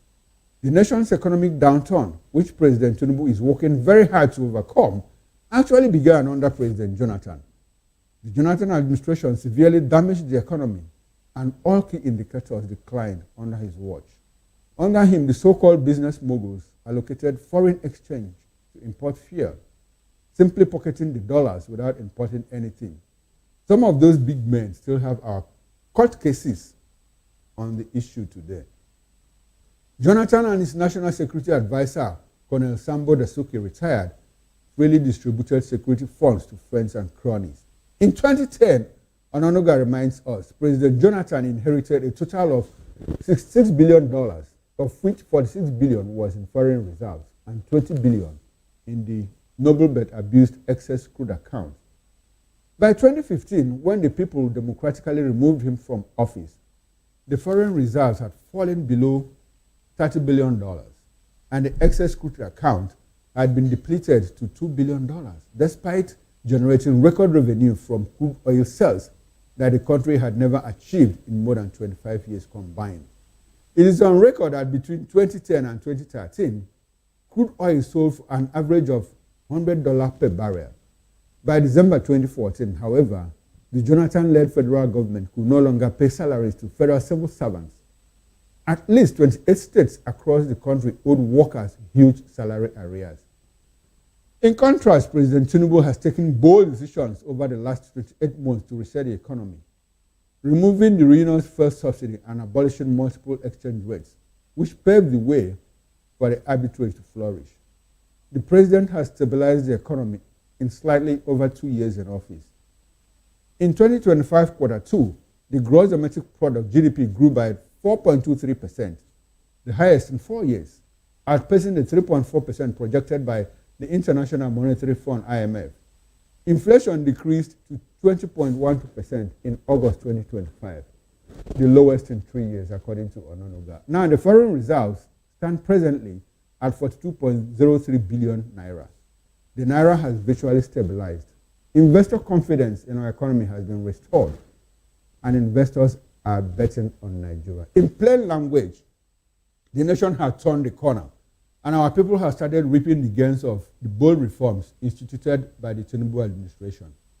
Road infrastructure is being boosted.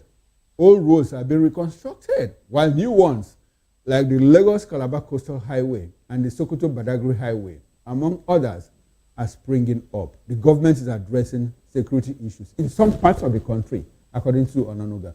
We can go on and on, reeling out the many macroeconomic gains of the Tinubu administration. However, the point is that PDP and Jerry Gana's co-travelers broke the economy. President Tinubu is fixing it. President Jonathan and others are welcome to the 2027 race. They broke the economy before, but millions of Nigerians who will not easily forget the recent past will not allow them to return and run it down again. Bayo Ononuga, special advisor to the president on information and strategy, signed this press release on September 29, 2025. Gentlemen, let's get right into it. Honorable Pulevo, have you joined the conversation?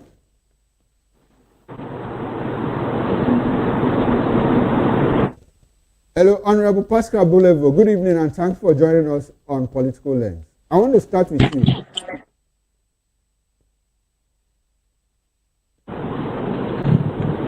Okay, we seem to be having an audio glitch there. So let's go to Benin. Let's go to Benin, where we have Comrade Colin Amadin, who joined us from our Benin station.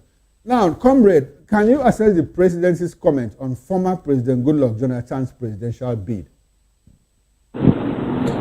Did the presidency give away anything? Did they give away anything? What's your broad assessment of the release by Bayo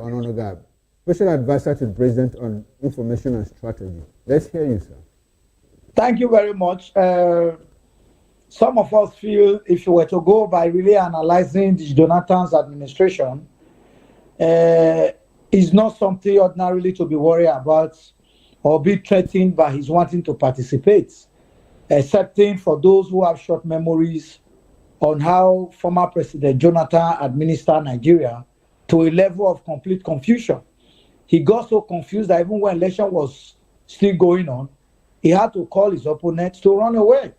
Because for him, he had waited for that day to come so he can quickly excuse himself. Because he was actually pushed to even try again. He wasn't prepared for it.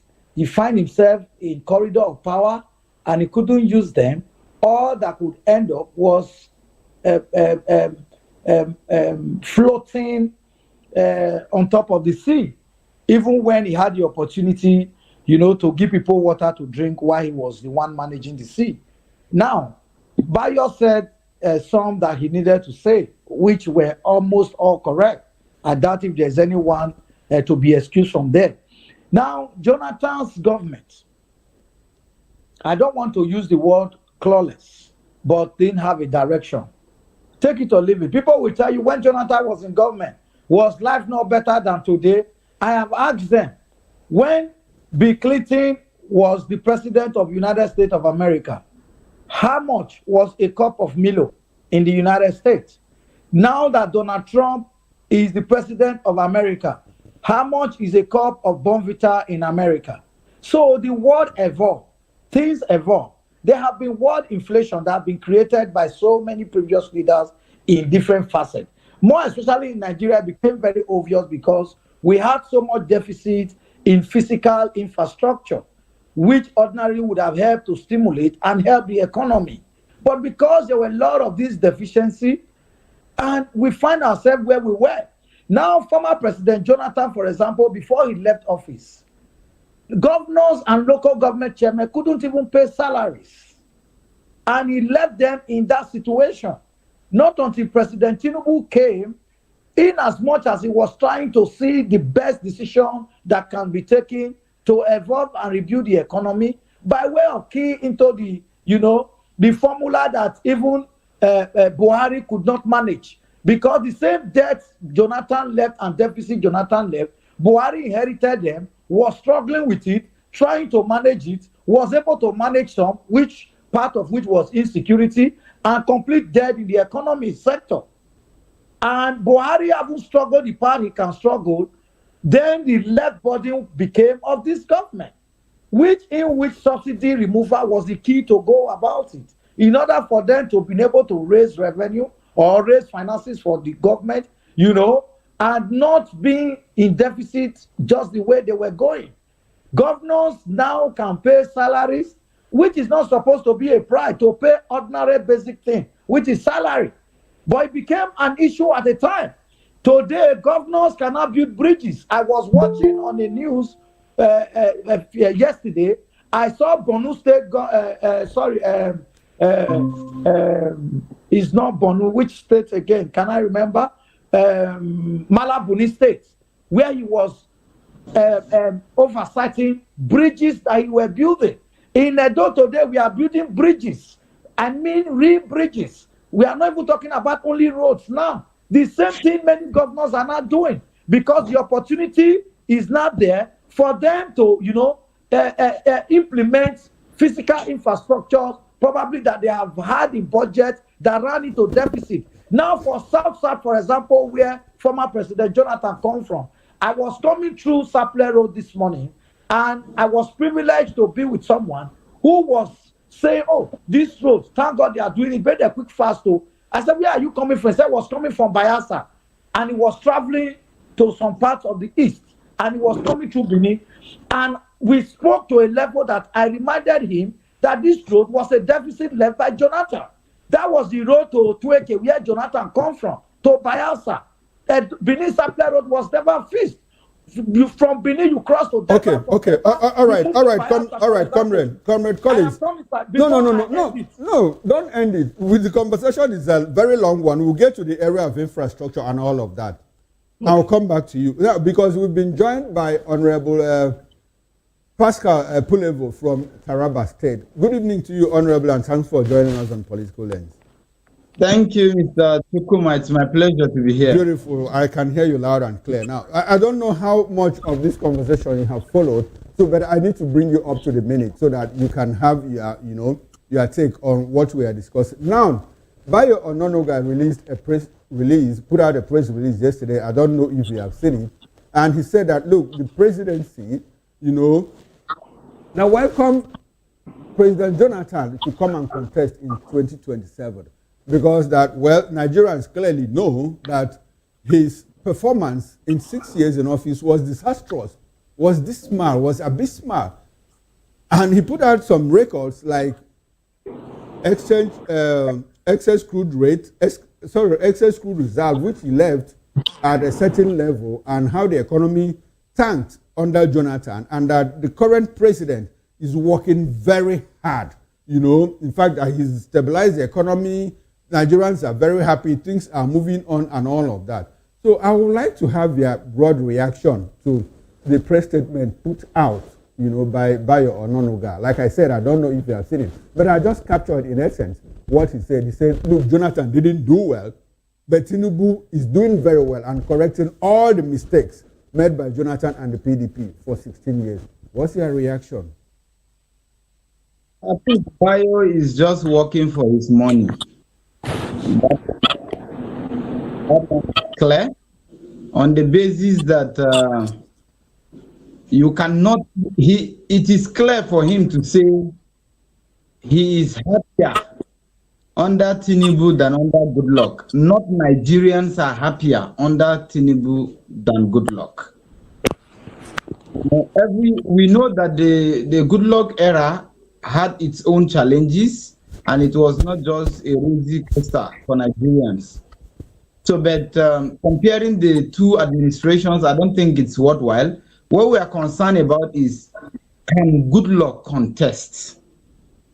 He has not put out himself to contest. He has not declared that, okay, I'm running. It is when he has declared that he's running that we can begin to make comparisons. That is during campaigns. So I think for me, he's already beginning to. The Goodluck candidature will be a very strong one for the incumbent president. If the former president decides to contest, he is confirming to Nigerians and the lovers of Goodluck that surely he will be a very big fight for the president, the incumbent president. So I think for me, basically, Goodluck is a Nigerian. He contested the 2015 election, and lost to the former president and late Muhammadu Buhari. If he decides to contest now, I think the basic issue at hand is the legality of his contest. And he having been sworn in twice and all whatnot. I think that was basically it. So, okay, Now the guest in our Benin studio, Comrade Collins Amadin, seems to agree with Bayo Ononuga. He agrees that, look, Jonathan's government was a total failure, that Nigeria was already gone, and that this current administration is working very hard, to bring Nigeria back to where it's supposed to be or where it used to be. We'll get into the numbers in due course, in the course of this conversation. But before all of that, does it look to you as if the presidency is jittery or that the APC is jittery? I mean, why should Bayo take? I mean, that statement, that press release, it's more than 12 paragraphs. Does it look like they are jittery, trying to do some kind of comparison between presidency of Jonathan and that of the current president? If it were normal, wouldn't they just allow the man to come and run instead of saying, you did very well, Nigerians see it, Nigerians know it? Does it look to you like the APC is jittery? It's so evident, Mr. Chukuma. It's so evident. You don't even need to ask. Because just as I earlier said, we've not started campaigning. This man has not even officially declared that he's contesting. People are only calling on him to come and contest. And for people to call on him, it's so evident that he put up a better outing than the incumbent. If the incumbent is doing better than what Goodluck did during his time, Nigerians will not be calling out for good luck. Remember, it's not good luck that is contemplating contesting. It is Nigerians who are saying, come back, sir. We are sorry. We didn't understand what we were doing. We didn't understand the situation. Because if you look at it clearly, sir, what happened during good luck that is not happening now? Is it the insecurity? Is it because they are being so aggressive now and are having serious media control over some of the issues that most of them don't go out to the media?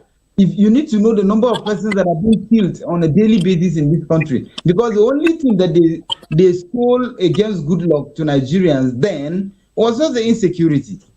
If it's economy, they should even put their heads down in shame, because is the economy today better than the way it was when Nigerians can barely, buy certain food items and feed with certain amounts of money? The naira has been so devalued that you cannot be able to buy something substantial, even with the humongous amount. So Okay. it's, for me, it's All right. uncalled for. Okay, all right. Thank you very much, Honorable Pulevo. Now, let's go back to Benin, and I would like to ask Collins a question. Bayo Ononuga, in his opening statement, said the presidency, the march towards 2027 election is premature. Yet, it is part of it wholesomely. I mean, the APC and the government, they are also campaigning. Who should take responsibility for the early start, and why is government not stopping all of this? If they are blaming the opposition, Bayo blames the opposition for the early start of campaigns ahead of 2027. Now they have joined the fray. They have the authority to stop all of this, but they have not, and they are blaming the opposition. Who should take responsibility for all of that, for what is going on in the political scene, where it is not yet time for election, but everyone is campaigning, including the government? To say the government, I will a little bit differ that the government started all of that. But no. I'm sorry. I didn't say. I'm sorry, Collins. Let's put for clarity here. I didn't say the government started it. Government is blaming opposition for starting early campaigns. Now the government has the authority to stop it. It didn't stop it. It's joined, but it's blaming the opposition. Who should take responsibility for that? Okay, thank you. What I'm trying to say is that, yes, if Asiwaju government stops there, they'll begin to say it's being high-handed. Okay. It's being dictatorial. He wants to create a one-party system. Okay. So probably they started their own game early. I think it's also better for the likes of people like Asiwaju, who likes to be called to the ring. He enjoys when you call him to the ring on political matters. Okay. And they are only happy. That's to tell you that they are not strategic. If they are strategic, they would have gone to Asiwaju's school of political thoughts and see how he does play his game. That sometimes he even take people in government unaware. And that is how he has been able to achieve from AD one state to all the games. Okay, so your position, Collins, is that since you can't stop them, you join them. That is practically what the presidency is doing. That is what the APC is doing. You can take my statement based on how I stated it. Okay. I said if he begins to clamp if he stops them, if he clamps on them, then it becomes a different story. So because he cannot stop them, he joined them. I am coming, sir. I am coming. If you have not seen Asiwaju come out anywhere except vote for me for 2027. Yes, his people have done that. His people have done that. I would have enjoyed having given me this. I can really enjoy dropping what I need to drop. You have given me the prelude. I would have been happy if I can drop it. I want to ask you, Collins. I want to ask you why the attack on persons, like the manner he kept attacking the likes of Professor Jerry Ghana, as he normally does to Atiku and Obi. Is that decent politics? I mean, Bayo Ononuga cannot say something without insulting someone. Is that decent politics? He says delusional. He says Jerry Ghana is delusional and all of that. No, I'm just putting out a question to you, sir. But you will not allow me talk. You will not let me ask you before you want to answer. Let me finish the question before you answer. Thank you. The question is not very long. Now, let me tell you, Professor Jerry Ghana will not come out at the time he came out. You heard him when he made interference to APC and to Asiwaju government. And having said that they were bringing Jonathan, who at the time became their enemy, that they both, even in PDP, betrayed because they said he was inefficient, he doesn't have capacity. After they have used him, they dumped him. Now he's not the new bride because he's the one that can be controlled by some cabal. You know, Jonathan himself agreed that they have been cabal in his government and that they finished him. And now that he has left, Nigerian problem is up and he's getting younger and he's not young. I don't know why I want to get old again on time. Now, when Professor Jerry Ghana was making the assertion he was making, he made reference to the APC and he made reference to the government. And directly he attacked that Jonathan was coming to send Asiwaju away from office. And at that point, you do not expect his spokesperson not to respond. The president himself is not the one responding. Somebody is doing his job ordinarily, even as a party man, not even a spokesman of the government. It was binded on the party to respond. Now, Jonathan is not even known if he's a PDP member or not, because just as he failed in leadership, the same way he failed to give leadership to PDP, that he ran away and PDP became a pieces in his time. I will be the immediate past president of PDP or president of the country, but the immediate past leader of PDP. He was supposed to manage PDP for a very long time. PDP is now in his pieces. Now he's meeting with PDP, he's meeting with ADC at your level. What are you looking for? Okay, now, so what is the concern of the APC that Jonathan is meeting with ADC and PDP? What should be their concern? Does it come across to you as if they are jittery? Is that your party? Are you afraid of anything? Are you fearful of something? Jonathan presidency, Atiku, Obi, and all of that? Because any moment any of them said something, your party members, the government in particular, they are quick to jump and say, no. What is it all about? You even take more of the time more than me. Government of Asiwaju, would you expect with jittery for Jonathan's kind of record that he had in government? That the road to Jonathan's place, a president for 6 years could not tie the road to Otweke, to Bayelsa. From even, let's even say not from Lagos now, from Benin here, he could not fix the road from Benin to Bayelsa. Till tomorrow it has been pothole. If not for Asiwaju that is not giving us a concrete road now, that is ongoing massively. Do you think he will be bold enough? Probably some of the money he had that they have not taken, the likes like Professor Jerry Ghana wants to take from him. Okay, Collins, let me ask you. Collins, let me ask you. He forgot that Collins, let me ask you. Government, Boko Haram flew their flag let me ask when Jonathan was there. Collins Amadin, let me ask you. Will you rather I'll allow you to talk for the rest of the show and I don't ask questions? Is that what you want? No, you can just ask me simple. You allow me to talk. You come back. Because so you can't say I'm talking the whole time because my duty is to ask questions.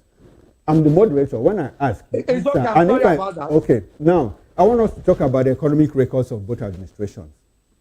Bayo Ononuga talked about foreign reserves, debt profile, inflation, exchange rate, biggest economy as of 2015 and fourth now. Talking about insecurity in some parts of the country. Let's talk about the debt profile. What was our debt profile when Jonathan left office in 2015? What is it now? Inflation at 2015, single digit of 8% when Jonathan left office. Now, after all the rebasing and everything, it's come down to 26 point something percent. Exchange rate, when Jonathan left, it was 220 naira. Now it's 1,500 and something naira. As at the time Jonathan left in 2015, Nigeria was Africa's biggest economy. 10 years down the line, under the watch of the APC, it is number 4.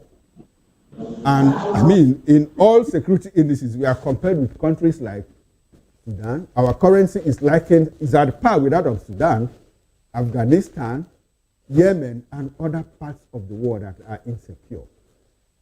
Between these two records, do you still feel that this current government of APC did better than Jonathan in 2015?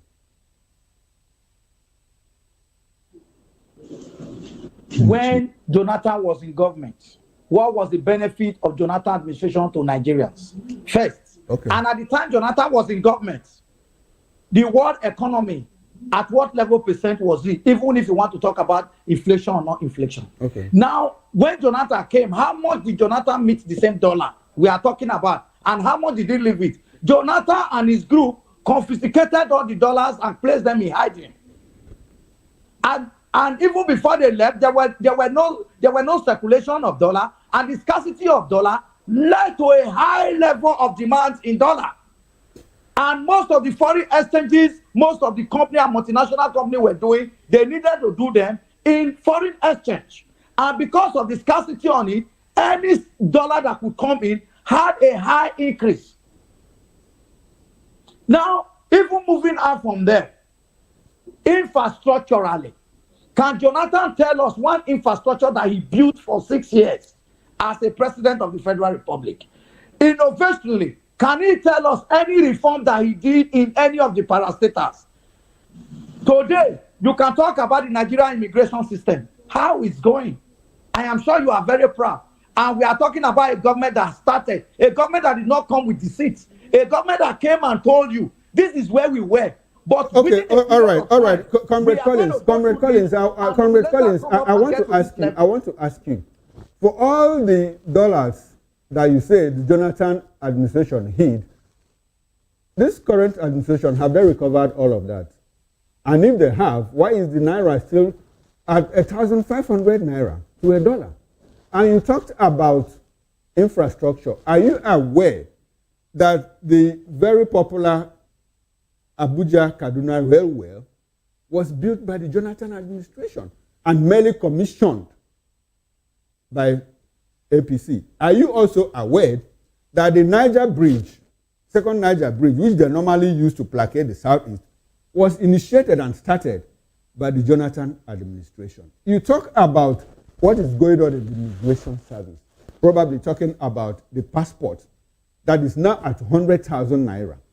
How much was passport for Nigerians under the Jonathan administration? How much was a bag of rice under Jonathan administration? Now, I'd like for us to go to Taraba State, where we have Honorable Pulevo on standby. Honorable Pulevo, I want you to react on the economic indices of both administrations, under Jonathan and APC, presently under Bola Ahmed Tinubu. What do you have to say? What's your reaction on that? All right. Thank you for the question. Okay. I think my brother Colin, let us face reality. Let us face reality. Let us not be more of propaganda. But your reality is not another person's reality. No, Collins. Collins. He's PDP. He's not even PDP. He's not even PDP. But you are APC, excuse me, Collins. Assuming that he's PDP, he didn't interject when you were speaking. I know. Allow him to have his time, please. My apology. I am the state chairman of Youth Party, Taraba State. In fact, we just left court this yesterday morning, after suing the Taraba State government that is a PDP government. So I have never been a member of the PDP, and I don't think my state has been ruled and managed by the PDP since 1999. I've never been part of that. I don't believe in their ideals, and so I don't speak for PDP. We are speaking Jonathan and Tinubu as individuals. Assuming but not conceding that Jonathan failed, Tinubu came in and said, APC government came in and said they were going to fix it. They knew the magnitude of the problem that were on ground and agreed that they had the solution. Goodluck wanted to just add 10 naira to the fuel price. Tinubu led a movement in this country alongside the late president that they should occupy Nigeria with renowned scholar Wole Soyinka and so many other great Nigerians. They took to the streets, mobilized Nigerians, and told Nigerians that this guy was just trying to prepare for their funeral. And so they should resist him. Nigerians resisted it. As a person who was passionate and cared for the country, who has always maintained his position that his ambition is not bigger than that of Nigeria, is not bigger than the identity Nigeria, is not worth the blood of any Nigerian. He listened and hearkened to the voice of Nigerians and reversed it. Where are we today in terms of fuel price? He left at 87. Today we are buying it over 1,000 naira in some parts of this country, by the people who claimed that they have the solution to his 87 problem. The same people claimed that they had the solution and the perfect pin code for insecurity. They said 24 local governments were under the custody of Boko Haram, and so they want to take over the state. The only difference between the Goodluck era and the present APC administration that is led by Tinubu is that Goodluck was more of a realist and accepted his weaknesses and was working hard towards making changes, but the APC government has never accepted the reality. Sir, I challenge you. Go to Borno. The Speaker of the Borno State House of Assembly has not been to his village for the past 4 years. What is he going to do there? Because of insecurity, because Boko Haram is in control. But the APC government will never, because the APC government will never agree on media. These are facts and figures. We are on the ground. These are things we know. We are in the north, we see it. There are still local government areas in Borno State as we speak today that are still when Buhari was there as a northerner president, was the insurgency not there? Why did you not rally around it?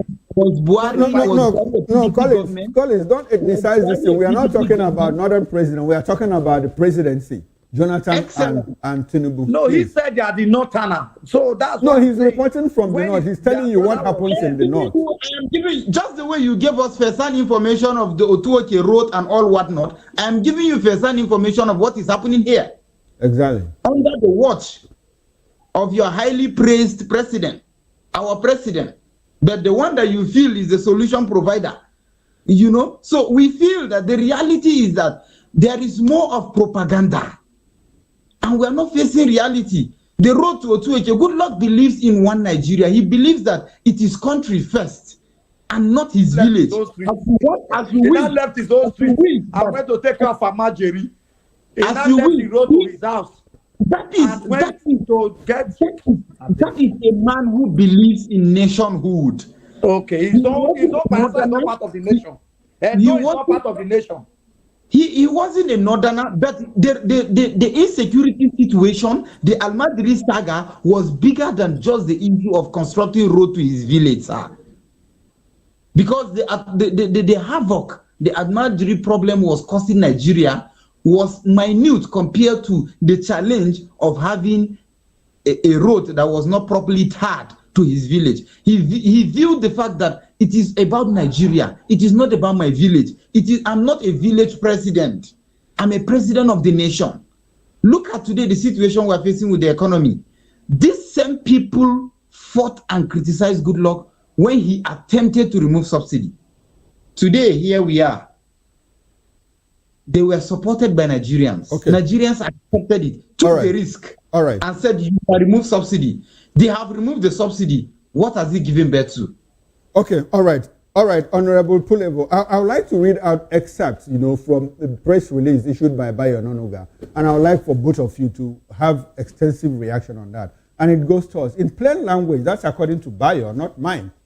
In plain language, the nation has turned the corner, and our people have started reaping the gains of the bold reforms instituted by the Tinubu administration.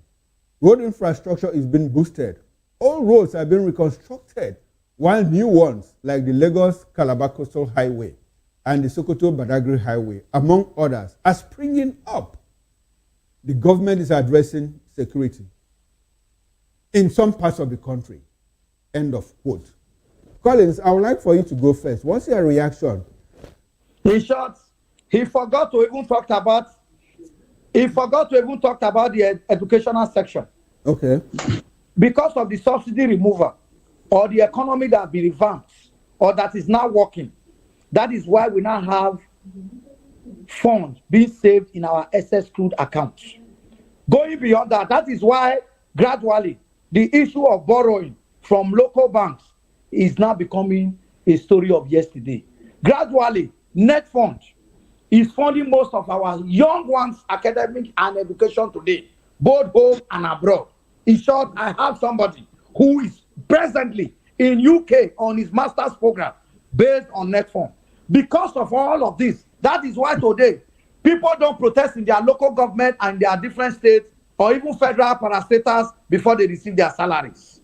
That is why today we have basic infrastructure like concrete roads ongoing in Benin Supply Road, all flagged off from Benin, all straight to Bayelsa, where Jonathan come from. The jobs are going simultaneously. Different contractors are in different parts of each of the sections, working day and night. All of this led to the revampation that is going on in almost all the airports and almost all the roads, even Lagos Benin Highway. Today, I can bet you it is safer than how it has ever been. All of this cumulated to working hard to have a strong security workforce. Now, let me tell you, the South African funds that Jonathan used the aeroplane to carry to South Africa in the name of purchasing arms, if that money was in Nigeria today, our economy would have been boosted. Things would have been better. So up to today, we cannot find that money. Now, Asiwaju administration was not there to come and paint it and make it look as if it is well when it was not well. He told Nigerians from the very beginning, these are the stages. These are what I need to do. We are going to enjoy for a while, and after which we begin to see the dividend. He has also told us, now we are entering, or we have just entered the stage in which the dividends will start. And that is why up to the tax reform, there are areas they have now visited where the ordinary Nigerian henceforth cannot just pay tax because you are a citizen. You will only pay tax because what you are capable or you are entitled to. And if you do not earn up to 250 million naira annually, you will not even bother paying tax. In a job, for example, do you know? Okay. Collins, we are out of time. I like Honorable Pulevo to also have his own time. But before I move over to him, I would like to ask you, when was the last time you passed the Benin Asaba Federal Highway? When was the last time you passed through that road? Can you hear me, Collins? Can you hear me, Collins? Oh, are you talking to me? Yes, I'm talking to you. I said, when was the last time you used the Benin Asaba Highway? Of course, it's not been long. I traveled not quite long. I even went to Asaba precisely. Okay, and you passed through Benin. You passed through Benin. I agree. I feel, and the jobs are ongoing. As I'm talking to you, part of Ologbo have been fixed, and they are moving. And there are another session. Okay. I just asked you. Now, when was the last time you used the Enugu Onitsha Highway? Have you in recent time? Me? Yes. Of course, I have. Okay. When was the last time you used the Auchi Abuja Highway? I came back 3 days ago. I used that same road. It's in good condition, right? Wonderfully. Okay. How about the Lokoja Abuja Highway? Okay, I said job is ongoing. The Jobs are ongoing. Okay, now beautiful. Now we're out of time, Collins. Let's go back. Let's go to Honorable Pulevo. Honorable, I would like for you to react to that excerpt that I read. And all the jobs are going. I'm sorry, Collins. Collins, let the Honorable have his time. You had your time. Honorable, I'd like for you to react quickly because we are almost out. We are out of time practically. Okay, so just the way I said, candidly, Bayo is just working for his principle because he's being paid for this. And the reality is that what we have on ground is not really what he is putting out there. Candidly, I like the fact that he humbly concluded the excerpt by saying they are fighting insecurity in some parts of the country because with what is happening in Benue, with what is happening silently in Plateau, with what is happening in some parts of Borno. The governors, are they not collecting security votes? Oh, now. Excuse me, Collins. Calm down. These are the same governors that tell you that they don't even have control of the security structure. That when they are campaigning, army, the army and the police will tell you that they have to receive instructions from Abuja. And the president is the commander and in chief of the armed forces. You know, commander-in-chief of the armed forces of the Federal Republic of Nigeria. And these places I am mentioning are under the Federal Republic of Nigeria. If he could declare state of emergency in Rivers because of security concerns, it means he has control over the insecurity situations in every part of Nigeria. And so it's not about the governors, aren't they there, and all whatnot. He is the one that the whole boss stops at his table. The governors go to him to take instructions and report some of the situations that are happening in their country. Bayo should be sincere with himself to tell himself, we have a lot of Nigerians who go to bed without a meal in a day. This is the current reality that we face. This is what is happening. It is Even well in with UK, them. people protested for hunger last month. UK. It is the people that well, colonized us, people were protesting of hunger last month. It is well with them who are within the corridors of power and are feeding fat from the monies that are being given to them. But the average Nigerian is in penury, is in pain, is in hunger. Insecurity greets him a lot. The northern part of this country, that is the food basket of this country, a lot of these farmers cannot go to farm up to tomorrow. When they go to farm, there is insecurity, they get killed. Nobody is swept under the carpet. Nobody even cares about it. The president must take responsibility. We are out of time. And let's go back to Collins. Collins, I'd like for you to take 1 minute to give us your concluding thoughts on the Jonathan presidency in 2027. What do you think? What do you see coming? Former President Jonathan have to quietly respect himself and not let them stain him. He already has a name by way of conceding to defeat, even at the center of an election, because he already knew he was confused. So even if he had come, he had no idea of what to do. So he ran away and gave power to Buhari. So he should just maintain in that level. Let them not push him because they want to come and use him, probably to create unrest or what have you. You want hold leg, I want hold leg. Who get leg, I'll give you leg, they carry, they go like that too. So they should not just think this is Buhari government that they can mess around with and think anything can go. Nothing can go. The economy is already stabilized. It's not now they are coming to come. Collins, you said something that is quite instructive. You don't mess with this government. What's that supposed to mean? What was that? You said if this is not Buhari government, in this government, it's not everything that can go.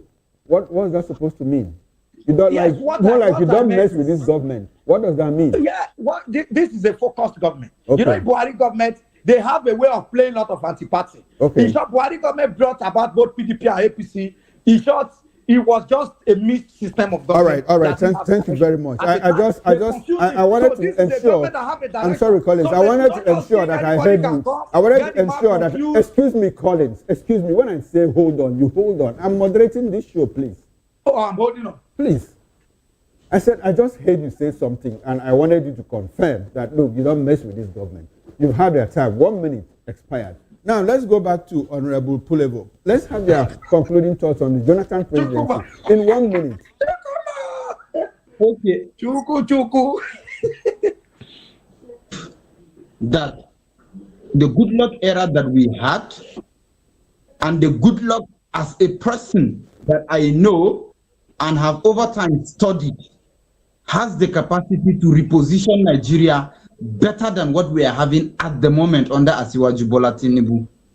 But as a person, I will not advise him to run because I feel his past glory may be messed up with at the moment. I feel he should hold his integrity. He has a good image that he has earned for himself. We can be able to discover a lot of good luck in this country if given the opportunity. It will be a bad luck. All right, then. Thank you very much, Honorable Pascal Pulevo. Gentlemen, I must thank you very much for your presence on Political Lens. Unfortunately, we're out of time, and this is where we have to end the conversation. A big thank you to you, Comrade Collins Samaden, who joined us from our Benin outstation, and Honorable Pascal Pulevo, who joined us from Taraba State. Gentlemen, we appreciate your presence. And I hope that we can do this some other time.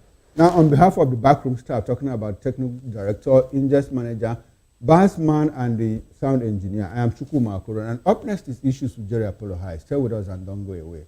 Enjoy the rest of your evening. I'll see you tomorrow at 8. Independence in advance. Bye for now.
County.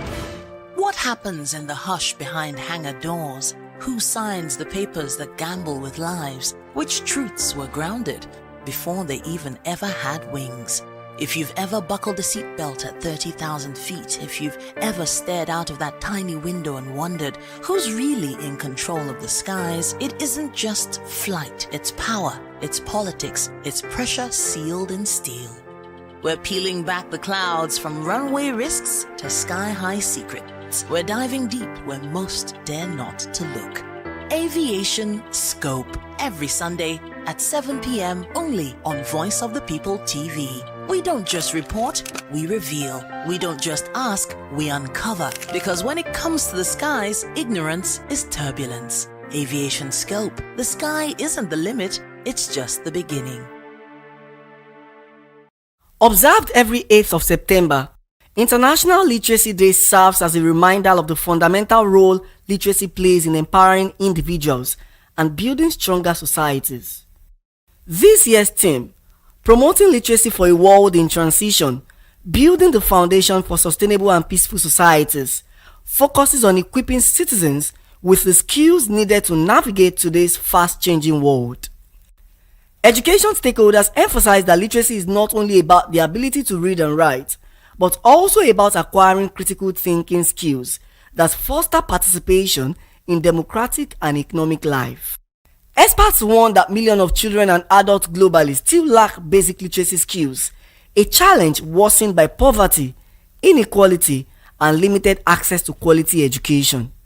Funding is a big challenge, across the 36 state of Nigeria. I went to my alma mater just 2 years ago, and now it's an eyesore. I kid you not. Imagine school with no marker board, leaking roofing sheet, no laboratories for students. So, funding is really, really major. Apart from funding, we can also look at insecurity in some areas, in Nigeria. Let's not forget the incident with Chibok girls. They still haven't been found today. So apart from funding and what I said, we also have, the problem of having teachers who are not fit to actually teach. We have teachers who we can say are half-baked, So I think the government needs to, look into this area, maybe even sack some teachers and then recruit the ones that are ready to work.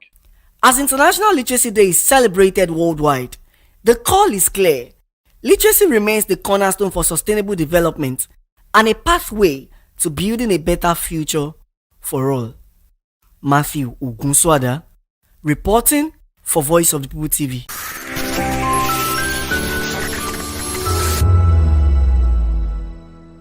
Behind every broken desk lies a broken promise. Education shapes the nations. But who is asking the right questions?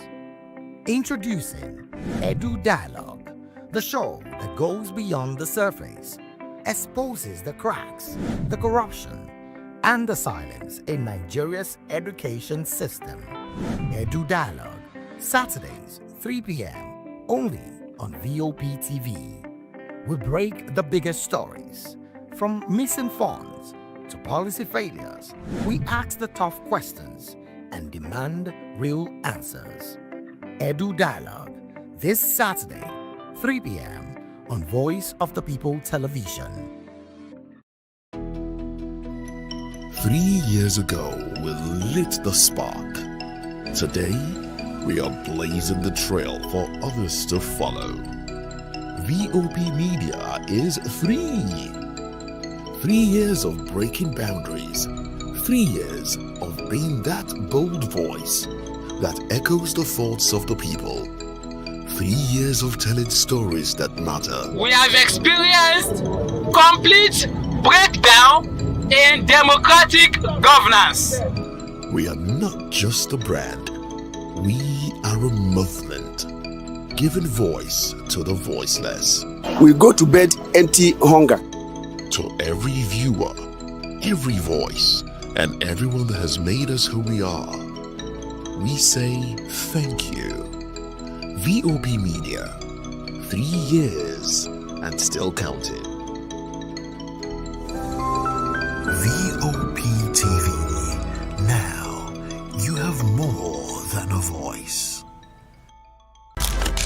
In a world where power shapes with every headline, In a nation full of questions. in a world filled with noise, the truth needs the voice. The policies that shapes our world and the economy that determines our future. Every hour, every day, the grapevine keeps buzzing. And together, we are committed to telling the stories that shape our world because your voice is our focus. Don't forget, our voice matters the most. Let us come together and share our concerns.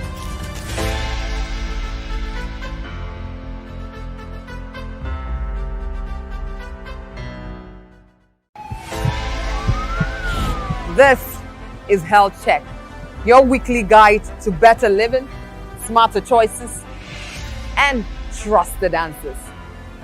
From everyday wellness to urgent health issues, we've got you covered. Health Check, only on Voice of the People television, where your health has a voice.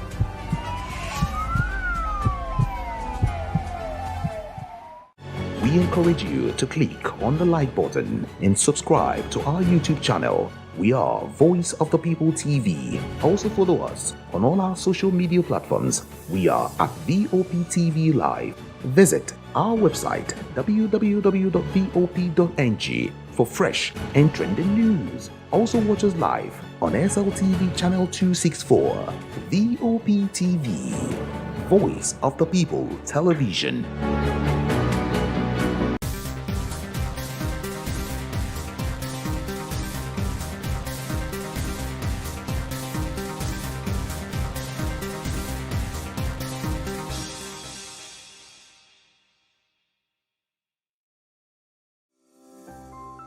VOP TV. Now you have more than a voice.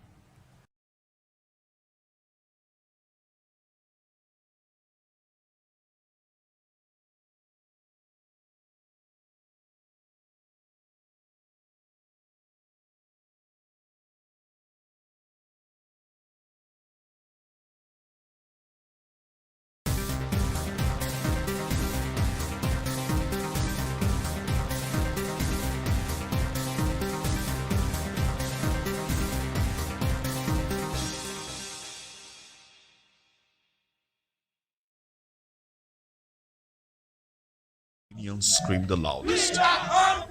It's time to wade through the noise. Hunger no get tribe. Hunger no get religion. And scan the human interest and trending topics that matter. Stay tuned to The Issues, your plug to the stories making the buzz, from politics to science and technology, social justice, and more. Let's tackle the tough questions and expose the truth. The Issues on Voice of the People television. Don't just react, understand.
Hello Nigeria, it's another exciting episode of The Issues on Voice of the People television, where we bring you the most important and pressing issues shaping our nation today. I am your host, Jerry Alpelehan. Alright, today on The Issues, we are examining the state of Nigeria's government politics and economy, from presidential politics with Goodluck Jonathan's 2027 bid and the presidency's response to the controversy surrounding Pat Utomi's shadow cabinet plan and the court's ruling, and the ongoing dispute between Dangote Refinery and Pegasus over workers' rights.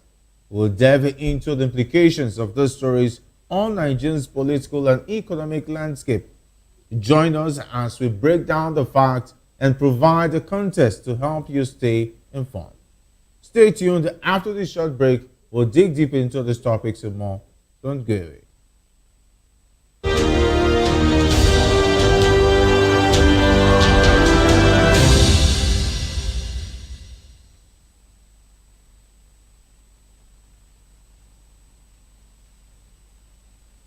Welcome back. Let's dive straight into today's discussion.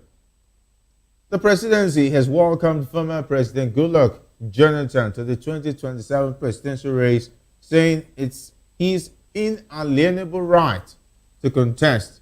However, presidential spokesman Bayo Onanuga reminded Nigerians of Jonathan's disastrous record in office, citing depleted reserves, mismanagement of oil revenues, and diversion of security funds during his tenure.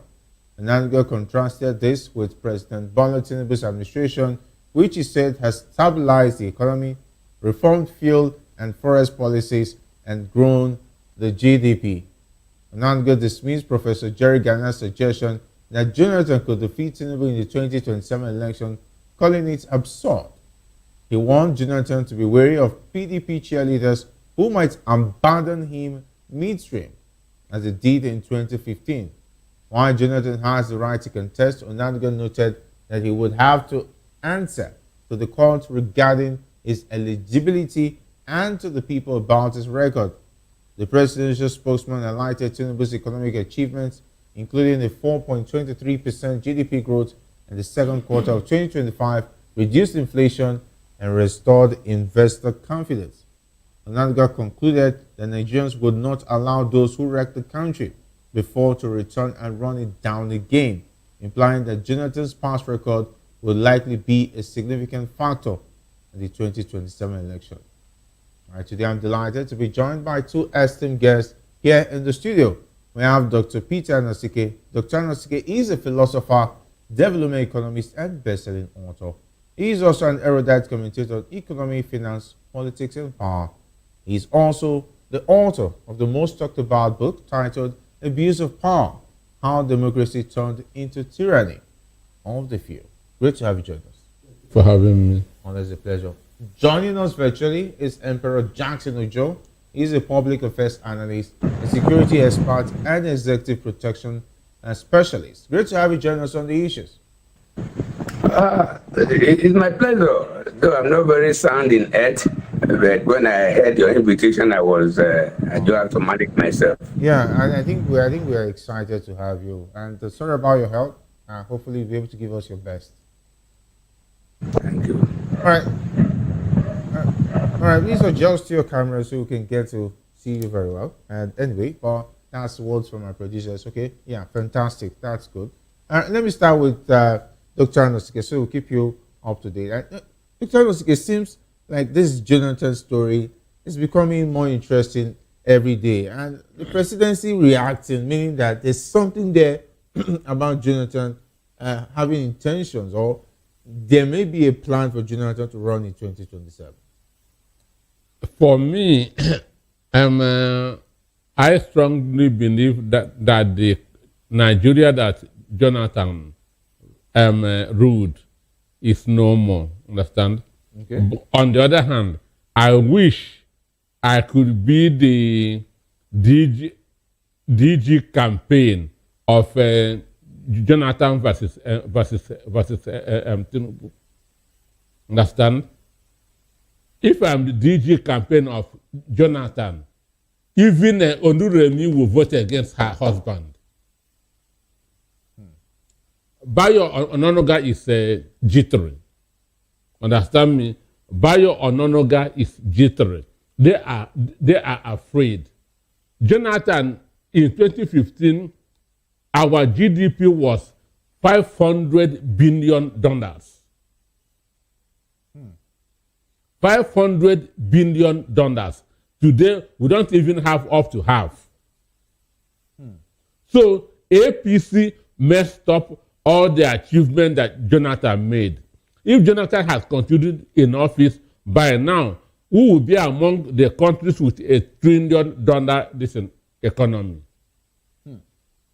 If Jonathan has continued in office, by now, we will have been among the $1 trillion economies. So, Bayo can deceive his children, his wife, understand me, and not Nigerians. What's the quantity of knife before 2015 and now? How much was a bag of rice in 2015? How much is a bag of rice now? How much is fuel in 2015? How much is fuel now? How much is exchange rate in 2015? How much is exchange rate now? So, Bayo Onanuga is shameless. Bayo Onanuga is shameless. He has no soul. That's why he's saying this, that Nigeria should compare Tinubu, who has put Nigeria into hell, and Jonathan. That is very foolish of him, trying that to compare Tinubu and Jonathan. Understand? Okay. What is the quality of life of Nigerians under Jonathan administration and under Tinubu? Under Jonathan, did we hear that people were stampeded for food because they went to beg food? What happened in Anambra? What happened in Abuja? What happened here? They happened under Jonathan's administration. Well, we made mention of misappropriation of security funds. We all remember that, trying to fight Boko Haram, and of course how the NSA. I don't remember that. I don't remember that. Okay. I don't. Mismanagement of insecurity.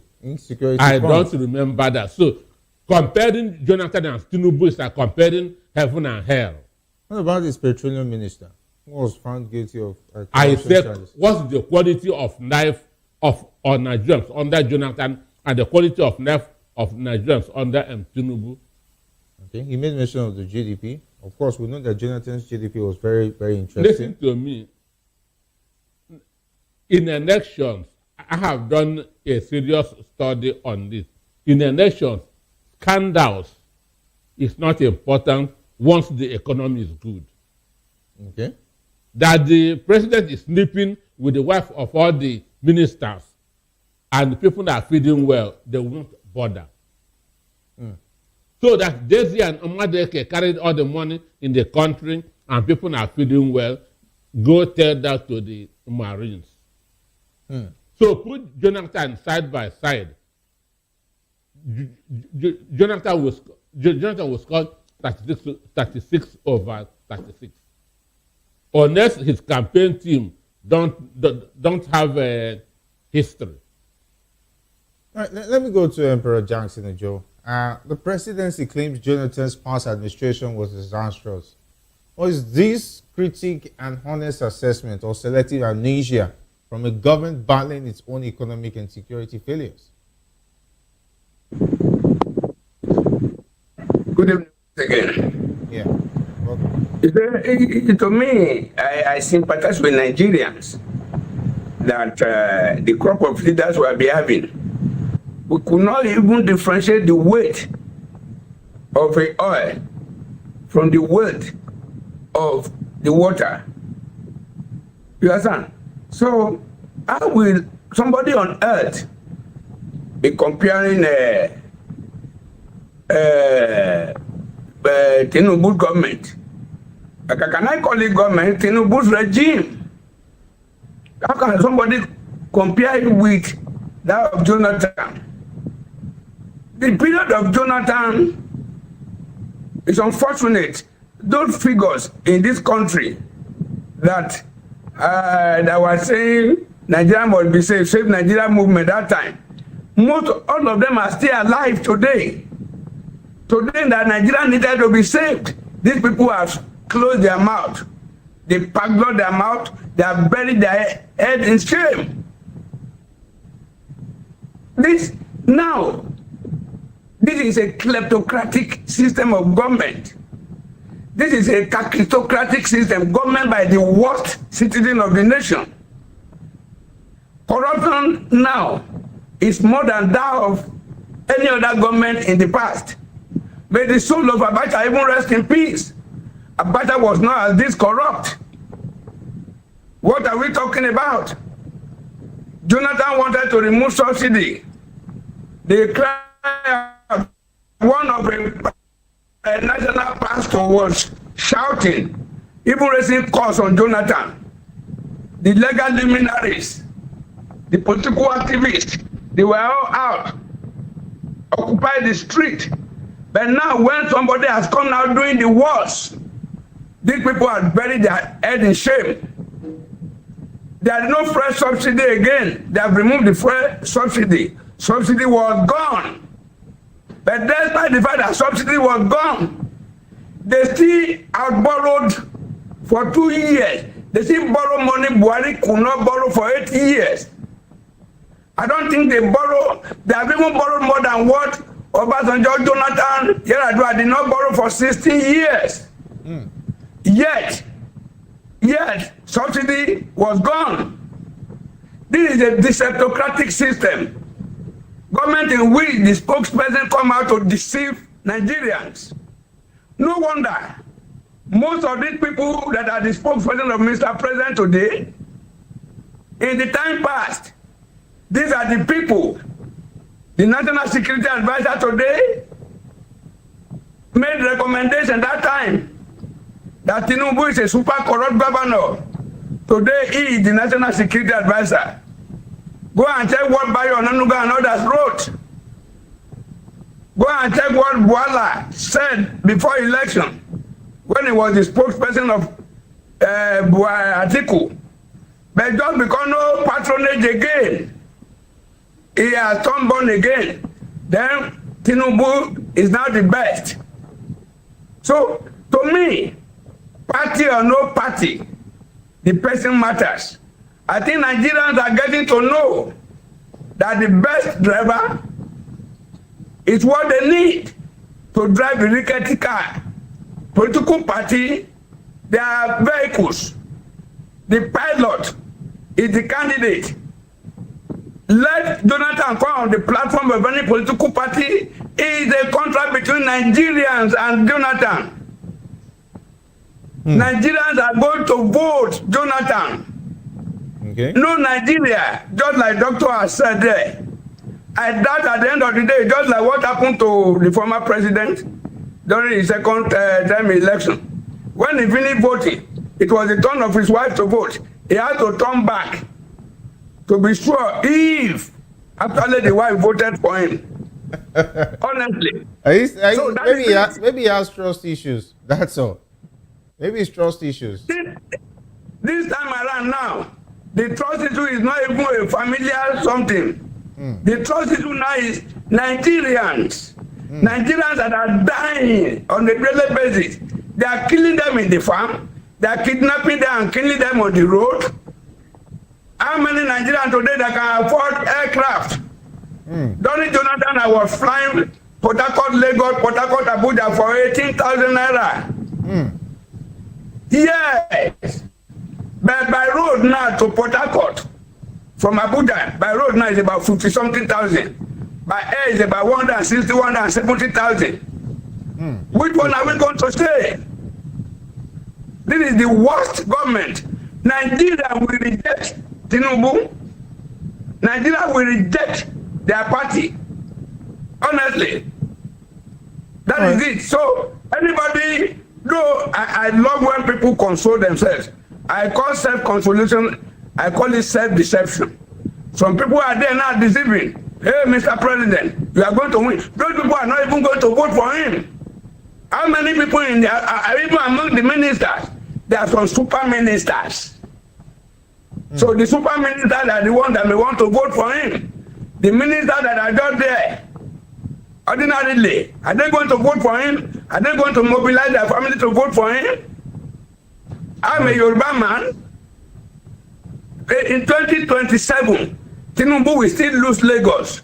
Tinubu will lose Osun. See what my state governor is facing now in Osun State. Tinubu will lose Ogun. Tinubu will lose Ondo. Tinubu will lose Ekiti. Wow. You understand? Right. And don't go to the north. He will even score 10% vote in the northern Nigeria. This is a gunner. He has disappointed Nigeria. He has failed Nigerians. Wow. He has sent Nigeria back. People are now begging on the street. People will go and wait at the entrance of supermarket and begin to beg money. I've not seen this before.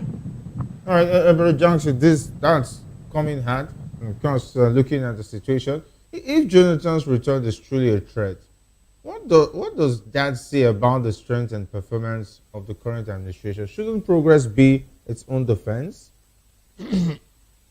Election is an appraisal of somebody's stewardship in office. Yes. That's what the next election is. Yeah. Because if you give somebody money to go and do a job, if that person comes again and say, "Excuse me, sir, I need more money," you will ask, the one I gave you before, let me see what you did with it. Okay. Understand? The one I gave you before, let me see what you did with it. So the election is a referendum on somebody's performance in office. Understand? Okay. You will always ask question, how was my life 4 years ago and now? Am I better off now or was I better off then? So this is the question that every reasonable Nigerian would ask himself. You cannot just go and vote because I'm an Igbo man and the Igbo man is running as a president. Or I'm a Hausa man and the Hausa man is the presidential candidate. And the first thing is you. How better off are you now and before this man coming to office? Came into office, yeah. Sorry. And if this question is asked, I doubt even if Remi Tinubu will vote for her husband. Understand? So then, comparing Jonathan administration that I was buying rice, 6,000 naira per bag. 6,000 naira per bag. Understand? I was going from Lagos to Ibadan, not more than 1,000 naira. And now somebody want to bring Pharaoh and compare, even Tinubu is King Ahab and Pharaoh combined. Understand? Tinubu is King Ahab and Pharaoh combined. So it's only a madman that Tinubu on the ballot, Jonathan on the ballot, he will leave Jonathan and vote Tinubu. For what? How many estates has he built under Tinubu's administration? How much does he have in his account under Tinubu's administration? Highest, he has benefited from the 25,000 naira and palliative, or what did they call it? National Register Sharing Scheme, which cannot do his family for more than a week. So for me, there's no reasonable Nigerian that will have a Tinubu on the ballot, Jonathan on the ballot, and he will leave Jonathan and vote for Tinubu. It will never happen. So if two of them come in 2027, Jonathan is scoring 36 over 36. All right, let me go to Emperor Johnson. Given Jonathan's constitutional right to contest, does the tone of Onanuga's response reveal intolerance towards opposition? And what precedent does that set for our democracy? Jonathan has his constitutional rights to contest. And we should not deceive ourselves. Pre-2015, when he was coming for second tenure, all the matter concerning this has been trashed out in the court of law. So there is nothing that is stopping him from coming back.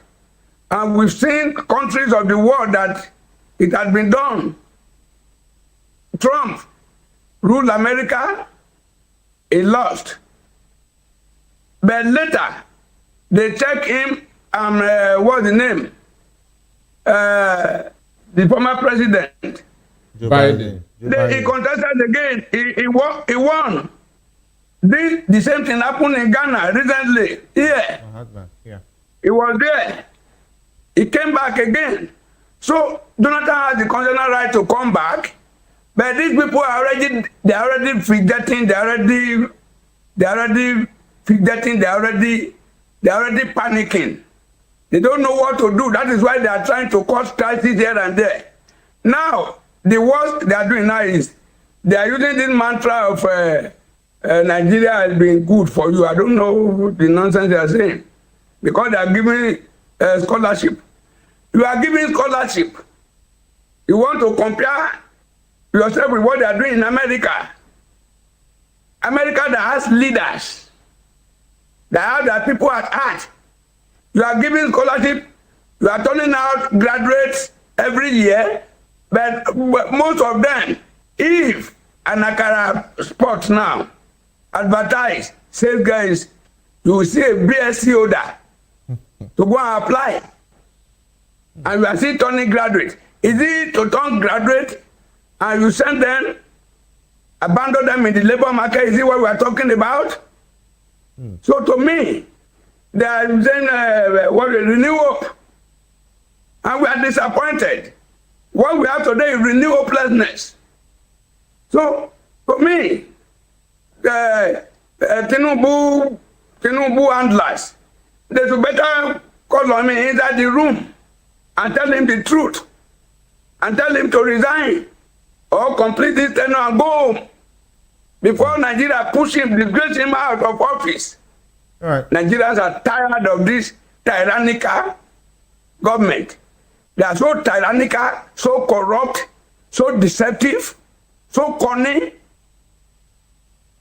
So to me, when there is a topic like this, I don't even like dwelling on it. Right. There's no point dwelling about if Tinubu will win 27. There is no point talking about it. He can't win. All right. Okay.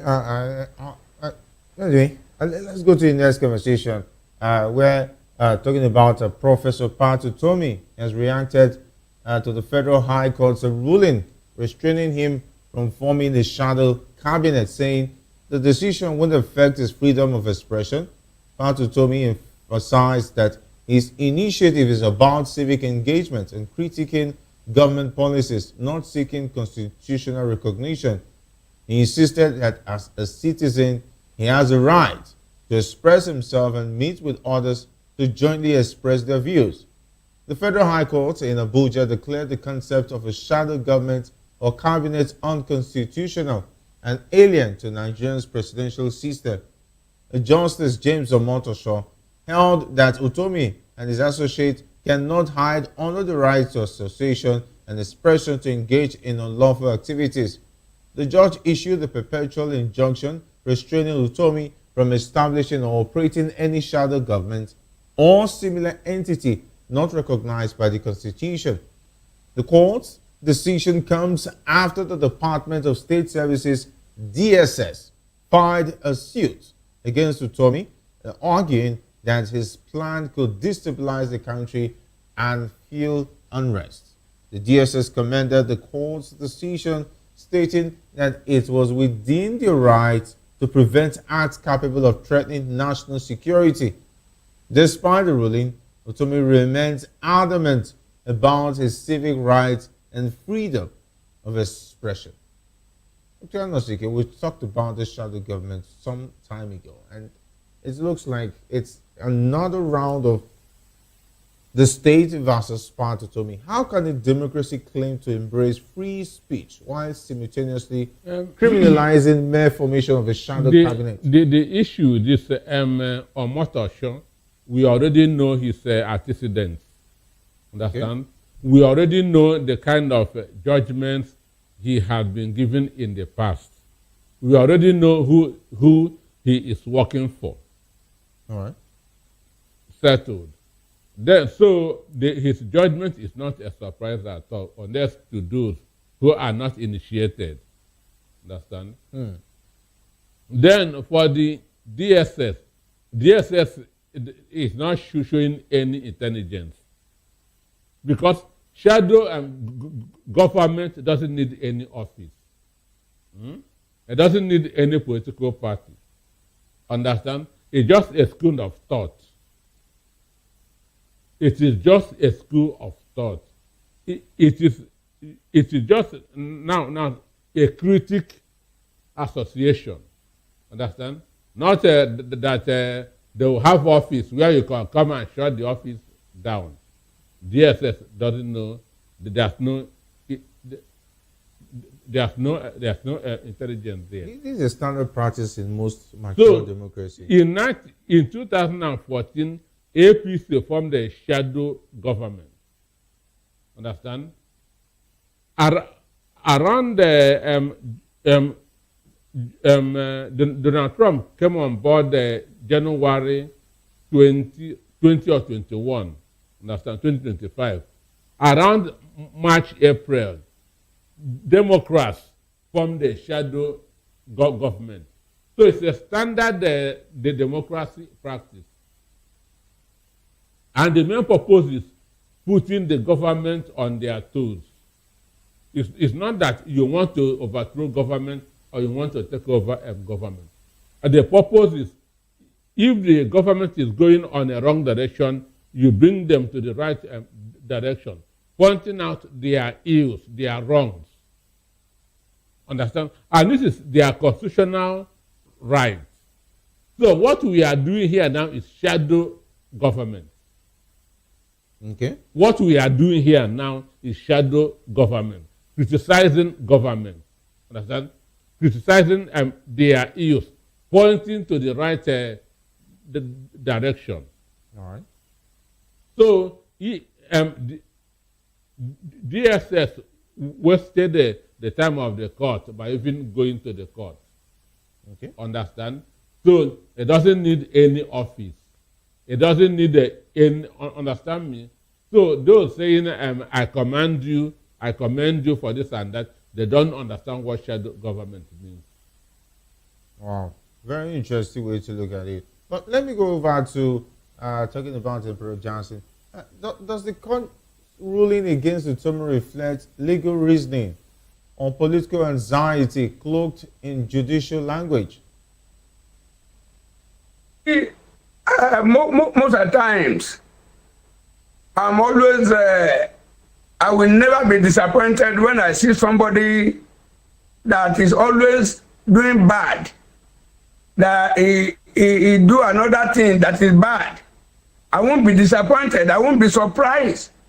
The only time I'll be surprised is that when I see a person that is known for evil doing, that suddenly do something meaningful, I'll be so surprised and say, what happened? The judiciary in Nigeria. Do we still have judiciary in Nigeria?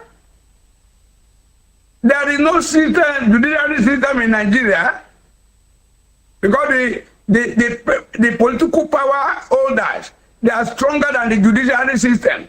They are stronger than the security system. I think, what's the name? DSS has a lot of intelligence to gather in Plateau, in Benue, in Niger, in Zamfara, in Katsina, in Yobe. They have a lot of intelligence to gather for them to be preoccupied with their political activities. I think it does not speak well of our intelligent community. That is it. So, just like Doctor has said, what are we doing here now? We are trying to estray the activity of government. Wherever they have done well, definitely we are going to pronounce it out that they have done well. Wherever they have not done well, we are going to pronounce it out with our fundamental human right to speak about our country. Look at what has done happen in Madagascar. When the president sacked the Minister of Energy just because 12 hours on a daily basis, power outage. And the people came out that no, they don't want this. Can it happen in Nigeria? If anything like that happen in Nigeria, they will even give him another appointment. They might even tell him to be the Minister of Energy and coordinating minister of another thing. We are still very backward in thinking and in reasoning. And people like Professor Pat told me, is a globally renowned economist. That is it. So if somebody like that is talking, and is a very good friend of Mr. President, they are friends. So if they are talking about forming shadow cabinet is wrong, before you know what is happening, opposition too will be wrong. Before you know what is happening, we will come out to this draconian law again, where when you express of feelings or views, you'll be dealt with. Are we going towards that? But by the special grace of God, whatever, they have 2 years to do all those things. Or we expire 2027. That amen. is it. Amen. All right, you have someone who is saying amen to your prayers. Yeah, I'm happy. All right. The host of heaven is saying amen too. All right. Dr. Anosike, can Nigeria claim to be a democracy if it suppresses non-violent intellectual engagement like Utomi's initiative? Or are we drifting towards authoritarian tendencies? This question, you already know what the answer. Yeah, Nigerians would like to know. I've told you here on this table that what we are practicing is an autocracy under the guise of democracy. What we are practicing is autocracy under the guise of democracy. When the election is not free and fair, it is not democracy. When the votes does not count, it's not democracy. In democracy, power belongs to the people. In Nigeria today, does power belong to the people? The answer is no. In democracy, there are separation of powers. The National Assembly checkmates the executive. Is it happening today? The answer is no. So, is there freedom of speech in Nigeria? The answer is no. So, what we have, anybody that said that Nigeria is practicing democracy should go back to his school and collect his school fees, because they did not teach him well. Understand? Anybody who tells you that Nigeria is practicing democracy does not know what democracy entails. That's what is known as democratic integrity. We are not practicing that in the country. What we have here now is an emperor presiding over his subjects, which includes the National Assembly, the Judiciary, the INEC, the DSS. There's no check and balances in Nigeria. And once there's no checks and balances, it's not a democracy. Rather, it is autocracy. All right, very interesting way to look at it. But let me go to Project before we leave this conversation because of time. How dangerous is the legal precedent of banning something simply because it's unconstitutional, even if it's peaceful, participatory, and popular? We are tilting towards a militocratic system. You understand? To me, right from the inception of this government, I've always believed that we are in a civil rule. We are not in the democratic rule. We are not in the democratic rule. Look at today. Do we have three arms of government? No. The legislative arms today, they're like an annex of the executive. The judiciary, they're like in the pocket of the executive. That they will tell you, go to court. Because they know that they must have instructed the court on what to do. So I don't want to believe that we are running democracy. With democracy. This is civil rule. This is civil rule. When Bukola Saraki was there, Bukola Saraki was not the president against the ruling party. He was a Senate president that his party is the ruling party. But the principle of check and balances must be operated to the letter. But today, Mr. President will say we are not borrowing again. But we still have $21 billion on the table of Senate President that they are about to approve. Whatever Mr. President say, this is the only country in the world that the National Assembly enslaved themselves to the executive by this national anthem. For your mandate we shall stand. If you are standing on the mandate of Mr. President, then there is no representation again. The principle of check and balances have been eroded. That is to say, practically, National Assembly is no longer needed. If you are going to stand on the mandate of Mr. President, and in the hollow chamber, these people will be chorusing it, or your mandate will stand. Even the so-called Senate President, he said something sometimes ago. He said, Mr. President, we have adopted you for the entire country. So what are we talking about? Oh. We are in a civil rule. We are not in a democratic rule. All right. That is it, no democracy. Democracy is dead and buried. Right. The entire democracy, they even concretize the tomb. Let's now go to the oil sector. Dr. Ernest, you want to say something? I want to add something which most Nigerians don't understand.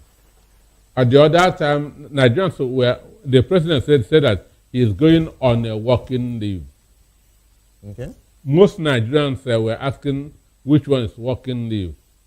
Working leave simply means I am not going to hand over power to the vice president. Okay. Understand? Wherever I go, I'm still working. Where I am working, so I will not hand over to the vice president. Ordinarily, if a president is going on leave, he should transfer power to the vice president. And if he fails to do that, the National Assembly will query him. Because this is what he's supposed to do. You cannot be working and be on leave at the same time. Understand me? So in order to not to do what is expected from him democratically, he said, I am on a working leave. And if you are working, you don't have to transit power. You see it? So this is a coinage that they brought to be deceiving Nigerians. Wow. You see it? And you say that you are practicing the democracy, not me. Wow. All right. Definitely another revelation. And then taking a look at working leave. Very interesting. All right. Going to the next conversation where the reconciliation meeting between Dangote Refinery and Pegasin has been moved to the office of the National Security Advisor, NSA, after a previous meeting ended in deadlock.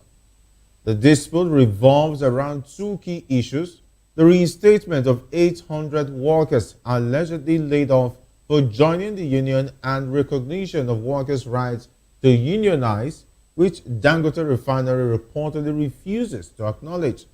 The Nigerian government has stepped in to mediate the dispute, with the Minister of Labour and Employment, Mohammed Dingyadi, facilitated the meeting. Despite a call to order restraining Pegasin from continuing its nationwide strike, the union has defied the order, insisting on resolving the labor dispute. The strike has caused disruptions in the oil and gas sector, with Pegasus members barricading key facilities. The meeting at the NSS office is being held behind closed doors and the outcome remains uncertain. Resolving the dispute is crucial for the stability of Nigeria's oil and gas industry. The government's efforts to address the issue are being closely watched and further development is expected to emerge from the meeting. Let me go to Emperor Jackson. What does it say about Nigerians' labor laws when a company as powerful as Dangote can allegedly sack 800 workers for unionizing and no immediate legal consequences comes with it? Well, I don't like to dwell much on this matter. Okay. But one thing is that Nigeria must be very careful. Dangote said something some times ago. He said one of his friends called him that you are going to invest $20 billion in Nigeria, that I hope you will not regret it. And I hope Dangote is not regretting it now. A situation whereby an indigenous investor is being treated like this. How do you expect investors to come with their money to this country first? I am not saying Dangote has done well, but there could be an internal arrangement that the whole world will know here, that they will go down with him and resolve the issue with him. Not to, it took the effort of court to even stop them from cutting off the gas supply to that multi-billion-dollar investment. It took the effort of the court. Thank God that we still have some court judges in Nigeria that are still good. If it's this kind of judges somewhere, they will support everything. But to me, I think Dangote is not dancing to the tune of some persons in high places. In this country today, Pengasan could not go on strike for the total darkness on ourselves. Could not go on strike for the illegality of suspending democratic structures in River State. Dangote could not go, Pengasan could not go on strike for high cost of transportation, high cost of food, the total neglect in the area of health. These people cannot. I think I've long ago lost confidence in the Nigerian Labour Congress. And I was looking at this. I think we got it wrong all through. To me, they have not done anything meaningful. They don't want to sabotage. Now, our refineries are not producing. They want to stop the only private refinery that is.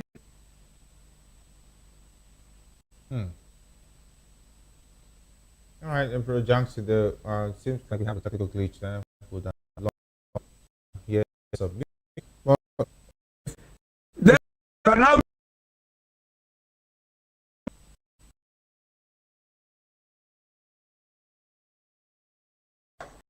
bring in 1 million liters. Those are using these own.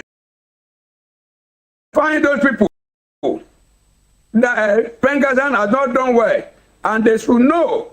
I do remember vividly the statement of General Abacha at that time that this Pengasan and Nupeng even proscribe them. Yes. So to me, these people are in support of petroleum product importers against Dangote. That's exactly what they are displaying. But Nigerians are not taking them seriously again. I sympathize with the leadership. I sympathize with Osifo. Osifo used to talk like an angel. But now issue is everywhere. We have understood they are playing. They continue to play it. There is expiration time for every. Turn us the time we'll have to wrap it up here. Through the National Security Advisor suggests labor issues are being treated as national security threats rather than human rights matters. The issue is this. Yesterday I told you that Dangote called DSS. You say no. No, I didn't say no. At least DSS has been on the matter talking. They try to resolve it. Then today, why take this matter to the NSA? NSA. Is NSA a conflict resolution office? At least the government is interested in the matter because is NSA a conflict resolution office? And it looks like National So Assembly this is just to go and intimidate them. And that's what they did the other time. To go and intimidate. We have Ministry of Labour and Productivity. They were not able to resolve it. The Ministry of Labour. They said that federal government is intervening. Yeah. They didn't tell us that it had gone to the Ministry of Labour and Productivity. So these are the institutions that resolve labor issue. What is happening in Dangote is a labor issue. Union. Why now taking them to NSA office? It's a national security matter. Why taking it to NSA office? So that they will be intimidated or they will be forced to sign an agreement. Understand? Okay. This is not democracy. Wow. This is not democracy. I have said it before and I'll keep on saying it. I don't want monopoly in the downstream sector. I want Dangote to continue doing his business. I want the importation of fuel to continue. I want Port Harcourt refinery, Warri refinery to come on board. I want BUA to finish his own in Cross River State. Let it also come on board. Understand? Okay. I want importation of fuel to continue in Nigeria. Let price be the determining factor of who should I buy from. If imported fuel is cheaper, I'll buy their own. If Dangote is cheaper, I buy from Dangote. All right. Understand? And the union is very, very important in any company. Because without union, your fate is in the hand of the owner of the company. All right. Thank you very much, Dr. Anoske. And big thanks to Emperor Jackson Ojo for being awesome on the issues. It's my pleasure. Thank you. All right. Have a good one. Dr. Anoske, have a good one. Thank you for having me. All right. That's all for today's episode of The Issues. We explore the challenges facing Nigeria's political landscape, labor relations, and civic engagement. Thank you for joining us. Don't forget to tune in next time for more in-depth analysis and discussion. Follow us on all social media platforms to stay up to date on the latest news and insights. Until next time, stay informed. I am Jerry Alpeliohai. This has been The Issues on Voice of the People Television, where the future faces forward. Have a good one.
happens in the hush behind hangar doors? Who signs the papers that gamble with lives? Which truths were grounded before they even ever had wings? If you've ever buckled a seatbelt at 30,000 feet, if you've ever stared out of that tiny window and wondered who's really in control of the skies, it isn't just flight, it's power, it's politics, it's pressure sealed in steel. We're peeling back the clouds from runway risks to sky-high secrets. We're diving deep where most dare not to look. Aviation Scope, every Sunday at 7 p.m. only on Voice of the People TV. We don't just report, we reveal. We don't just ask, we uncover. Because when it comes to the skies, ignorance is turbulence. Aviation Scope, the sky isn't the limit, it's just the beginning. According to the International Labour Organization, the global youth unemployment rate stood at 12.6% in 2024, a figure that continues to spark concern worldwide. Here in Nigeria, where white-collar jobs have become increasingly scarce, young people are being encouraged to acquire practical skills, from barbing and hairdressing to digital technology as pathways to survival and financial independence. But the question remains, how prepared are Nigerians to fully embrace these shifts, especially in Lagos, where rapid urbanization, inequality, and persistent joblessness make the issue more pressing? Analysts argue that skill acquisition does more than create jobs. It also strengthens communities and lays the foundation for sustainable economic growth.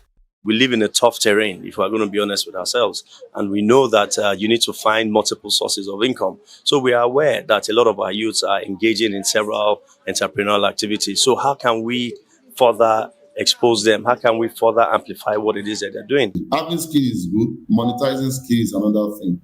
So your ability to acquire skills is very essential and very important. But the next thing is to now turn it to a value generating stream, and that is where entrepreneurship comes in.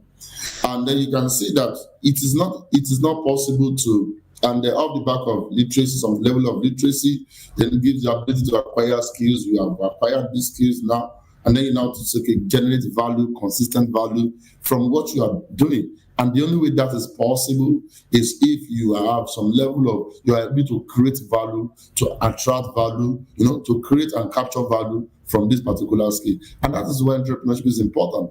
It is essential for people to understand that entrepreneurship is not just buying and selling. It's about creating solutions that also solve social needs or social issues or social problems. As the conversation on unemployment and empowerment continues, one message is clear. Skill acquisition may well be the key to unlocking opportunities for Nigeria's youth in the years to come.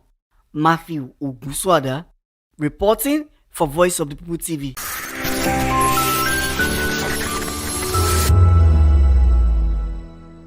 Behind every broken desk lies a broken promise. Education shapes the nations. But who is asking the right questions? Introducing Edu Dialogue, the show that goes beyond the surface, exposes the cracks, the corruption, and the silence in Nigeria's education system. Edu Dialogue, Saturdays, 3 p.m., only on VOP TV. We break the biggest stories, from missing funds to policy failures. We ask the tough questions and demand real answers. Edu Dialogue, this Saturday, 3 p.m. on Voice of the People Television. 3 years ago, we lit the spark. Today, we are blazing the trail for others to follow. VOP Media is 3 years of breaking boundaries. 3 years of being that bold voice that echoes the thoughts of the people. 3 years of telling stories that matter. We have experienced complete breakdown in democratic governance. We are not just a brand. We are a movement, giving voice to the voiceless. We go to bed empty hunger. To every viewer, every voice, and everyone that has made us who we are, we say thank you. VOP Media, 3 years and still counting. VOP TV. Now you have more than a voice. In a world where power shifts with every headline, In a nation full of questions, In a world filled with noise, the truth needs a voice. The policies that shapes our world and the economy that determines our future. every hour, every day, the grapevine keeps buzzing. And together, we are committed to telling the stories that shape our world because your voice is our focus. Don't forget, our voice matters the most. Let us come together and share our concerns.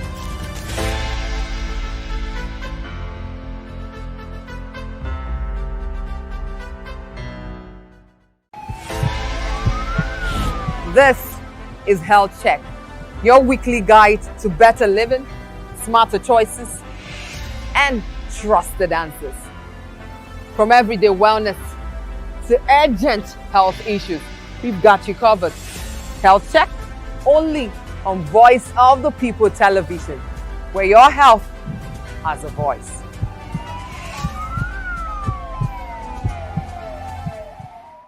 We encourage you to click on the like button and subscribe to our YouTube channel. We are Voice of the People TV. Also follow us on all our social media platforms. We are at VOP TV Live. Visit our website www.vop.ng for fresh and trending news. Also watch us live on SLTV channel 264. VOP TV, Voice of the People Television. VOP TV. Now you have more than a voice.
Welcome, guys. It is hashtag right here on your favorite channel, VOP TV. This is where we get to tell you all things trending as well as all things topical, right? My name is Vivian Oguche, and I'm so glad to have you join us. If this is your first time, please accept a very warm welcome from us. I say us because I'm not flying solo. I got my co-anchor here. He is Ikechukwu Agu. Hello, sir. Good evening, Vivian. Yes. And good evening, Target. It's good to be here again today. Absolutely. Looks like you're dressed for the cold, like you're traveling to Russia.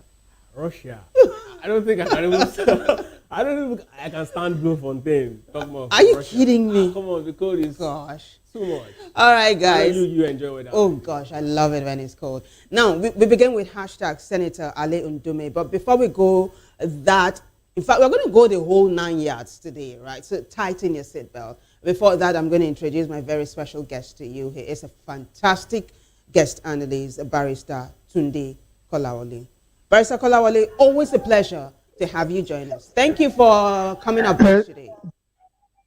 Yeah, thanks for having me. Right. And my regards to your colleagues in the studio. Good evening, Barrister. All right. Good to have you today. Good evening, my brother.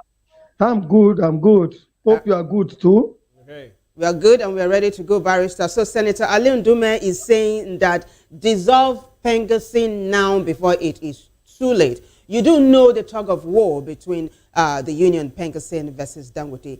Initially, it was Nupeng versus Dangote. Now it has metamorphosed to Pengasin versus Dangote, and it looks like the fight is getting very dirty.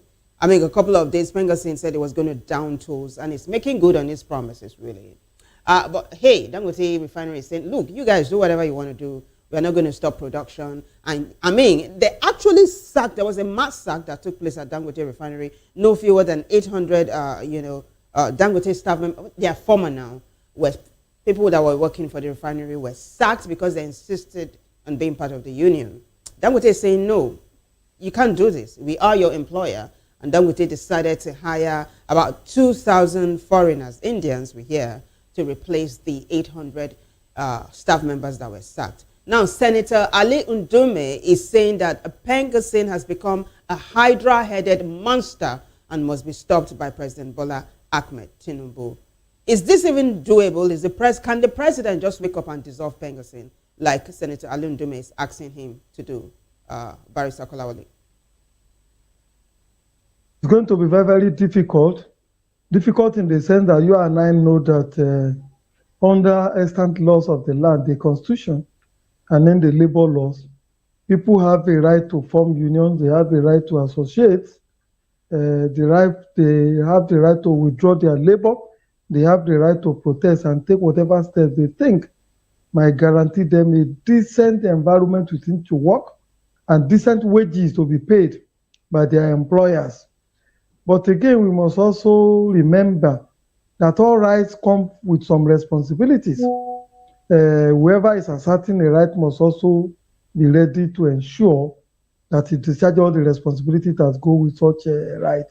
One of such responsibilities is that you don't embark on any frivolous withdrawal of services or strike or any forms of labor activities without following the due process. Adequate notices, you work within the confines of the law, you not engage in sabotage, you would have explored alternative means and ways of resolving dispute before you embark on very radical and rash action, such as going to the court, such as going for mediation, and all manners of things. As regards whether it is possible to disband NUPENG and all that, well, it is not impossible. Why do I say this? If you will remember, when Abacha was there as a military head of state and war review, and then the Pengason people embarked on very radical actions like this, Abacha at that period in time dissolved the organization. And most of their leaders, they went to pick them up in the dead of the night and then took them to island prisons in Itaoko, and also the Kirikiri prisons where some of them were until the Abacha regime came to an end. Second, internationally, you will remember that in Britain, there used to be the British Gas Workers Union, very, very strong union at that period in time. And the leaders of that union were earning fantastic wages and salaries and what have you. And they were behaving like the Pengasan people are behaving right here in Nigeria now. And then you had a no-nonsense British Prime Minister at that period in time, Lady Margaret Thatcher, if you remember him. And then Margaret Thatcher said, look, I'm going to put an end to this incessant strike by the fat cats in the British Gas Union. And then he embarked on very radical actions to change the course of that, When the British gas cut off or shut down the gas supplies to homes and factories and some other places and all that, Margaret Thatcher just went, just took in the military in Britain and all that, and dispatched them to all those points and all that, and asked them to go and start running and take over the facilities and start dispensing gas and all that to homes and other places that uses them. At the end of the day, that union collapsed, and ever since then, we have never had anything tangible about them again. Thank you so much, Barrister. Good backgrounding you just did. Absolutely. I remember the no-nonsense Margaret Thatcher. You can't harass her, right? And Ikechukwu is right here. Yeah, he's laughing. But you see, Ikechukwu been wanting to ask you questions regarding Pengasin, and Nupeng and Dangote. So let's just slide smoothly to the next hashtag, which is hashtag Pengasin versus Dangote. Barrister, is it right for Nupeng and Pengasin to decide to down tools and subject Nigerians to fuel scarcity, energy shortage, just few days before Nigeria celebrates its 65th anniversary? Is it right? Well, yes and no. Yes and no. Yes, in the sense that the right to withdraw labor power or services. Are you there, barrister? We seem to have lost connection with Barrister Kolawole, but we are going to get to it. Hello, am I audible? Fantastic. Barrister, please start from the beginning. You said yes and no. Please continue from there. Exactly. I was saying that yes, because under our laws, workers have a right to withdraw their services from their employers when they feel that the condition under which they work or the wages that they are being paid is not the right wages and what have you. But the issue is that before you engage in that kind of radical action and know that you must have explored some other alternatives before you withdraw your services. Like I earlier on said, you may go to mediation, you can go to court to challenge whatever obnoxious actions you think your employers have embarked upon and what have you. So if you have exhausted all that and then there's still no solution to the problem, then you can go ahead and then withdraw your services. Could it be said that Pengasan and then the other organizations have exhausted all these channels of resolving these disputes? To the best of my knowledge, from what I have read in the papers and what have you, they really have not exhausted that channel. Even though I do know that the Minister of Labour and all that has mediated between the two parties and that an agreement was indeed signed by the two parties, which it was said Dangote reneged upon after that agreement was entered into. Now, the fundamental issue is this: if Dangote was not going to keep the agreement, why did he decide to sign it?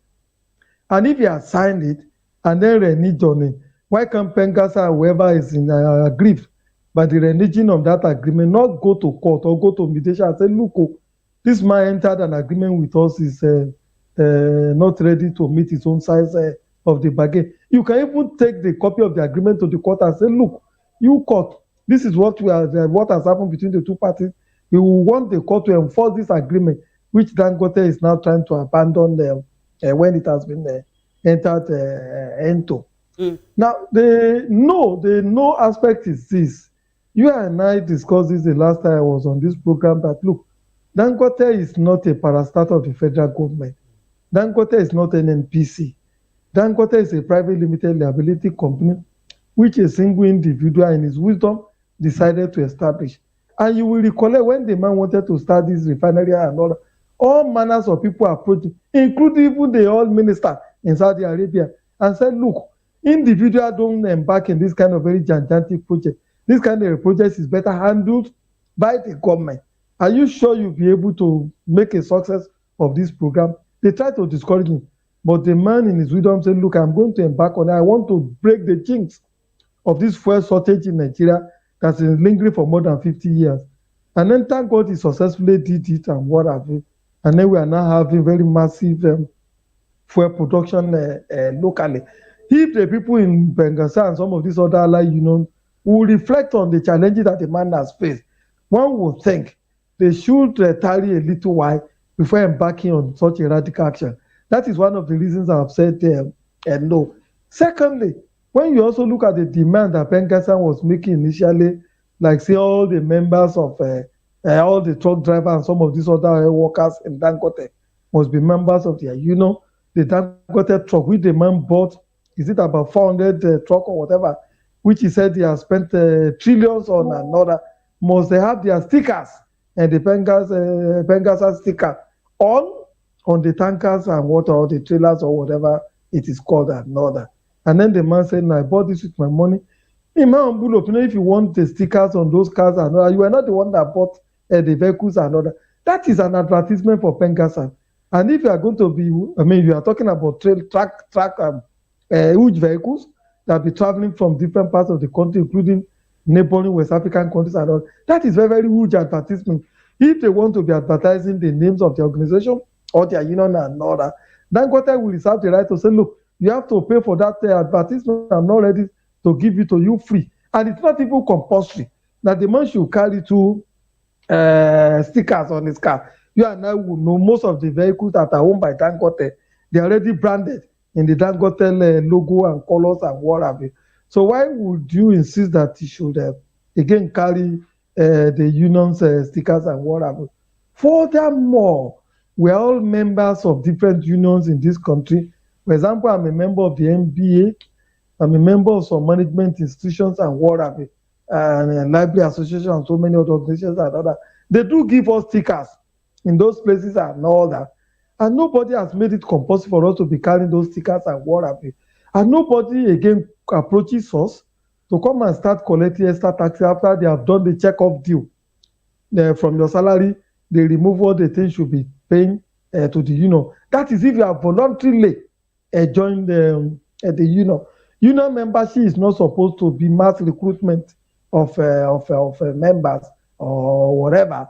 It's supposed to be a voluntary thing in which you'll kind of approach those unions through dialogue, through letter, through this thing, including their employers. You have to take the employers into consideration and other, because there is no union that they do in those places that will not in one way or the other impact on the activities of Dangote.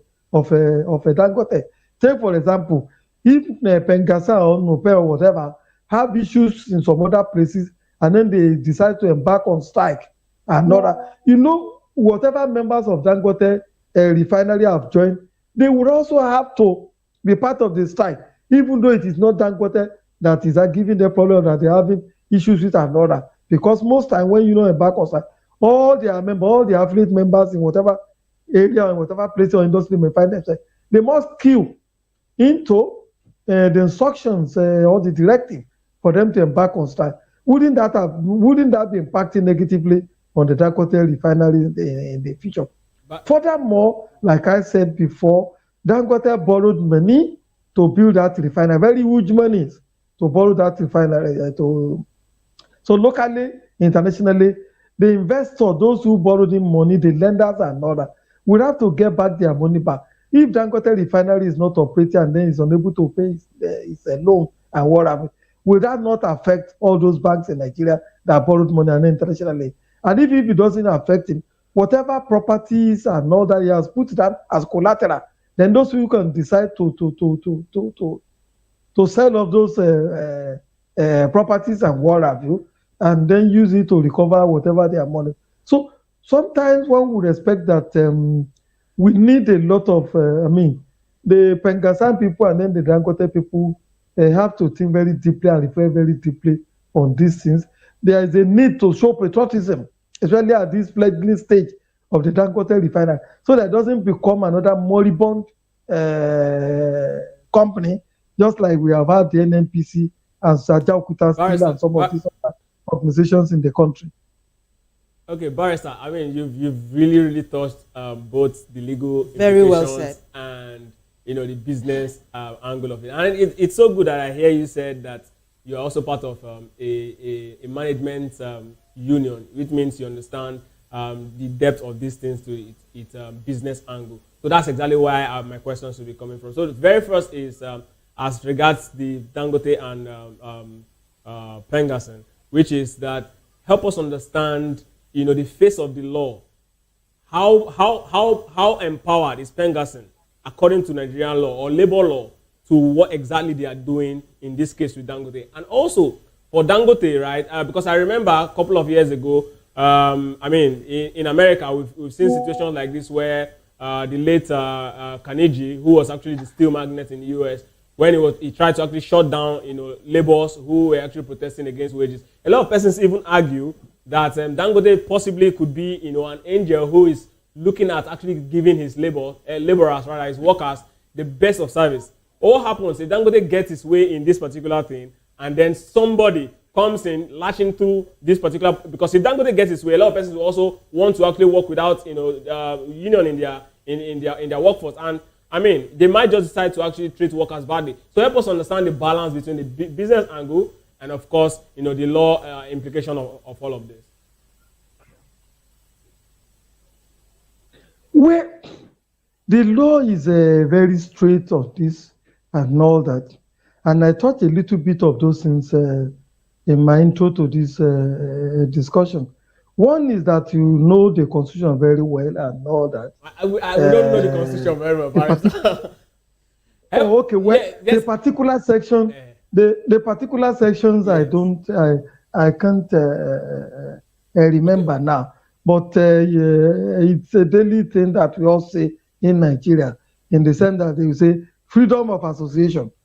Everybody knows that, whether that is section, is it 48 or whatever. So by default, you are saying Pengassin does not have a constitutional backing to this. No, I never said that. I never said that. What I am saying is that under the Constitution, the Pengassin people have the right to do some of the things that they are doing.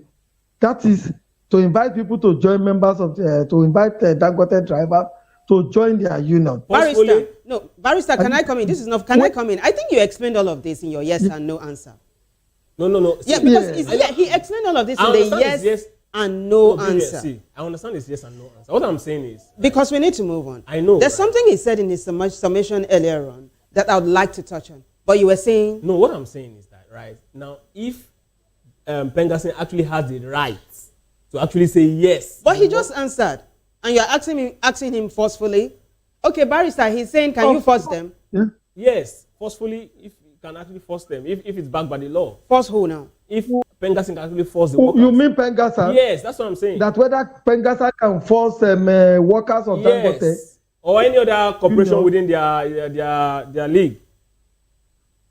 No, they cannot. Membership of union is voluntary. Absolutely. It's not like the Medical Association or the Nigeria Bar Association, in which you have to be maybe a member of the MBA or the Medical Association before you can practice medicine or law in this country. Because there are professional associations, and then there are unions that are strictly union. Pengassin is strictly a union. It's not a professional body as such. It's strictly a union. It's not a professional body and what have you. But in being a professional body, there are procedures for recruiting or for getting members into that union. And that procedure, the underpinning issue is that it has to be voluntary. You must approach the workers, and then if the workers on their own volition decide to join, then you bring them into the union. But most times what we see in this country today is that membership of most transport union in this country today is not voluntary. Take the National Union of Road Transport and what have you. I'm not too sure it's voluntary.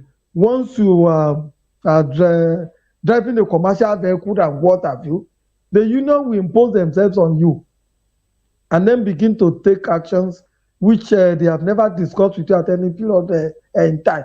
That would appear to me to be what Pengassin is also doing at this particular period in time. There are procedures. You lobby people, you go in there, write letters, you hold meetings with them, and whoever decides to join, you should also carry even Dangote along. Because like I said, there is nothing, no matter, once they join your union, whatever actions they do, whatever activity they embark upon, is going to have some serious implications on Dangote refinery as well. Okay. And I gave the example of if Dangote is having issues with some other company that is not Dangote, and ask all members of their union, all the different affiliates and what have you, to withdraw their services. Those who are working in Dangote will also have to withdraw their services. Whereas it's not Dangote that they have issues with. So while they do have the right to join under the labor laws and under the constitution and what have you, there's also the responsibility to be mindful of in this on this issue. And then Dangote too must realize that the right of workers to join union is a constitutional right. It's also backed by law. It's backed by law. So Barrister, it's not as if Barrister, please. So if the workers have the right to join union, like Dangote's 800 workers that were laid off, and because they wanted to actually join, Dangote actually sacked them. What is the provision of the law as regards that particular scenario? Very, very simple. The Pengassin or whatever union, because there is still going to be some other union in that place. It's not Pengassin alone that are in the petroleum sector. You see, very straightforward. They will have to go to, they have approached, the Minister of Labour has come in there tried to negotiate some agreement with the two parties and what have you, and that has failed. And I have said, well, that agreement itself can be taken to court and say, look, court, we have entered this agreement with Dangote, he's trying to disembark from it and all that. Please help us enforce the agreement. Furthermore, you can take Dangote to court for a breach of the fundamental rights of the workers in there that enter the constitution, and then the labor laws allow us to join unions and what have you. But Mr. Dangote, maybe for one vested interest or the other, I've said some of our people work in those places and who have voluntarily accepted to be members of our union. Dangote have said they could not join. And then it's a fundamental right issue and also a labor union issues and other. The court will rule on it. If the court see merit in what the workers or the pencers and what have you before project, they will make it compulsory for Dangote to allow the members of Pencasa and not other unions in that industry to be members of this organization. Okay. They will allow them. Barrister, that is elaborate. Thank you so much. There are a couple of things I'd like for us to push further. In 2024, Dangote had said that the oil industry in Nigeria is like a cartel. He even said it's more dangerous than the drug cartel. That's what he said. I'm alluding to what you said earlier on when you said that when he was going to embark in this project, of building a huge refinery, that lots of people had come to him to say, guy, don't do this. Don't even do it. In fact, he said it, even his friend, Otedola, I told him, don't even do it. But he said, I'm going to do it. I want to end fuel scarcity in my country. So he embarked on it. Subsequently, he had come to say if he knew that this was how it was going to be, he wouldn't have even done it. So I want for us to beam the searchlight on the oil industry in Nigeria and the rot in it. We have moribund refineries, right, that are not producing, but you have trillions of naira sunk into this place, and nothing comes out. And then you have a private refinery that is trying to do stuff, and it looks like the cabal is trying to stop him. Remember that you had said earlier on that Dangote was like an angel, and probably he was going to treat his staff members better than what government would have been able to do. He had come out to say himself that his truckers, the people who drive his truck, I'm sure they are part of the people that were sacked now, that you have access to taking loans for building your own house, that in fact he pays them better than most of these other drivers who are part of the union. So I'm saying, let's talk about the oil industry in Nigeria. Don't you think there's a rot in it, though? That's for starters. And then we'll talk about vested interests by Europe and the West. Honestly speaking, wherever there is money to be made in Nigeria, there will always be some rot in there. From, is it 1959 or 58 that we started drilling oil in Nigeria? Up until Dangote refinery now came on stream and now ask yourself, so many decades or years in between, why has it become difficult for anybody to build refineries in this country if there is no rot in that sector? So many people have been issued licenses which did not translate into really building any petroleum factory or whatever, or refinery and what have you. Secondly, you will remember that NNPC or the refineries in Warri, in Kaduna, and then the other one in there, so many huge billions of naira have been pumped into those refineries and they never worked. Obasanjo once told us that he called in the big oil company to come and take over the company, and then they advised him and said it will never work. That was why he gave it to he invited Dangote and Otedola to come and buy, which Yaradua cancelled at the end of the day.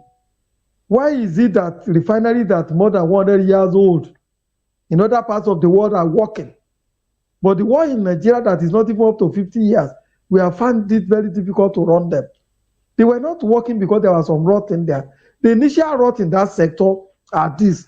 One, there was the subsidy that people were getting without supplying any fuel.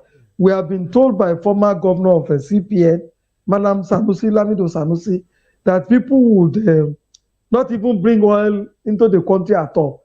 And then they will prepare papers, which will be signed by the people in the ministry and the NNPC, and take it to CBN to collect a payment. You also remember that when, as he also told us, when some of them supply only one cargo of fuel, they will say it's 5 or 10 cargoes and what have you. And then they will also collect the money. So the subsidy regime was a problem. Secondly, when people get into power, that the military head of state or their civilian head of state and all that, the petroleum industry is always their cash cows.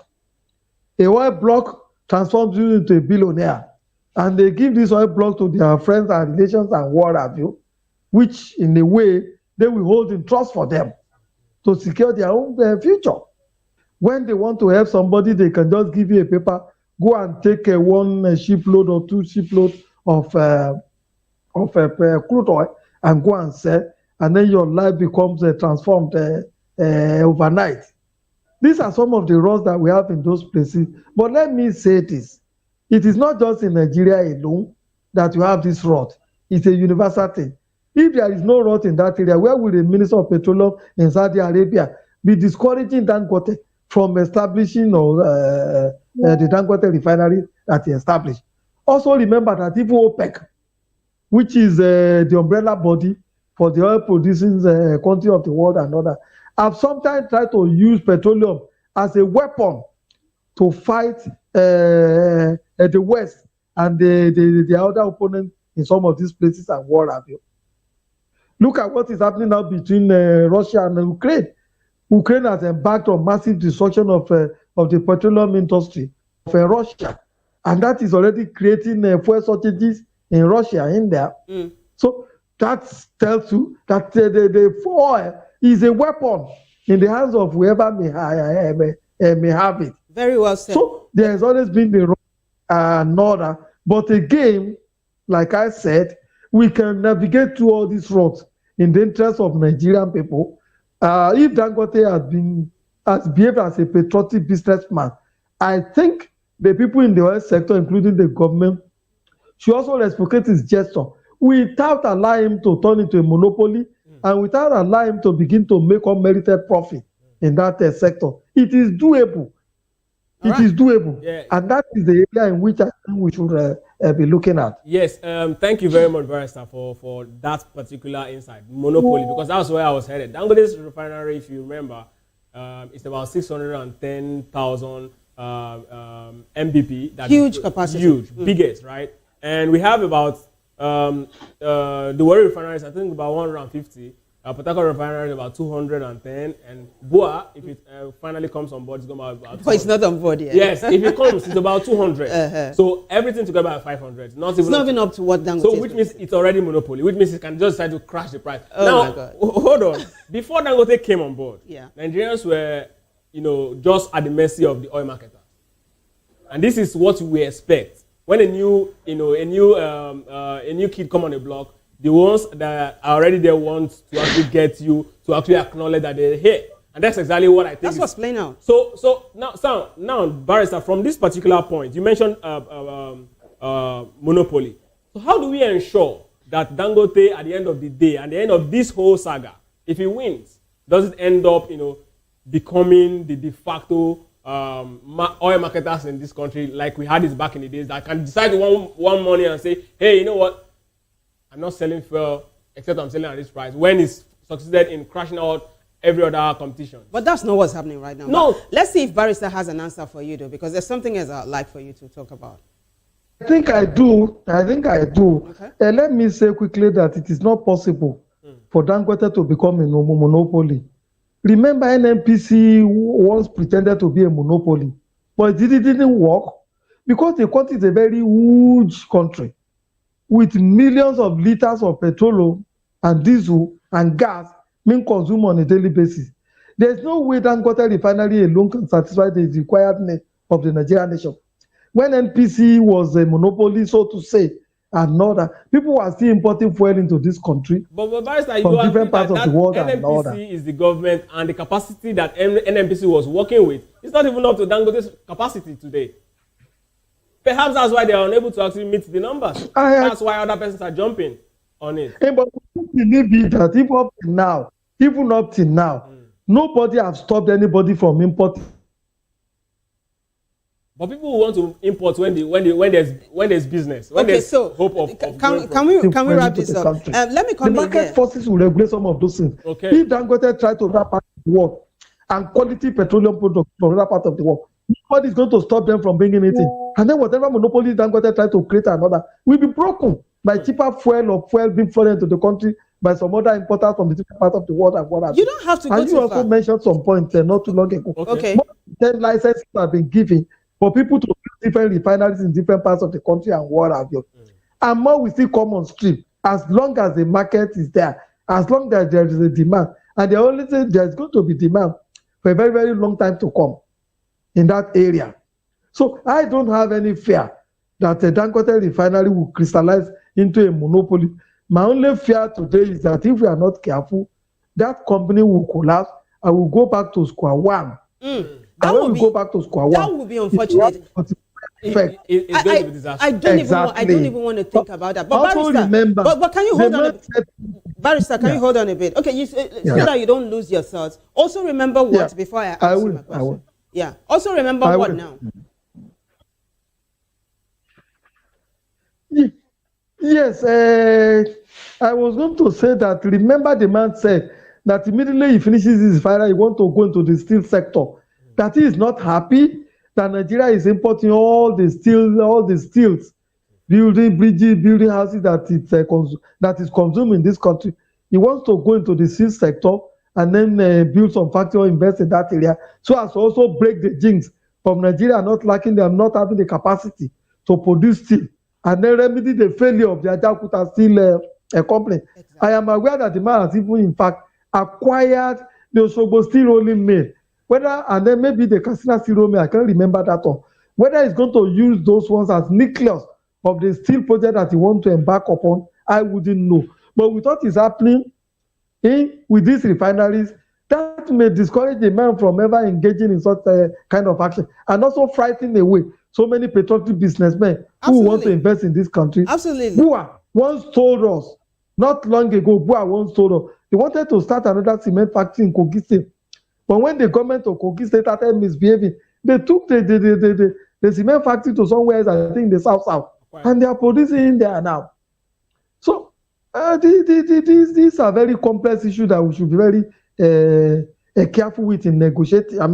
In the interest of both the workers themselves, because if Dangote refinery collapses now, how does that strengthen? How does that help the cause of the Bengasan and some of these other unions? Let me come in here, Barrister. Engage in this fight with Dangote.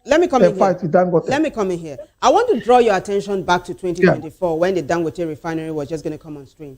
Do you remember the whole drama that played out? When he was going to come on board, they said he cannot set the price, that his government or NNPCL that will set the price, that his fuel is not even pure. That marketers said they were not even going to buy from him.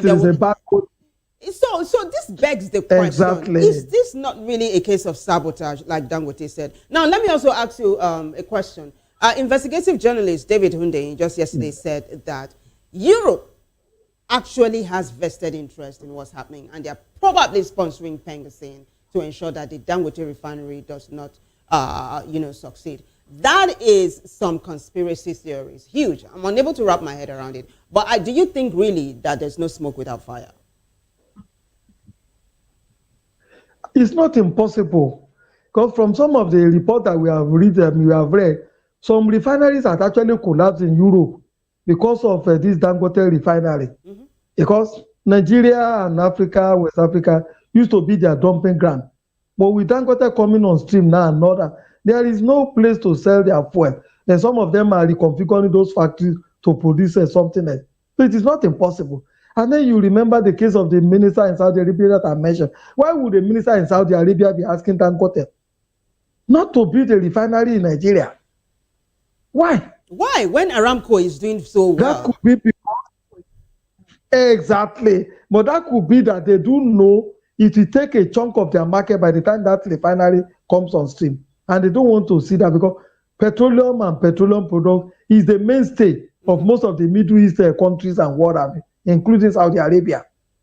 All right. So, yeah, including Saudi Arabia. It's a whole lot. I don't know, Barrister, because we are short of time, right? Let's quickly move on to the next hashtag. It's still along these lines, which is hashtag NLC. So the Nigeria Labour Congress now is saying they're going to start a strike in solidarity with Pengasin and all of that. What is this anyway? I don't want to put words in your mouth. Do you think this is the right thing for the NLC to do? Remember that the ministers of Labour and Finance, as well as Dangote and Pengasin and NNPCL, had a meeting yesterday and it was deadlocked. Now the NLC is taking side. They are saying, okay, we are going to take sides with Pengasin. Is this the right thing, though? No, I don't think so, honestly. I don't think so. As much as I would love to see the rights of workers, whether they be in Pengasan or in NSC or whatever, protected and what have you, I think we should eschew a situation or an action that would likely have long-lasting and damaging effect on the Dangote refinery. We have not. I have made some suggestions in there. I said the agreement Dangote Force Center with Pengasan, which the Minister of Labour brokered and other, could be taken to court for interpretation and enforcement. They could also sue. They could take Dangote to court and say, look, this man doesn't want us to have men in his union. Members in his company, whereas the people are eager to join the union. And like I said, membership of labor unions or association, so to say, is a fundamental right. No court will shut his eyes and say, look, the workers in that place would not have the right to join whatever union that they want to join. I should honestly think that these issues can be negotiated. But the challenge we have, and which I'm sorry to say, is that there's a lot of envy that the rate or the direction which Dangote is going, and what have you, sooner than later the man has become a billionaire now. He could become a trillionaire, and then he would, and nobody will be able to control it. Remember, some of the challenges that Abiola had when he contested the presidency of this country was that a few people thought, how can Abiola be sitting on such stupendous wealth and also acquire our political power to it? And then they made it a point of duty that they will make sure that in their lifetime, Abiola does not have political power to his stupendous wealth. And you saw the consequences. The man not only lost his life, all he had labored for in life have perished with him. They've gone down with him, you know? So I will want to see a situation in which we embark in negotiation.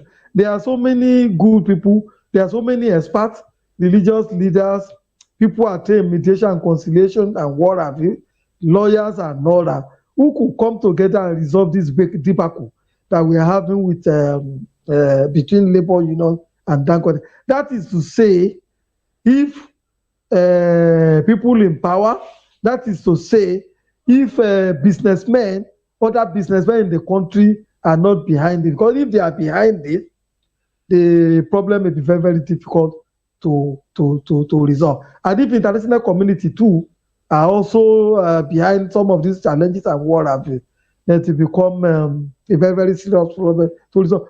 That is, but the government, especially President Tinubu, has the wherewithal, I repeat, both coercive and non-coercive power to ensure and resolve this issue in the interest of the country.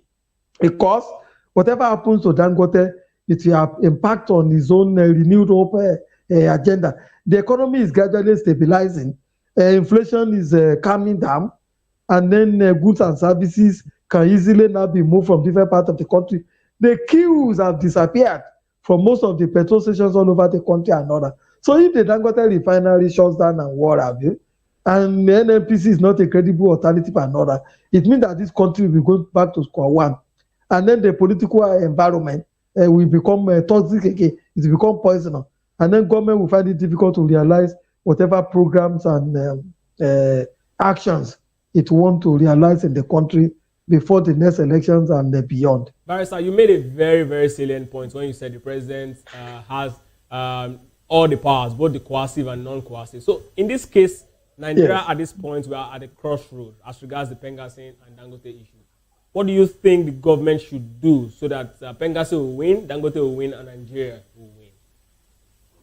Well, I would appeal to well-meaning Nigerians and then Mr. President to kind of take over the negotiations with regards to this debacle between Dangote and then the trade unions in that area. The president or his vice president with the minister of labor and some well-meaning Nigerians, the council of state, former head of state and what have you, could come in there and resolve the debacle. Remember, when the Kogi state people carried AK-47 and some other dangerous weapons to Abacha, now Dangote cement and all that, somehow I don't know where that magic one came from. The Kogi state people government withdrew from Abacha, not from Dangote cement, and then that cement has had peace ever since then. Whoever was able to do that to broker peace between the Kogi state government and also the Dangote cement and what have you, can also resolve this matter with the support of the presidency or the government in power today. All right, that's a safe place to land. But before we let go of this, by the way, this is hashtag NLC, in case you don't see it on the screen, but we've been talking about hashtag NLC here. So do you think Dangote Refinery should call back the sacked workers? Should he reinstate the 800 staff members that were sacked? You should call them back immediately in the interest of peace. Okay. They are Nigerians. And you know, as Nigerians, when you sack one worker, you are virtually taking food out of the mouth of 8-10 people. For every worker that is sacked and all that, he probably would have about 6 to 8 or 10 dependents who relies on him for their means of sustenance. School fees is there to be paid, rent is there to be paid, and then some other medications and what have you is also there. Yes, they may have provoked him. Yes, he may be angered by the action. Yes, he could think he could recruit foreigners to come and manage work in the refineries and all that. But he must remember that he didn't do that refinery simply just for profit. He also did to solve the Nigerian problem. And solving the Nigerian problem includes creating employment for people and all that. And lastly, and very important, many people don't know, there has been war in that refinery for so long. An insider once told me, if we know the huge theft that is going on, the stealing that is going on in there from both the Nigerian people and then foreigners, you will be amazed how the man was able to pull through the building of that refinery. A director in that refinery was alleged at one period in time to have gone to hire or build a warehouse in Ikorodu where he was diverting things that are imported for Dangote refinery, diverting to the warehouse in Ikorodu, and then selling them for his own personal benefit. All right. I have been told that crane, tractors, vehicle get missing in that place with all the security. With all the security in there. It's until the man was dogged. The man was dogged and said, look, I am going to get this through. Most of the equipment that he also used, things like crane and other, were not available in the country. He had to order, he had to buy those things. He had to give orders to come to manufacture some of those special equipment. Yeah, barrister, you know, personally for the construction of the refinery. You know, we need to wrap this up. We need to wrap this up. So, in other words, what you're saying is give Dangote Refinery a chance. Basically, that's what you're saying, right? It has to begin. I don't have any doubt about that. We can solve the problems internally. Okay. We can guarantee the right of work for the workers in that place, but not engaging in this kind of very, very acrimonious labor activities. All right. And like I said, there used to be British gas, but British gas is no more there today. Margaret Thatcher broke the back of the British gas. Yeah. And she was Tinubu can also break the back of whatever, try to sabotage his government. Remember, there used to be very powerful civil service, in the Lagos state government. Barrister, I need to come in here. This is something I'm going to. You're setting us up for a part two. I'm going to invite you again to come talk about. All right. I'll remind you talked about the very serious union in Lagos State. Ikechuku, let's remember to remind the barrister about that. But I want us to quickly talk about, we have 2 minutes to talk about this one before we wrap up. Nigeria at 65. It's good. I mean, we're going to be 65. Nigeria is going to be 65 tomorrow. And the theme for this this year's celebration is actually all hands on deck. How far so far, Barrister? Yes. And what are your expectations? You have a minute and 30 seconds to talk about this one. Well, my expectations is that government will put the Nigerian people as the centerpiece of its development agenda, of Renew Hope agenda. The cost of living is still very high. There's the need for government to continue to find solutions to ensuring that people can live comfortably with whatever minimal income that they earn in the country. I also want to see a massive investment in science education. We are not getting it right. We are just proliferating universities and polytechnics. We are not talking about quality. And quality is what is most important, not quantity. We can have maybe about 10 universities and 10 polytechnics in this country and still be able to provide education for about 1.5 million, 1.7 million children that are torn out of a secondary school who want to enter university and polytechnic on a daily basis. Using things like you and I are using now, Zoom, Soho, and some of these other technologies are another. Building universities and then confining people to one classroom or the other for education is no longer too important or too necessary. In fact, the education of the future is going to be a classroom-less education. Open university will be the order of the day. And then science education is very, very important if Nigeria is going to make a breakthrough in future and be able to compete internationally. See what Ukraine and Russia are doing. See what the Israelis and Iran are doing. They will not be able to do those things without massive investment in education, especially science education. Okay. We are not getting it in the area of education at all. STEM is what you're saying. Get it right in STEM. That's what you're saying. Barrister, we are going to talk about this again. You do know that the whole of this week is going to be Nigeria at 65, all hands on deck. So please, if we invite you again, I hope you say yes, so we talk some more about this. Thank you so much. Brilliant analysis. My life has always been around the media. Since 1983, I have devoted my energy to ensuring that whenever I'm invited by my colleagues, I don't turn it down. Thank you, sir. We appreciate your service. On that note, we wrap this up. Thank you for having me. I mean, it's been amazing having you, Barrister Vivian. You've been awesome. Fantastic. Back at you. Guys, I need to say a big, Barrister, you're awesome. Thank you so much for joining us. Big thank you. Thank you, Vivian. Yeah. My greetings to AK. And then our colleagues in the back room that we don't get to see and hear from. Fantastic and incredible people in the VCR and MCR and in the social media, and Michael doing the streaming. Thanks to everybody that contributed to making the show a success. But the bigger thanks goes to you guys for watching. If you liked it, keep a date again with Ikechukwu and I for another edition of Hashtag Same Time, Same Station. Until then, I am Vivian. Bye for now.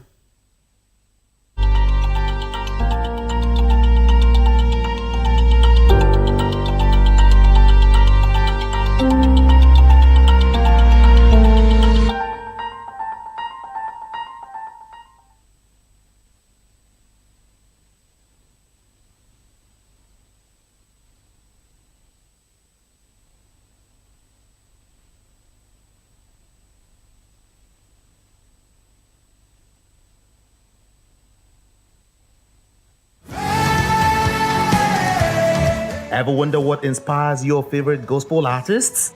Explore and discover the rich heritage of continental gospel music and how this transformative journey has evolved and shaped cultures around the world. As we dig deep into archival treasures, feel the energy in our praise jam, Gospel Fusion on Voice of the People Television. Tune in this Sunday, 3 to 4 p.m. and be part of a transformative experience that uplifts and inspires.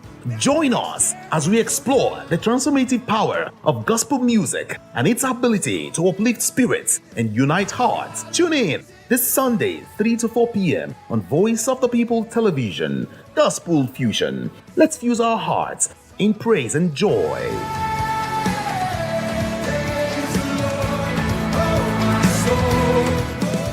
The red carpets, awards, the the razzmatazz, music, fashion, interviews, and more. Spotlight on Voice of the People Television. Let's feed you with all the juicy stories in the global entertainment space, bringing you the glitz and glamour as it is hot. Stay tuned to Spotlight, 1 p.m. Monday to Friday. Spotlight on VOP TV. Entertainment like never before.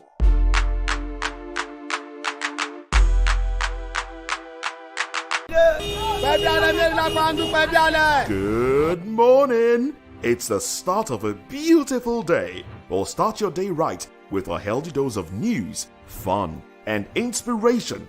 Join us on VOP this morning for the latest news, trending topics, and uplifting stories to set your day on the right vibe. From news and current events to lifestyle and entertainment, you are covered. VOP.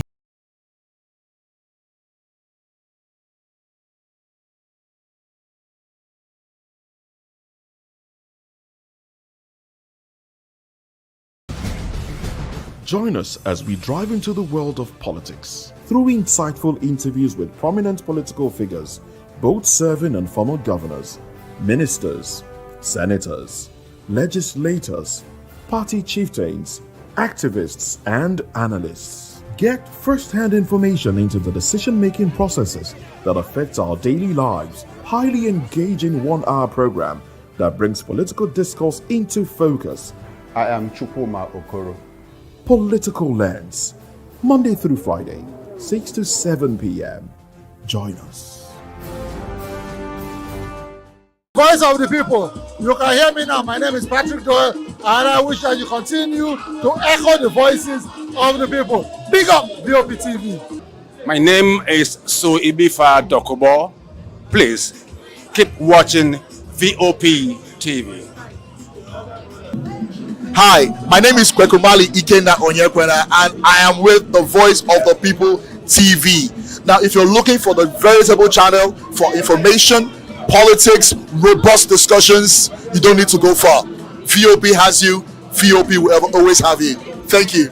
Hi, my name is Patrick Diabwa, aka Ibani Chuka, Amayanabo the Eagle King, and you are watching VOP TV. Stay with us.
Ever wonder what inspires your favorite gospel artists?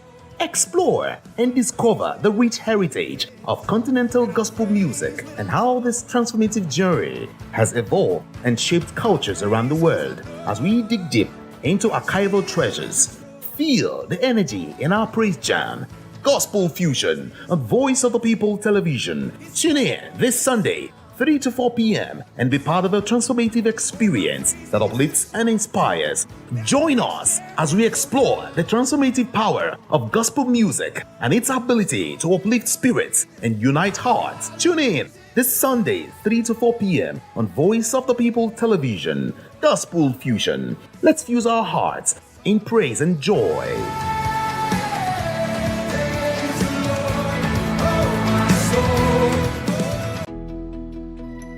3 years ago, we lit the spark.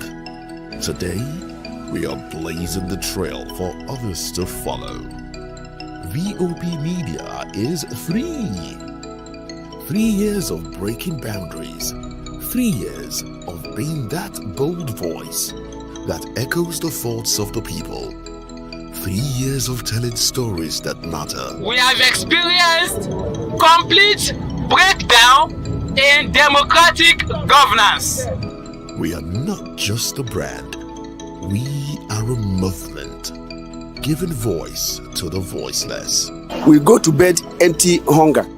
To every viewer, every voice, and everyone that has made us who we are, we say thank you. VOP Media, 3 years and still counting. VOP TV, now you have more than a voice. Join us as we drive into the world of politics through insightful interviews with prominent political figures, both serving and former governors, ministers, senators, legislators, party chieftains, activists, and analysts. Get first-hand information into the decision-making processes that affect our daily lives. Highly engaging 1-hour program that brings political discourse into focus. I am Chukwuma Okoro. Political Lens, Monday through Friday, 6 to 7 p.m. Join us. Behind every broken desk lies a broken promise. Education shapes the nations. But who is asking the right questions? Introducing Edu Dialogue, the show that goes beyond the surface, exposes the cracks, the corruption, and the silence in Nigeria's education system. Edu Dialogue, Saturdays, 3 p.m., only on VOP TV. We break the biggest stories, from missing funds to policy failures. We ask the tough questions and demand real answers. Edu Dialogue, this Saturday, 3 p.m. on Voice of the People Television. Hey everyone, this is Desmond Elliott hanging out at Go Get Face of Africa. I'm saying, keep watching, don't change the dial. This is VOP TV. Fatima. VOP TV. Now you have more than a voice.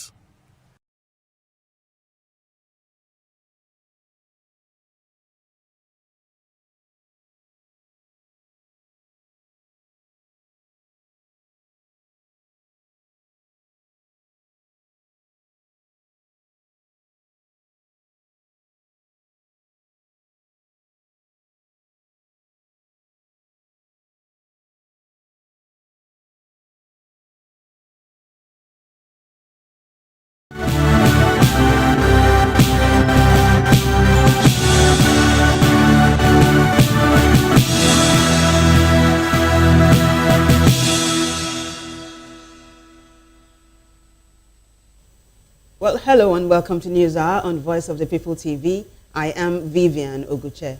And I am Nenna Ndamdioto. Before we begin the news, kindly visit our website, www.vop.ng, for fresh and trending news. Here are the headlines. Tinubu to address Nigerians on Independence Day. Akpabio urges patience amid reforms. NECA warns Pengassin strike could hurt economy. Court sets October 27 for Shuware's arraignment. Tinubu orders arrest of Arise TV anchor's killers. Bandits kidnap INEC official, former SUBEB chair, 30 others in Niger. On the foreign scene, a South African envoy found dead in Paris. In business, federal government launches ISO standards for business integrity. And in sports news, 4 golden eaglets make best 11. And in the world of entertainment, Burna Boy tops Spotify's Afrobeats list.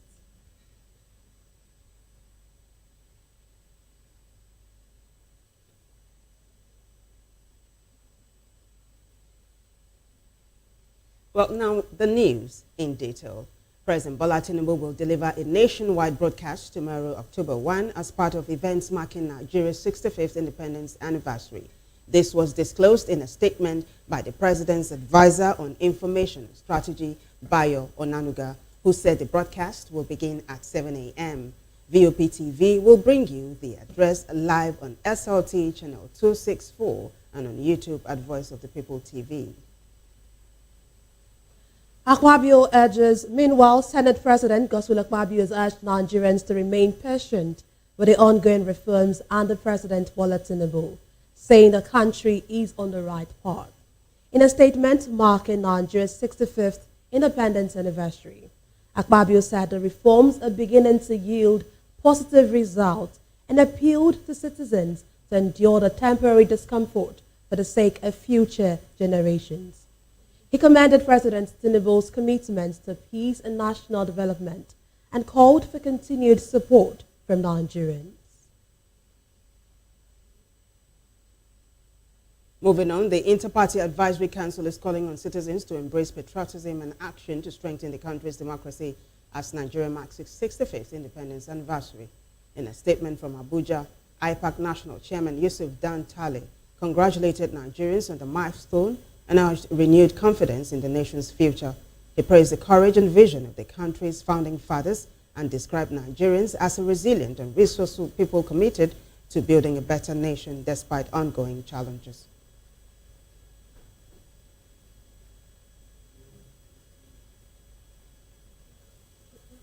As Nigeria marks 65 years of independence, leaders are calling for unity and renewed commitment to national development. With the federal government opting for a low-key celebration, many Nigerians are using the moment to reflect on the country's progress and ongoing challenges. VOP TV's Matthew Ogunshwada reports. Mark its 65th independence anniversary, the Secretary to the Government of the Federation, Senator George Akume, has called on citizens to actively support the government's efforts in driving national development.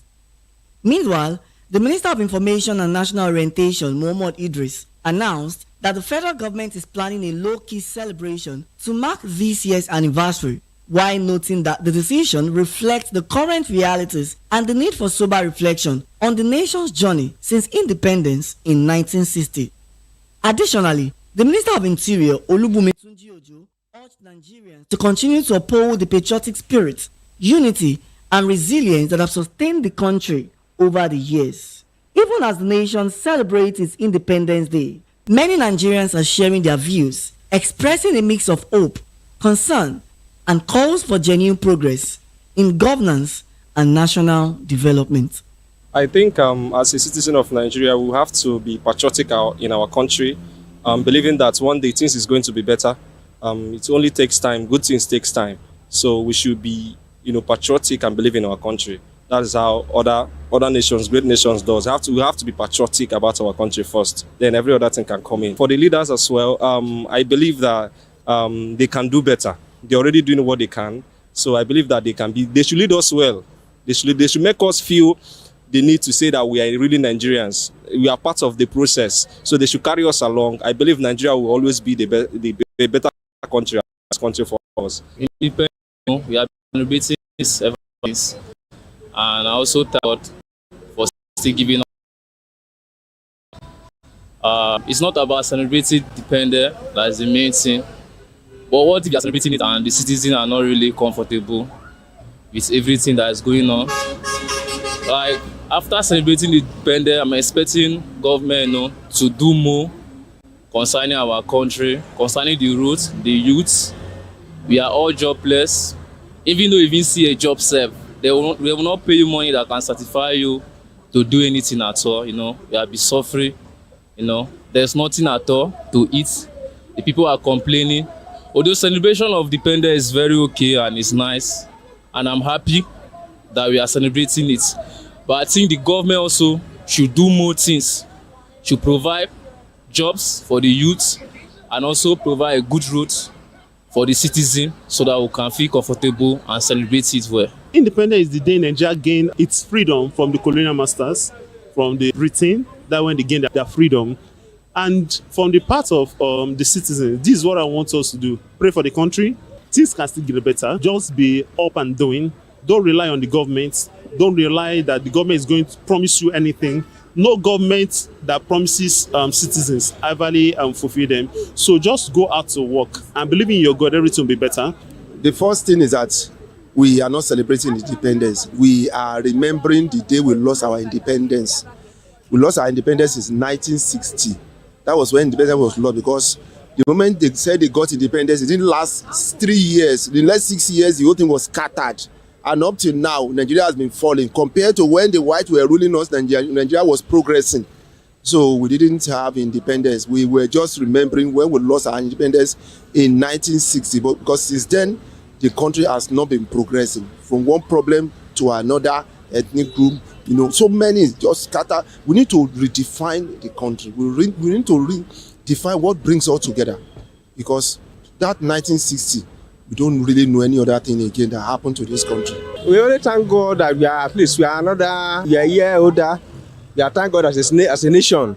But there's no serious achievement we can achieve so far. We have achieved so far. Compared to a nation that is about 65 years now old, and there's nothing to achieve. We have not achieved much, so we really don't have much to celebrate. As Nigerians reflect on 65 years of independence, the voices on the street reflect a common sense of hope for unity, progress, and a better future for all. Matthew Ogunswada, reporting for Voice of the People TV. Matthew, thank you. Now, reactions to trailing President Bola Tinubu's decision to cancel this year's traditional Independence Day parade. While the event has long symbolized national unity and pride, some Nigerians told VOP TV its absence highlights the harsh realities facing the country. They argue that true independence should be defined not by ceremony, but by leadership that addresses hardship, creates jobs, and restores dignity to everyday citizens. Many say that after 65 years of self-rule, Nigerians deserve more than symbolic gestures. VOP TV's Rhoda Johnny reports. France marks its 65th independence anniversary. Citizens have reacted to President Bola Tinubu's cancellation of the traditional parade, saying the decision reflects the deepening hardship across the country. In interviews with VOP TV, many Nigerians describe the parade as an empty ritual that does little to addressing the pressing challenges they face daily. They argue that independence should mean more than speeches and ceremonial displays. What does the parade do for the average Nigerian person? How many persons will be at the parade? The parade itself is also made for the bushers, not for me and you. So whether he runs a parade, he does not run, it has nothing to do with the common man in the street. What is common to me is that how has the market worked with the poor people of this country? How has the market worked for the poor workers? What is there to celebrate? We celebrate life, no doubt, as individuals, but as a collective, there is more pitfalls than progress that we can relate with. The poverty level is so high, the level of kidnapping is out of this world. We should mourn the terrible state that we find ourselves. Consider. Respondents lamented inflation, unemployment and poor infrastructure, stressing that after 65 years of self-rule, the realities of life remain harsh for the majority of citizens. Some noted that celebration without real change is meaningless. But beyond cancelling ceremonies and saving us humongous wastes, you should know that the solution to a problem is not to just acknowledge the problem, but to do something about it. So what we had expected that he would have done after cancelling the ceremony is to come up with an action and Marshall plan of how he is now planning to arrest hunger in the land, bring down the cost of things, save us from taxation. We always remember our Independence Day, yes, whether good or bad. So whether they cancel the parade, is the executive, they know why they cancelled it. But the most important thing about independence is that everybody's supposed to know that we have taken an independence. It's we that are going to do it. Nobody's going to do it for us. So the earlier we realize what we're doing and begin to do it right, to the extent to our brothers and sisters, to the local level, because if you start from the beginning, that's when you know where you're going to get to. They urged government to replace symbolic gestures with bold actions that would ease hardship, restore confidence, and give true meaning to Nigerians' independence. In Benin, Rhoda Johnny, BOP TV News. Thank you, Rhoda, for that. In another development, the Nigeria Employers Consultative Association has warned that the ongoing strike by the Petroleum Natural Gas Senior Staff Association of Nigeria, PENGASSN, could amount to economic sabotage. NECA's Director General Adewale Smart Oyerinde raised the alarm in a statement issued in Abuja, expressing concern over the strike's potential impact on the economy. He acknowledged the union's rights to strike, but said such actions must be lawful, responsible, and not endanger businesses and workers' long-term welfare. Oyerinde described any disruption that threatens national interest as unacceptable, stressing the NECA won't stay silent while the country's labor framework is undermined. While reaffirming NECA's commitment to global labor standards and decent work, he warned that these rights do not extend to sabotage or economic harm. He concluded that Nigeria's fragile economic recovery must not be derailed by strikes that scalp investors and hurt the very workers' unions aim to protect.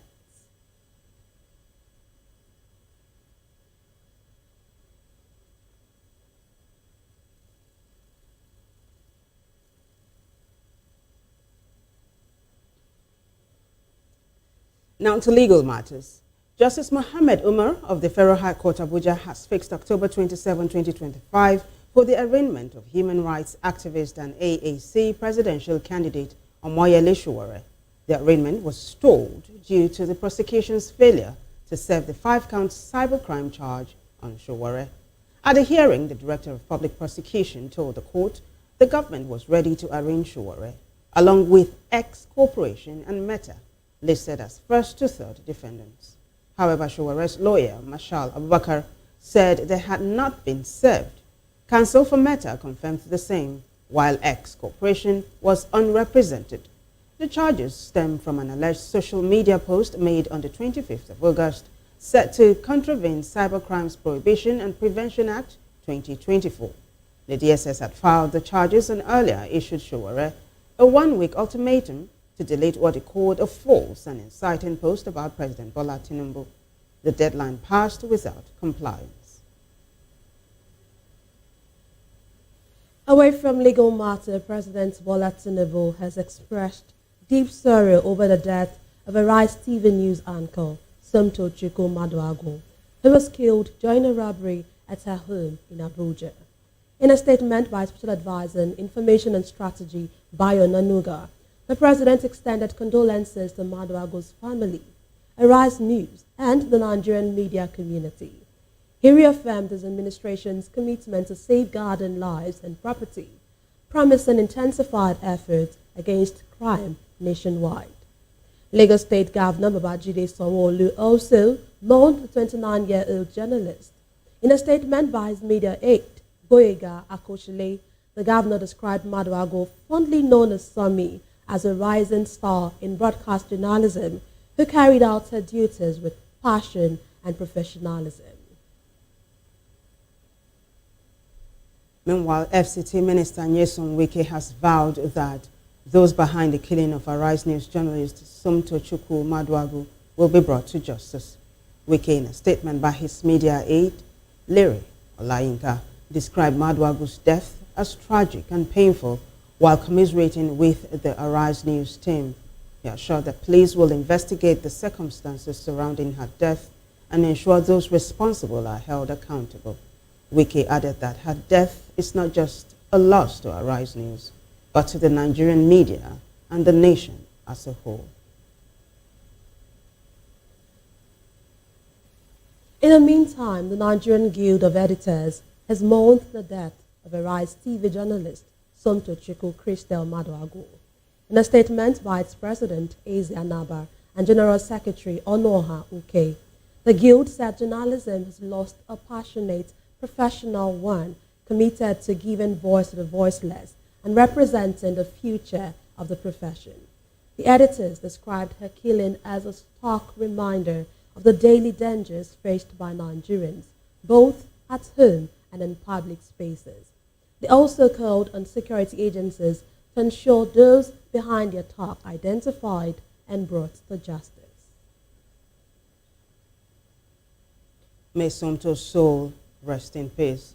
And now armed bandits have kidnapped about 30 people in Niger State, including a commissioner with the State Independent Electoral Commission, his driver, and a former chairman of the State Universal Basic Education Board. The victims were abducted along the Izogurma Ibi Road near the Ibi National Park in Borough local government area while traveling in separate vehicles. Reports say the other victims were passengers in 3 commercial Sharon buses. Confirming the incident, police spokesperson SP Wasiu Abiodun said the bandits also destroyed 2 police patrol vehicles during the attack, but did not disclose if any officers were injured.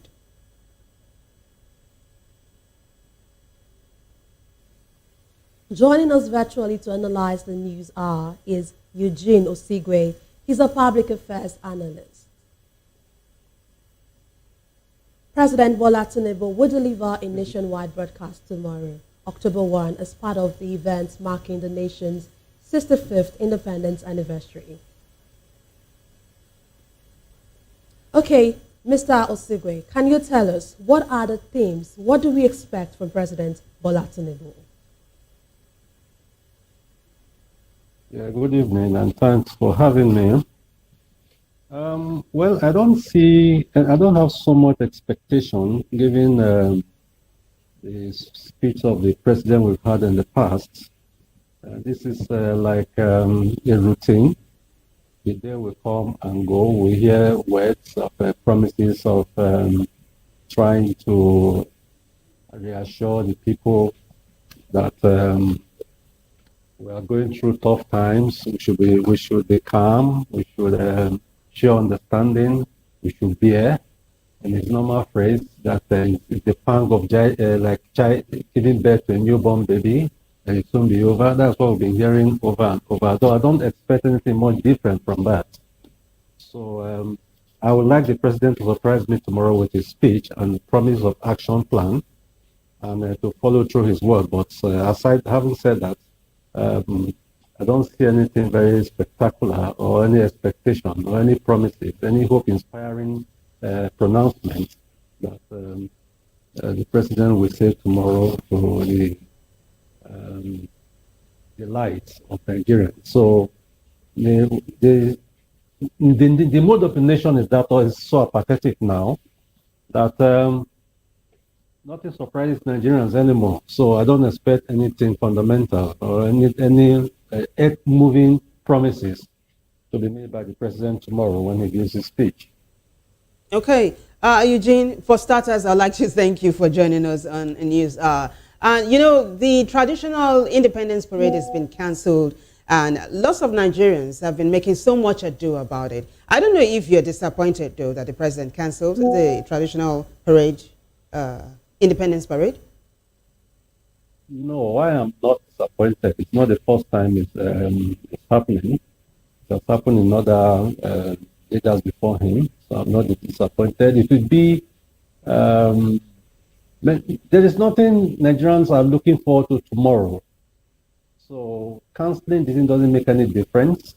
So there's no excitement in the air that it has been cancelled. And many people may not even turn out to watch even if the parade has taken place. That's the mood of the nation at the moment. Okay. Yeah, go ahead. All right, Eugene, before my colleague comes in, let's talk about the theme for this year's Independence celebration, all hands on deck. I know you've said you don't have any expectations, and that sounds a little bit gloomy, but the theme, all hands on deck, what picture does that paint in your mind, basically? Is it about leadership or followership? Let me not put words in your mouth. Well, these are rhetoric. These are words just spoken just for people to say something is being said, at least to give hope or to appear to be giving hope or encouragement to people. All hands on deck. When you say, before you come up with such thing for a celebration, we would have seen efforts towards this pronouncement. They should have been built up to it. I don't see anything that is very that is connected with this thing as far as the mood of Nigerians are concerned. The nation at the moment, you still have, we are actually grappling with very serious fundamental economic issue now with Dangote and the so-called union members. So when you say all hands on deck, is it the youths who are looking for something to do, who don't have gainful employment? Is it the parents who are struggling to see how they can send their wards to school? Is it the workers who don't have enough money to go to work on a daily basis? So it is only those people who are the privileged position at the moment who can be talking about their hands being on deck, because they have the deck to put their hands. Many of us who are the other side of the divide, we don't even know what a deck is at the moment. So we cannot say all hands. So before you put your hands on the deck, you have to build the deck. So which deck are we laying our hands on? Okay, so talking about the deck, like you said, Senate President has urged Nigerians to remain patient with the ongoing reforms. You know, we keep hearing things like this. Don't you think Nigerians are tired of hearing politicians tell us to be patient? Like you already said, which deck is it for us to actually hold on to? Really? I said the Senate President has urged us. Rhetoric. Yes, we are all tired of hearing. Can go on. Yeah, the Senate President can speak from his comfort zone. Does he know what the average Nigerian feels on the street? Is he connected with the people? Does he know what it means to be a Nigerian at the moment? No, he doesn't. So he's speaking from his comfort zone. And it is understandable because for him, you can say that in the last 20 or so years, he has been in the center of the privileged Nigerians. So what the true Nigerian is, many of them don't even have an idea or an understanding of it. So they speak from their comfort zone, and they just think that when you talk, that makes all the difference. We want to see actions, and the action we are actually not seeing. So those of them within that circle, yes, they can speak within themselves as if they are talking to themselves. They're actually not talking to us Nigerians at the moment. Okay. So we should have them to talk to us. The language of we understand on the streets, not from their high offices. Okay, Regina, if I can come here.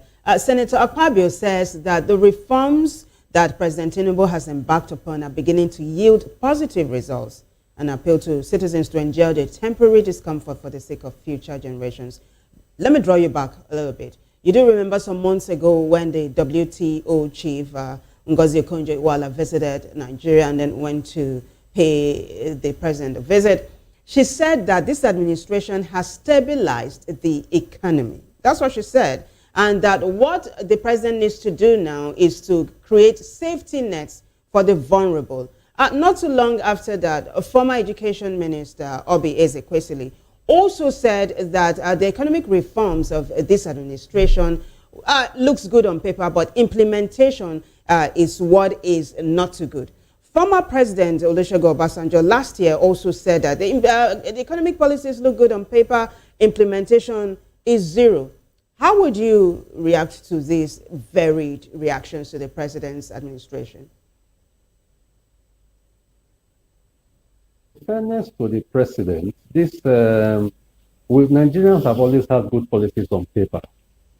So it's not starting with him that we have good things on paper and implementation is a problem. That has always been our bane, as far as I can recall. But having said that, the president has taken some bold steps. Fiscal policy, monetary policy, he has tried in that regard. But the thing is, let them walk the talk. They make pronouncements, and they want the people who they are supposed to lead by example. Why they are not leading by example? The cost of governance is still very high. The job rates are there. You will see when you see a convoy of about 50 SUV vehicles, none made in Nigeria, in a convoy of a government a civil servant, a person in civil service who has responsibility to be accountable to the people. Perception is everything. You know, it is not what you say, it is what we see, it is what we perceive. It is your body language that we read, with the followership. So anything outside that, whatever you say, is when it does not align with what you do, then there is a disconnect. So basically, whether at the government level, they all do the talking, but they don't do the doing. They don't walk the talk. So if you do that, if we see that cost of governance is going down, then we can begin to say, okay, the government is matching what it's saying with action. We don't see that. We only see talk. The action does not commensurate with what they pronounce. And the citizens are helpless. They can't do anything. Okay, like you said, we don't see Because actions. Okay, basically, the basic thing for everybody on the street now is survival. And once you are confronted with survival, you see that we're all in a rat race, struggling for the little thing that is not there on the street, while those of them stay on the ivory tower and begin to look down and watch what is happening around. So that's what is happening. So there's no connection between the up and the masses that they are supposed to lead. Okay, hinging this on what you said about not having connection, the Inter-Party Advisory Council, IPAC, has called on citizens to embrace patriotism and action to strengthen our democracy. Do you really think Nigerians believe in democracy at this time? Well, I think democracy in this part of the world has largely not delivered what it's supposed to represent. So the word democracy is beginning to lose its meaning before the average Nigerian. You can see that there is a surge that people are trying to get registered again to see whether they can vote. You see, we are reporting figures from INEC effort in some various states that there's a leap. Well, let's hope that it will translate into actual the decision of the majority now counting. Let's hope it will translate into that. But I don't see the belief in democracy is neither here nor there among the citizens right now. Nigerians are at the crossroad where they don't even know which way to turn. So everybody is just sitting down and watching what will happen next. So what's in that? It is just everybody is concerned with himself on how he can put food on his table. That is just the focus. Whether there's democracy or autocracy, whatever they call it, is not the concern. The average Nigerian is concerned with survival right now. And if you are just focused on survival, you cannot think clearly. You cannot think clearly, you cannot reason well. This is just for you to stay afloat, to be alive. That's the major objective. So we can only say that the government is concerned about the people when you ensure that this basic necessity of life is available to the average man on the street. The rents are not available and are not reachable. There's no food. Even if the food is there, the ordinary man cannot go to the market and actually eat what he or she wants to eat. So if those basic necessities are not there, I don't want to even talk about security and other crimes. No, let's just look at the basic things of survival. All right, Eugene. We're all concerned about that, yeah. Talking about survival, you talked about Nigerians being at crossroads right now. There's something that's happening now. Nigerians are beginning to say that there is a difference between democratic rule and civilian rule, and that civilian rule is what we have in Nigeria and not democracy, which begs the question, has democracy truly failed Nigeria? Let me take you back to what former President Olusegun Obasanjo said, that Afro-democracy is what Africans and Nigeria in particular needs. that democracy is not for this part of the globe. Do you agree? Well, not completely, because every system that the governance that the people chooses is neutral. It is what the people makes of it that is the difference. So whatever system of government you decide, it is the people that makes it what it is.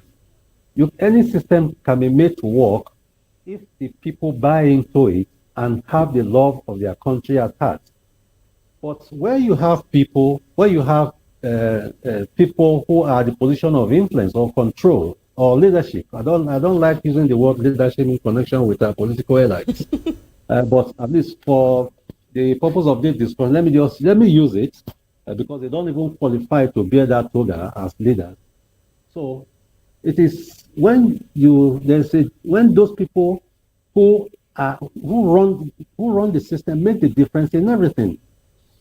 Every system is neutral. It's neither good nor bad. It's what those who operate the system make of it that makes all the difference. As far as I'm concerned, whether it's a democracy or what do you refer to it now, it doesn't have any bearing to what we're experiencing now. It is the people who run this system that is the problem. So any system can work anywhere.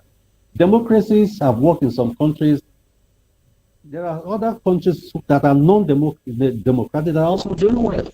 So what is the difference between the two?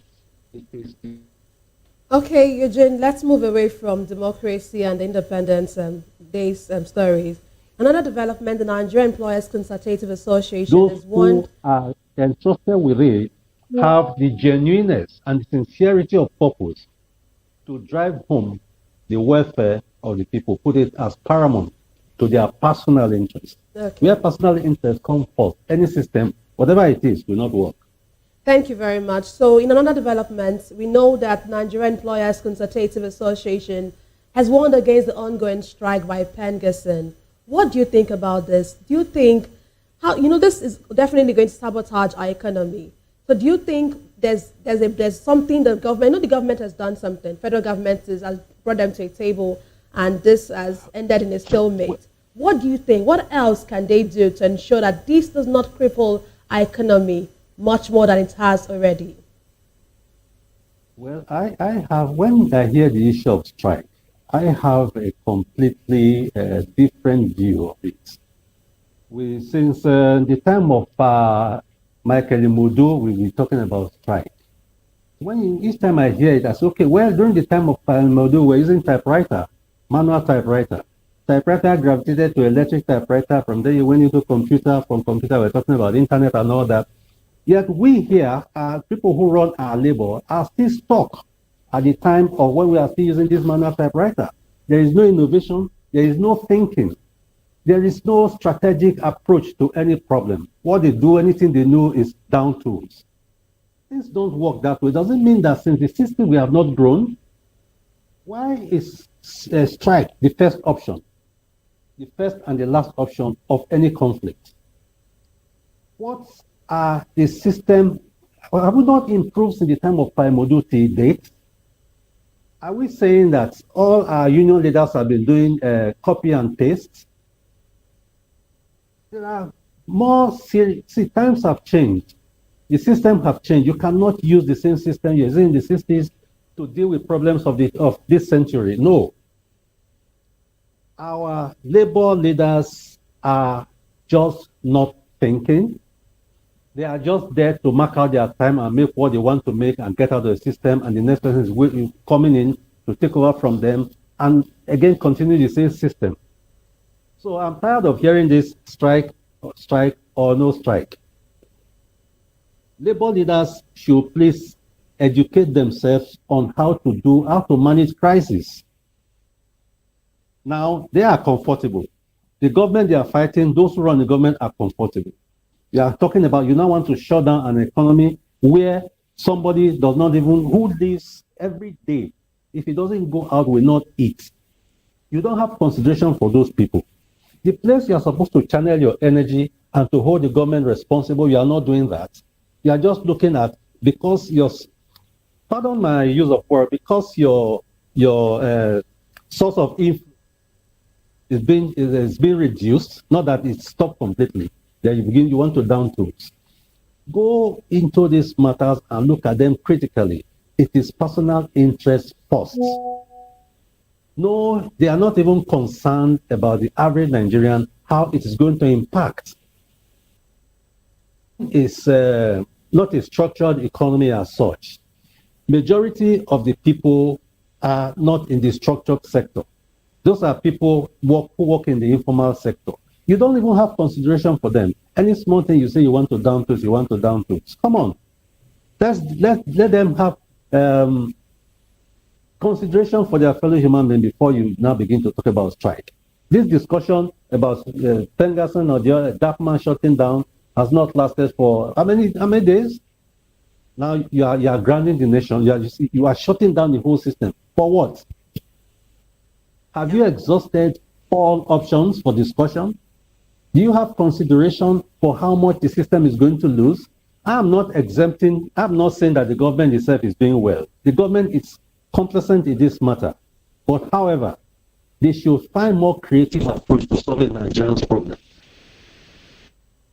All right. They are fighting among themselves there. It's just their personal friend. That's the way I say it. It's personal between them. It has nothing to do with us at all because they don't even know we exist.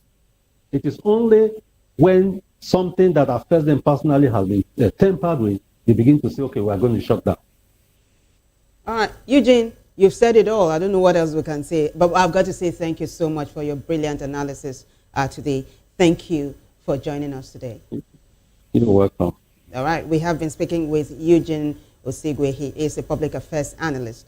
You're still watching News Hour on VOP TV. More stories after this show break. Stay with us.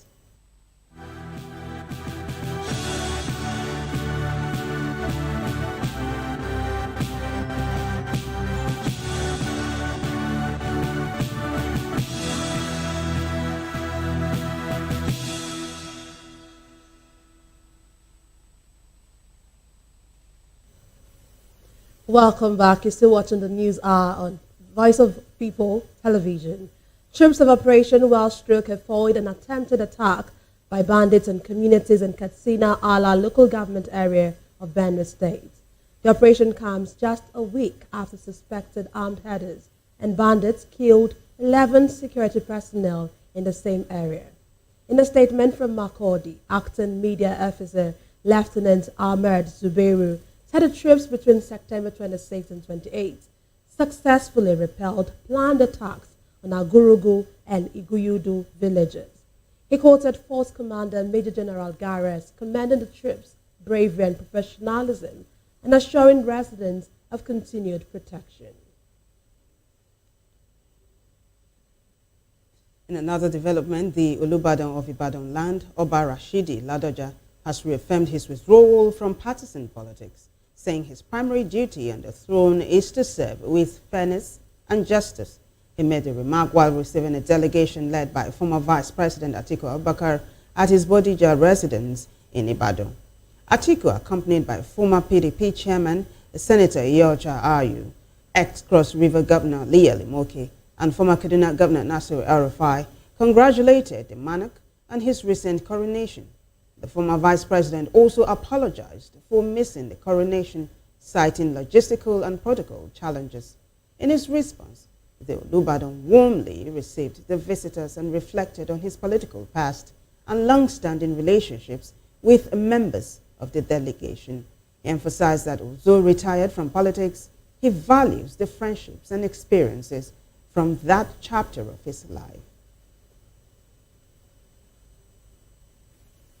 Coming up next, foreign, business, sport, and entertainment stories after the break.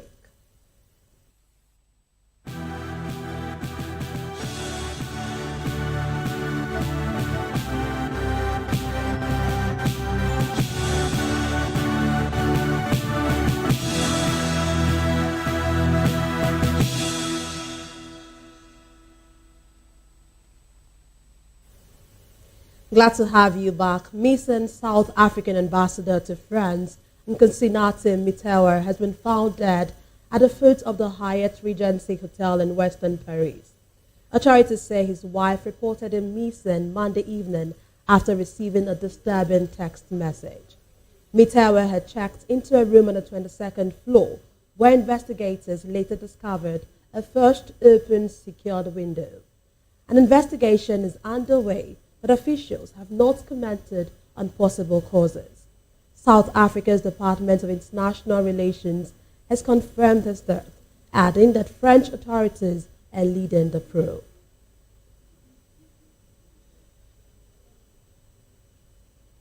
And now, U.S. President Donald Trump has warned of severe consequences if Hamas rejects his proposed Gaza peace deal. Speaking to military leaders in Quantico, Virginia, Trump said only one signature is needed and warned that the signature will pay in hell if Hamas refuses to sign. The plan includes a ceasefire, the release of hostages within 72 hours, Hamas's disarmament, and a gradual Israeli withdrawal from Gaza. A post-war transitional authority to be led by Trump himself would follow. He told newsmen that Hamas has 3 or 4 days to respond.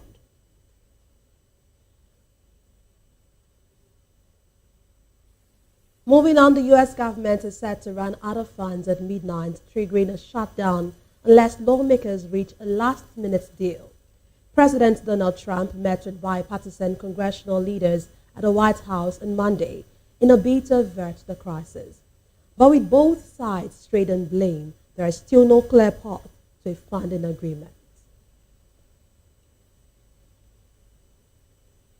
Well, in business news, the federal government has inaugurated the ISO fraud control management system to strengthen business integrity and boost investor confidence in Nigeria. The launch was performed in Abuja by the Minister of Industry, Trade and Investment, Jumoke Oduwole, represented by Deputy Director of Reforms, Shachima Agu. Oduwole describes the initiative as a major step in aligning economic reforms with President Tinubu's renewed hope agenda, noting that fraud undermines innovation, raises business costs, and deters investment. She urged ministries and agencies to adopt the standard, saying public sector compliance would enhance transparency and service delivery. The minister also encouraged the private sector to see the framework not as a cost, but as a strategic investment in reputation, efficiency, and sustainability.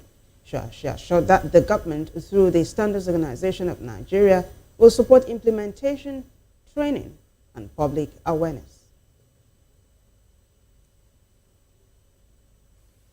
Still in business, audio streaming giant Spotify is undergoing a major leadership shake-up.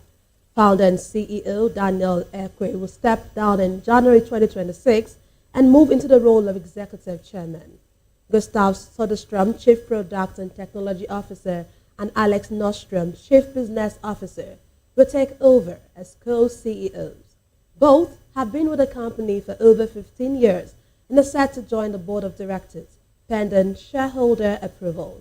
Ek, who launched Spotify in 2006 and grew it into the world's largest audio streaming platform, says the move reflects changes already underway within the company. Well, in sports news, 4 Golden Eagles players have been named in the group stage best 11 at the Wafu B Under-17 Championship. George Agba, David Ede, Thompson, Bolu Watife, and Godwin Meyanga earned sports after standout performances. Agba scored a hat-trick in Nigeria's 4-1 win over Benin Republic, while Bolu Watife was named a man of the match in the goalless draw against Burkina Faso. The Golden Eagles currently top Group B with 4 points from 2 matches. Elsewhere in sports, the Royal Spanish Football Federation has confirmed the semi-final pairings for the 2026 Spanish Super Cup. Defending champions Barcelona will face Athletic Club, while Real Madrid take on city rivals Atletico Madrid. The tournament will be held in Riyadh, Saudi Arabia from January 7 to 11, with all matches at King Abdullah Sports City, now a regular venue for the event. Barcelona head into the competition as holders after a 5-2 win over Real Madrid in last season's final under Hansi Flick, sealing a historic treble. The Super Cup's 4-team format includes La Liga's top 2 and the Copa del Rey finalists. Well, entertainment news is next.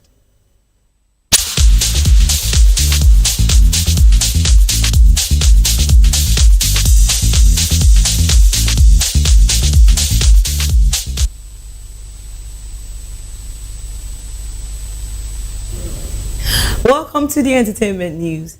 Streaming giant Spotify has unveiled its 2025 list of top Afrobeat artists, and it's all Nigerian. Burna Boy leads the pack at number 1, followed by Rema and Wizkid. Asake and Rock Nation's newest signee, Ira Star, round out the top 5. Notably absent is Davido, often mentioned alongside Wizkid and Burna Boy as part of Afrobeat's Big 3. Spotify also revealed the top countries streaming Afrobeats this year. The US came out on top, followed by Brazil, France, the UK, Germany, and Nigeria. Still in the world of entertainment, the Nigerian Official Selection Committee says no Nigerian film will be submitted for the International Feature Film category at the 2026 Academy. NOSC Chair Stephanie Linus confirmed in a statement that the committee received 6 entries after opening a call in August. However, following a weekend vote, the committee reached a majority decision to make no submission. Linus noted that while Nigerian films continue to improve and show greater awareness of Oscar standards, many still lack the creative and technical depth needed to compete globally. The committee has officially informed the Academy of its decision. Finally, in the world of entertainment, veteran Fuji star Adewale Ayuba has denied reports claiming he divorced his wife, Azuka Ego, over a paternity dispute. A YouTube channel, Nigerian News, alleged last week that Ayuba discovered infidelity through a secret DNA test and ended the marriage. In a statement shared on Instagram, Ayuba dismissed the claims as baseless and malicious. He affirmed he is still happily married, adding that the paternity of their children has never been in question. Ayuba also vowed to take legal actions against the blogger behind the report. And that's it for entertainment. I am Precious Agumano.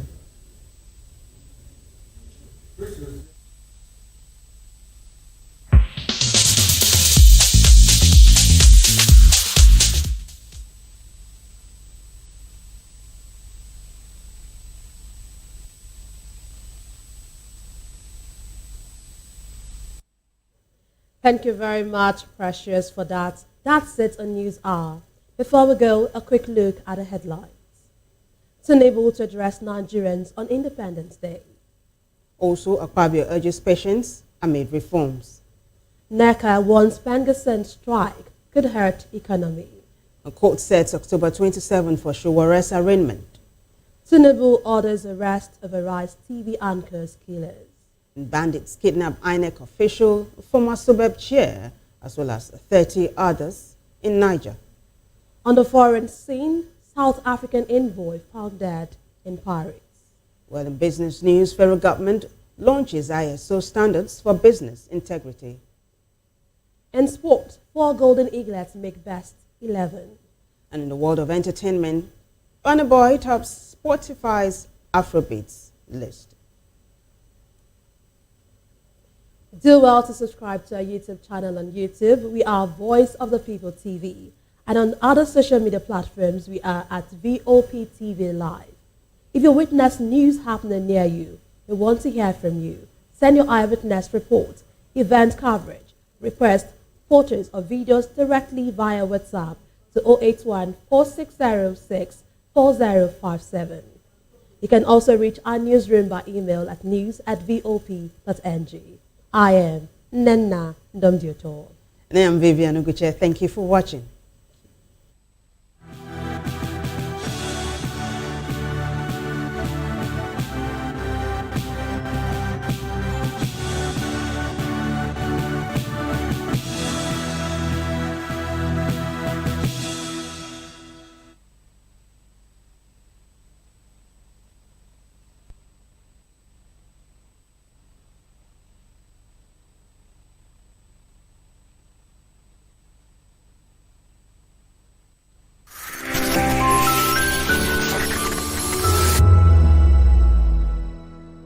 My name is Esther. They call me the Oga of them are the general overseer of them all. Every man, every woman has got a voice where integrity is the volume. So this is Voice of the People's TV. Voice of the People's TV. So this is the people's voice. And the people's voice is the voice of God. That's the voice populi in Latin. The people's voice is the voice of God. So keep watching Voice of the People. In fact, my name is Voice of the People. Keep watching MC Adobe King. Hi guys, my name is Kagan. I am Nigeria's biggest tech content creator, and I just wanted to give a quick shout out to Voice of the People TV. Keep watching, enjoy, and you're welcome. My name is MC Alamano. They call me Enjoyment Landlord. It's VOP TV. Keep watching VOP TV. Don't touch it down. Even if you want to touch it down, increase the volume. If you don't increase the volume, I told me. My name is Collins Agawabe, popularly known as No Maiden, but last, more than No Maiden, or more. Not be also the cook right at the fry plantain. We keep on watching VOP TV. The voice of the people, the voice of Edo. If you don't want to get the authentic news for Edo the way it be, that's why they show and they all they cut anything come on. At VOP TV.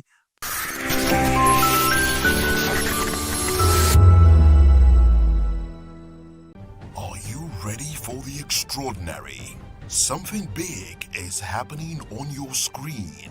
Introducing VOP TV.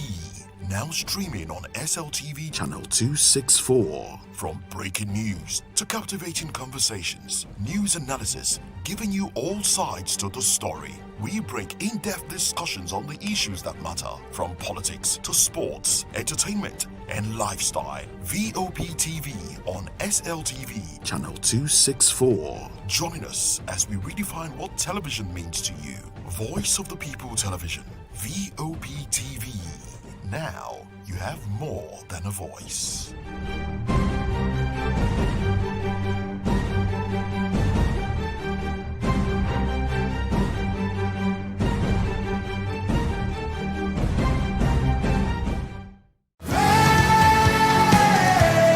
Ever wonder what inspires your favorite gospel artists?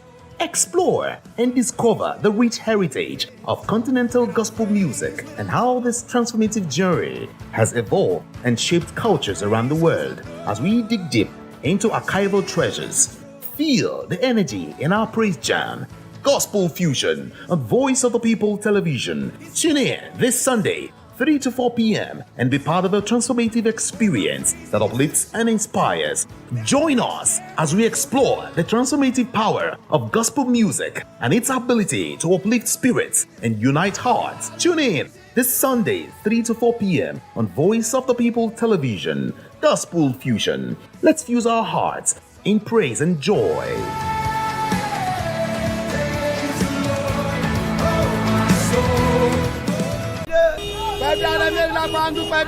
Good morning! It's the start of a beautiful day. Well, start your day right with a healthy dose of news, fun, and inspiration. Join us on VOP this morning for the latest news, trending topics, and uplifting stories to set your day on the right vibe. From news and current events to lifestyle and entertainment, you are covered. VOP.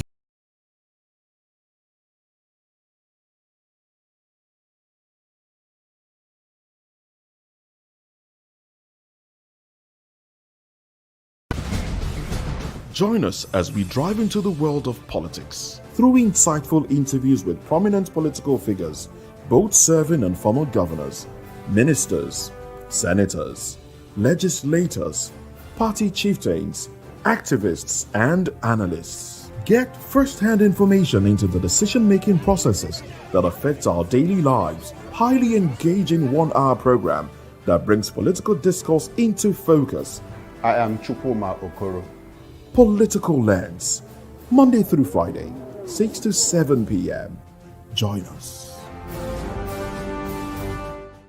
In a world where truth is the ultimate power and opinions scream the loudest, it's time to wade through the noise. Hunger no get tribe! Hunger no get religion! And scan the human interest and trending topics that matter. Stay tuned to The Issues, your plug to the stories making the buzz, from politics to science and technology. social justice, and more. Let's tackle the tough questions and expose the truth. The Issues on Voice of the People Television, Mondays to Fridays, 8 to 9 p.m. The Issues. Don't just react, understand. 3 years ago, we lit the spark. Today, we are blazing the trail for others to follow. VOP Media is free. 3 years of breaking boundaries. 3 years of being that bold voice that echoes the thoughts of the people. 3 years of telling stories that matter. We have experienced complete breakdown in democratic governance. We are not just a brand. We are a movement, giving voice to the voiceless. We go to bed empty hunger. To every viewer, every voice, and everyone that has made us who we are, we say thank you. VOP